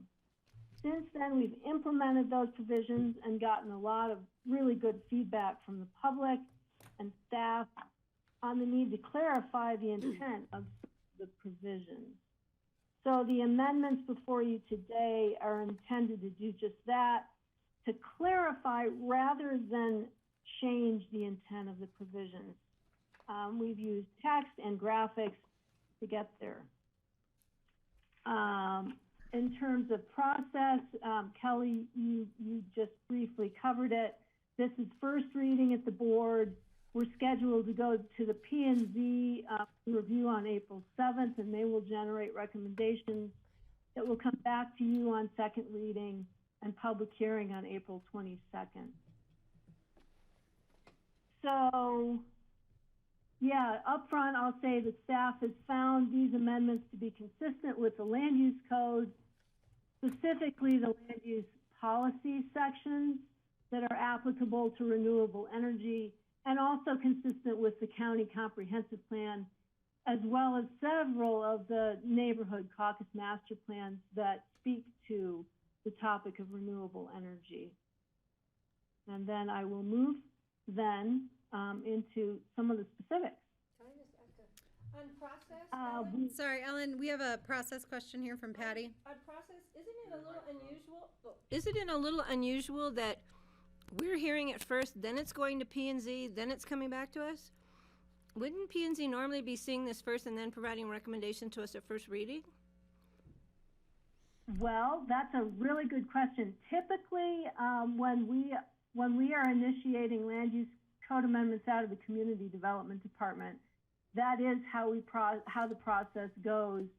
The county attorney's office sometimes goes with this approach, coming to you first just to make sure we're on the right page, bringing it back to the planning commission to make sure that you get recommendations from them before you make a final decision at second reading and public hearing.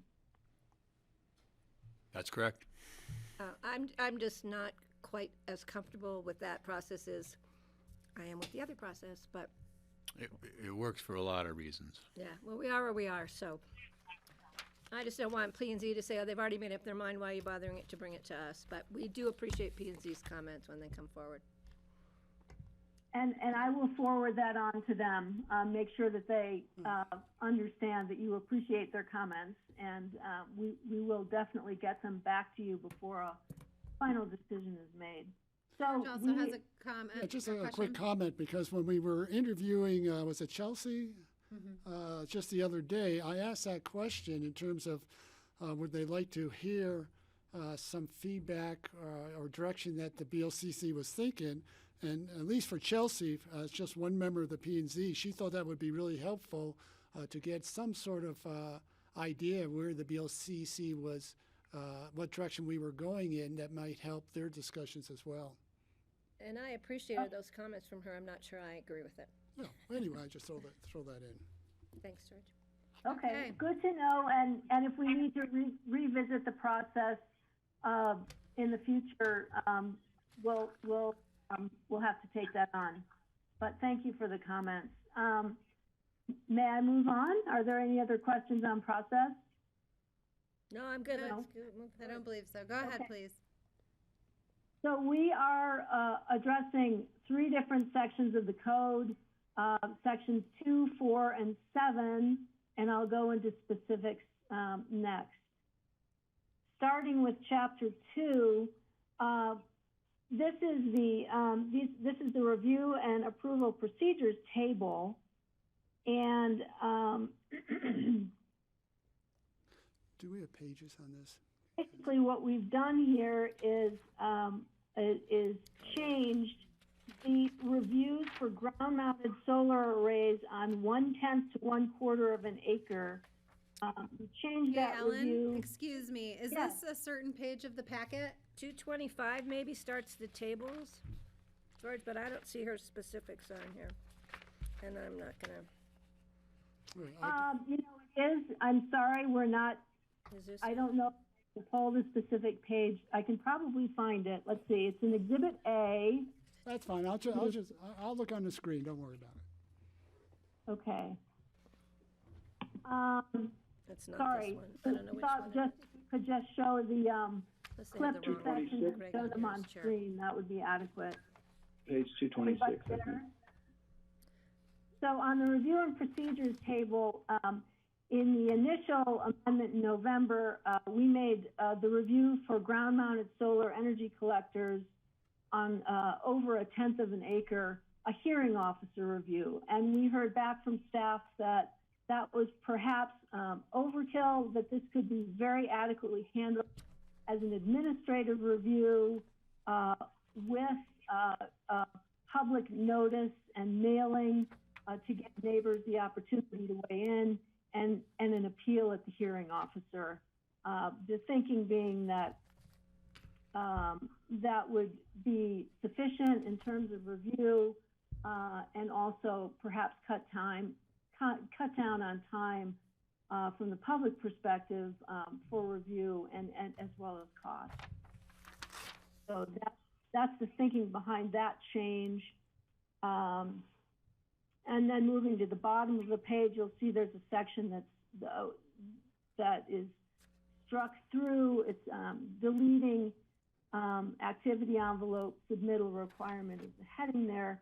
In 2019, the requirement for an activity envelope for ground-mounted solar arrays was deleted to allow for flexibility in locating arrays in areas without visual or physical constraints.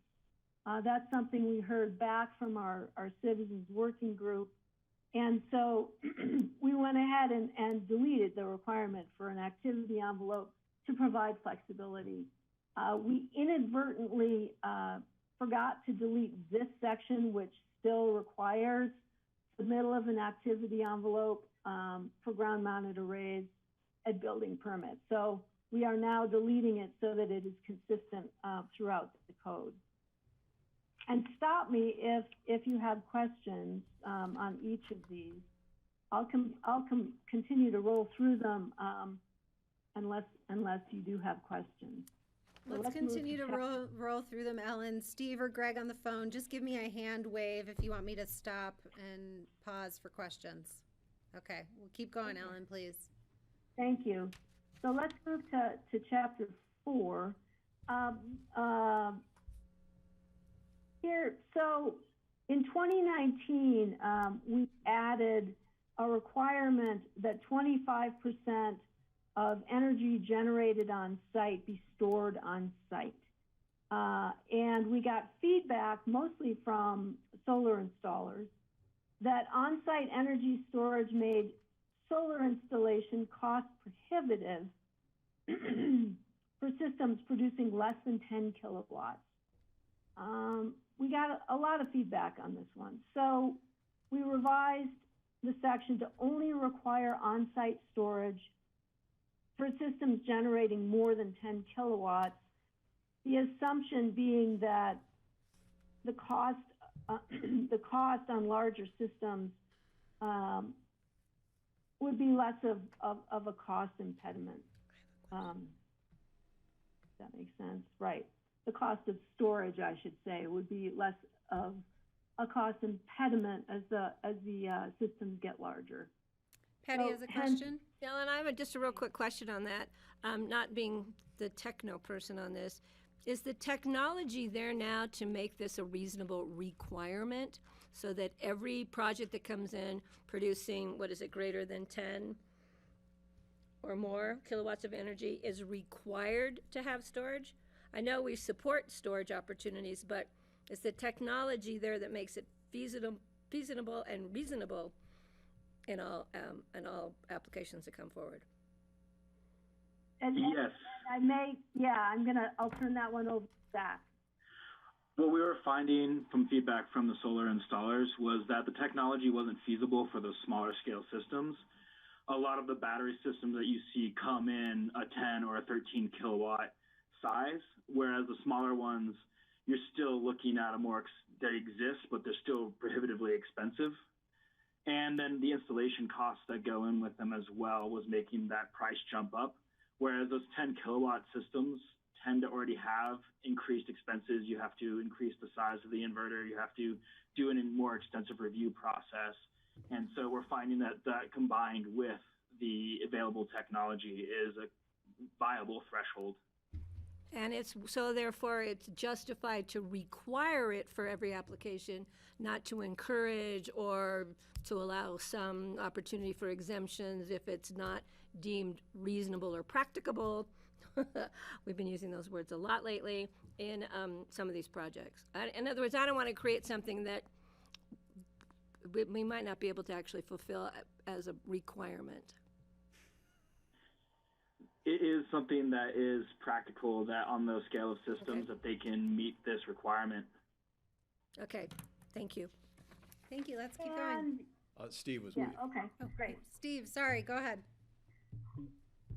Kelly or Zach, does the thing about energy storage include the capability of being grid connected and having the grid be able to take the electricity that? Yes, that language was included in the last amendment update that we did for all renewables. So that language is already existing in the code. So if someone is doing a 12, let's say a 10 or a 12K, let's say they're doing a 12K kWh system, would they then be required to put in a battery storage tank? Or just to be connected to the grid? The way the code is written is that if they're going 100% off-grid, they are not required, or if there is some other prohibitive barrier to them connecting in that way. But if those two conditions aren't met, then yes, they are required to have a feedback to the grid to allow that backload in. Okay. And then looking at a little bigger picture, at some point I presume that Holy Cross Energy will have some industrial scale battery storage of electricity, or maybe pump back hydro capacity, something. In that case, would we then take a look at this again and remove this requirement for the on-site battery storage? That would not be outside the realm of possibilities. However, I still think these systems are going to remain necessary going far into the future. Just the extra resiliency that the grid gets from having this distributed energy systems rather than one consolidated system really adds a lot of strength to the overall system. And from all of our talks with Holy Cross, that they are very enthusiastic about these small scale distributed systems to match the large utility scales that they're looking to put in as well. Okay. Yeah, I could see that it would increase the total capacity for electricity storage in the entire system. Correct. Right. Okay, let's keep moving, please. Oh, Greg, sorry, you have a question. Yeah, just a question for Zach. I think, correct me if I'm wrong, I think the average solar house is around a 7 kilowatt production, or see, if that's the load, I think, or the average usage of house is around 7. Isn't that right? And haven't solar panel systems been kind of devised in that range? My concern is if storage becomes much less expensive, are we going to feel a need to go in and change this, say, in the next 5 years? It doesn't prohibit those smaller systems having it, and in all of our talks with Holy Cross, they are working on providing incentives as well. So hopefully those smaller scale systems, we won't need us to have that shove to get them to put them in. But we picked that threshold, one, because of the extra permitting, but also because of if they wish to put in a charger for their car, their electric car, is something that tends to be that threshold that you hit. All right, are we good? Okay, thank you. Let's keep going. Okay, great, thanks. So the next, let's move to, okay. So here we have added graphics to illustrate how to measure setbacks and height relating to roof and ground-mounted arrays. The top diagram is just showing solar arrays on a roof as they relate to the International Fire Code setbacks, which change from time to time.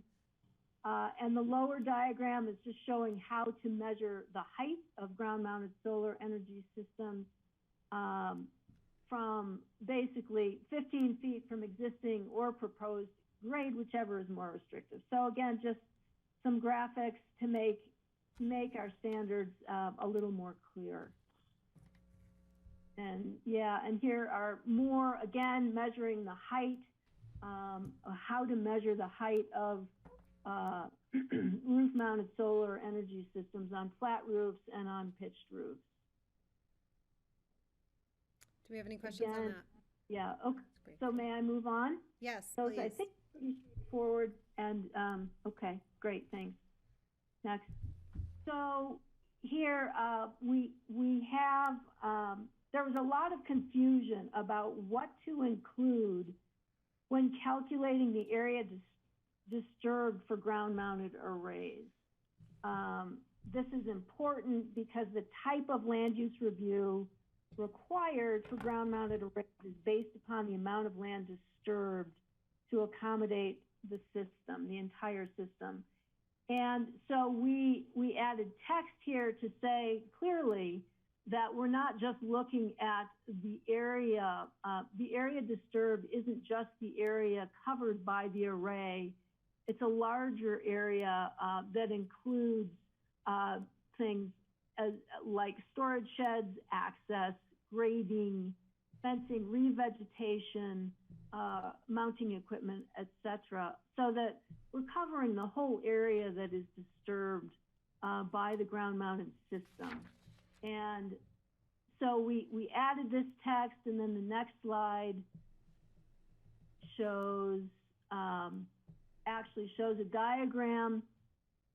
And also, Steve, you might recognize this, all of you may. The lower photograph is of an array that exists at the monastery. And really the intention here was just to show how to calculate the entire area disturbed by a ground-mounted array. And we shopped these diagrams around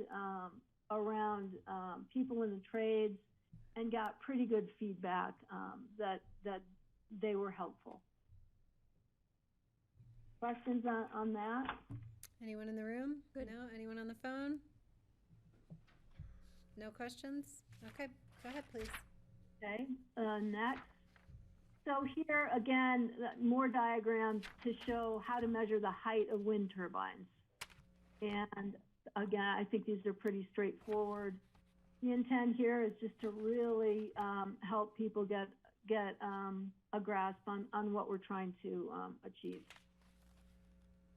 And then, so here you may recall that we had standards for solar roof readiness and some guidelines for site orientation to accommodate solar access.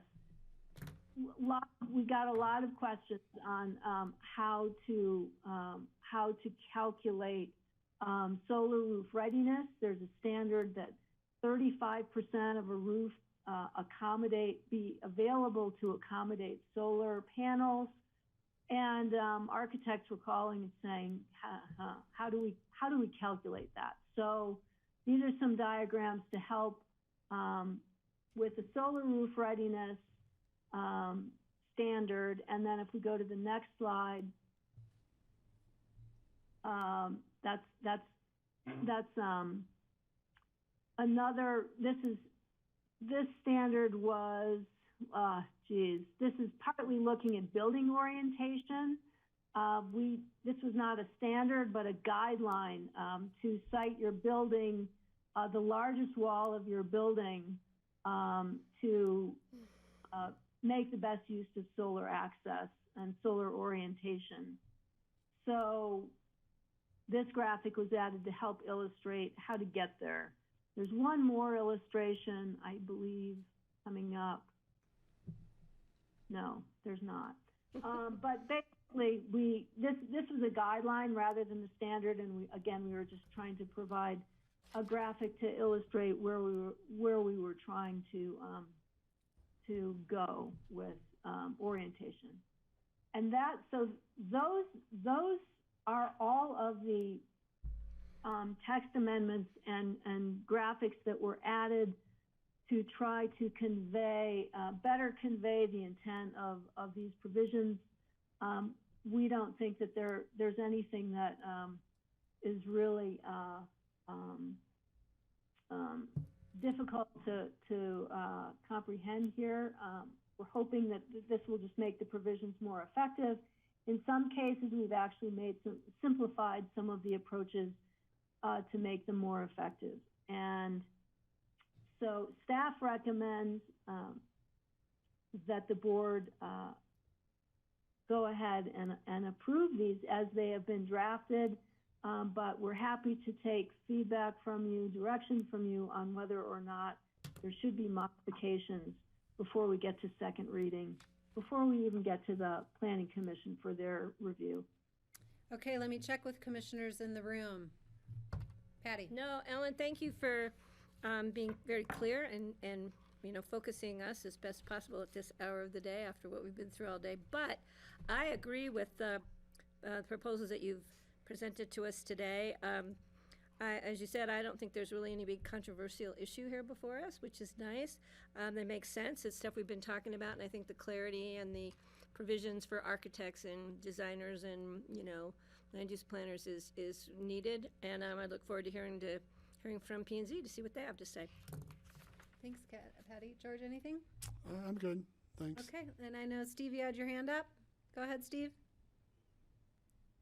Yes, on the illustration that's up there now, it's showing the house oriented within 30 degrees, tending towards the west direction. How about, does this also mean it could be oriented 30 degrees towards the east direction? It seems like across the whole community, it would be maybe good to have some houses a little more oriented towards the east sun, the morning sun, and some's oriented more towards the afternoon sun. But I don't know if that's the way it actually works from the practical viewpoint. The way the code reads is 30 degrees within the orientation of the east-west axis, so that you have that large wall south-facing, since that'll get the most sunshine. So it allows for that flexibility to go either way. So it could be towards the east or towards the west, depending on where the house is located. Yes. Okay. Any other questions, Steve? My other question, I do have one more question. It has to do with the not having to have a building envelope for solar arrays up to a 1/10 of an acre. Is that what the proposal is? No. So the activity envelope is an exemption that has to be granted by the community development director And in order to qualify for that exemption, they have to show that they were unable to meet their solar needs by putting them as roof mounted, and that the area that they are going to put them in is not a constrained area, so a 30-degree slope or a hazard area. So it provides that flexibility, and it's up to the 1/4 of an acre. So the community scale or the solar utility would have to do a full activity envelope and site plan review, land use review. Okay, and then the decision has pretty strict rules how you can qualify for that. Then it would be community development director who makes the final decision on it. Yes. Okay. Yeah, I mean, we clearly don't want these to be outside of an activity envelope in a constrained area like the 100-year floodplain or avalanche or steep slopes or in a visually constrained area either. So yes, that would be the call of the community development director. Okay, Steve, I see you went on mute. Are you done? Okay, Greg, do you have any questions or comments? I'm good with this. Good work. I think it's great. I'd like to move it to P&Z and then see what they come back with. Okay, I don't have any comments. So Greg, is that a motion? Yes, it is, in fact. And I will second that motion, Greg. Thank you. Okay, so I have a motion and a second to approve this on first reading and set for public hearing on April 22nd with an interim stop at Planning and Zoning Commission on April 7th. Any further discussion? No, thanks, guys. I did just want to do one quick thank you to Jeffrey Woodruff, who was the designer that did all of these diagrams for us. Oh, great. Thanks. Thanks, Zach. Good job. All right, Yeah. let me, go ahead, Ellen. I was just going to say thank you to all of you. Okay, let me call the question. All in favor? Aye? Aye. Aye. Aye. Aye. 5 of us. Okay, we got unanimous vote to move this forward to second hearing. Thanks, guys. I hope you're all well. Thank you. Excellent. All right. Thank you. Now I have some lengthy open discussion. Okay, the board, let's Thanks, Zach. check in on any open discussion items. Johnny Lee, do you have any to present to us? Any board members have any open discussion? No, I'm Yeah. kidding. I was kidding. Okay. Yes, Steve. Yes. While we have been discussing this, I have the TV set on. Governor Polis has just issued a stay-at-home order for the entire state of Colorado, just as we were going over this last item. Already there.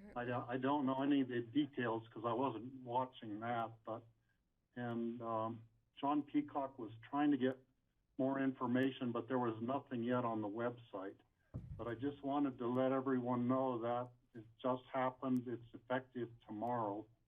So I'm sure we'll learn more later this evening or tomorrow. Good, thanks. I was actually expecting the governor to do that. We were just one step ahead of him, as usual. 1 step, 2 step, 3 step. And I will say, I've been asked to represent the board at the community meeting tomorrow. So if you have any particular snippets or topics that you would like me to emphasize, just send them my way and I'll make sure. We I do have the so. information if we want to listen in. It's on Grassroots, right? Yeah. But turn our TV Great. off when we're talking Thanks. to you. Okay. If there's no other open discussion, I will entertain a motion to adjourn. I will so move that.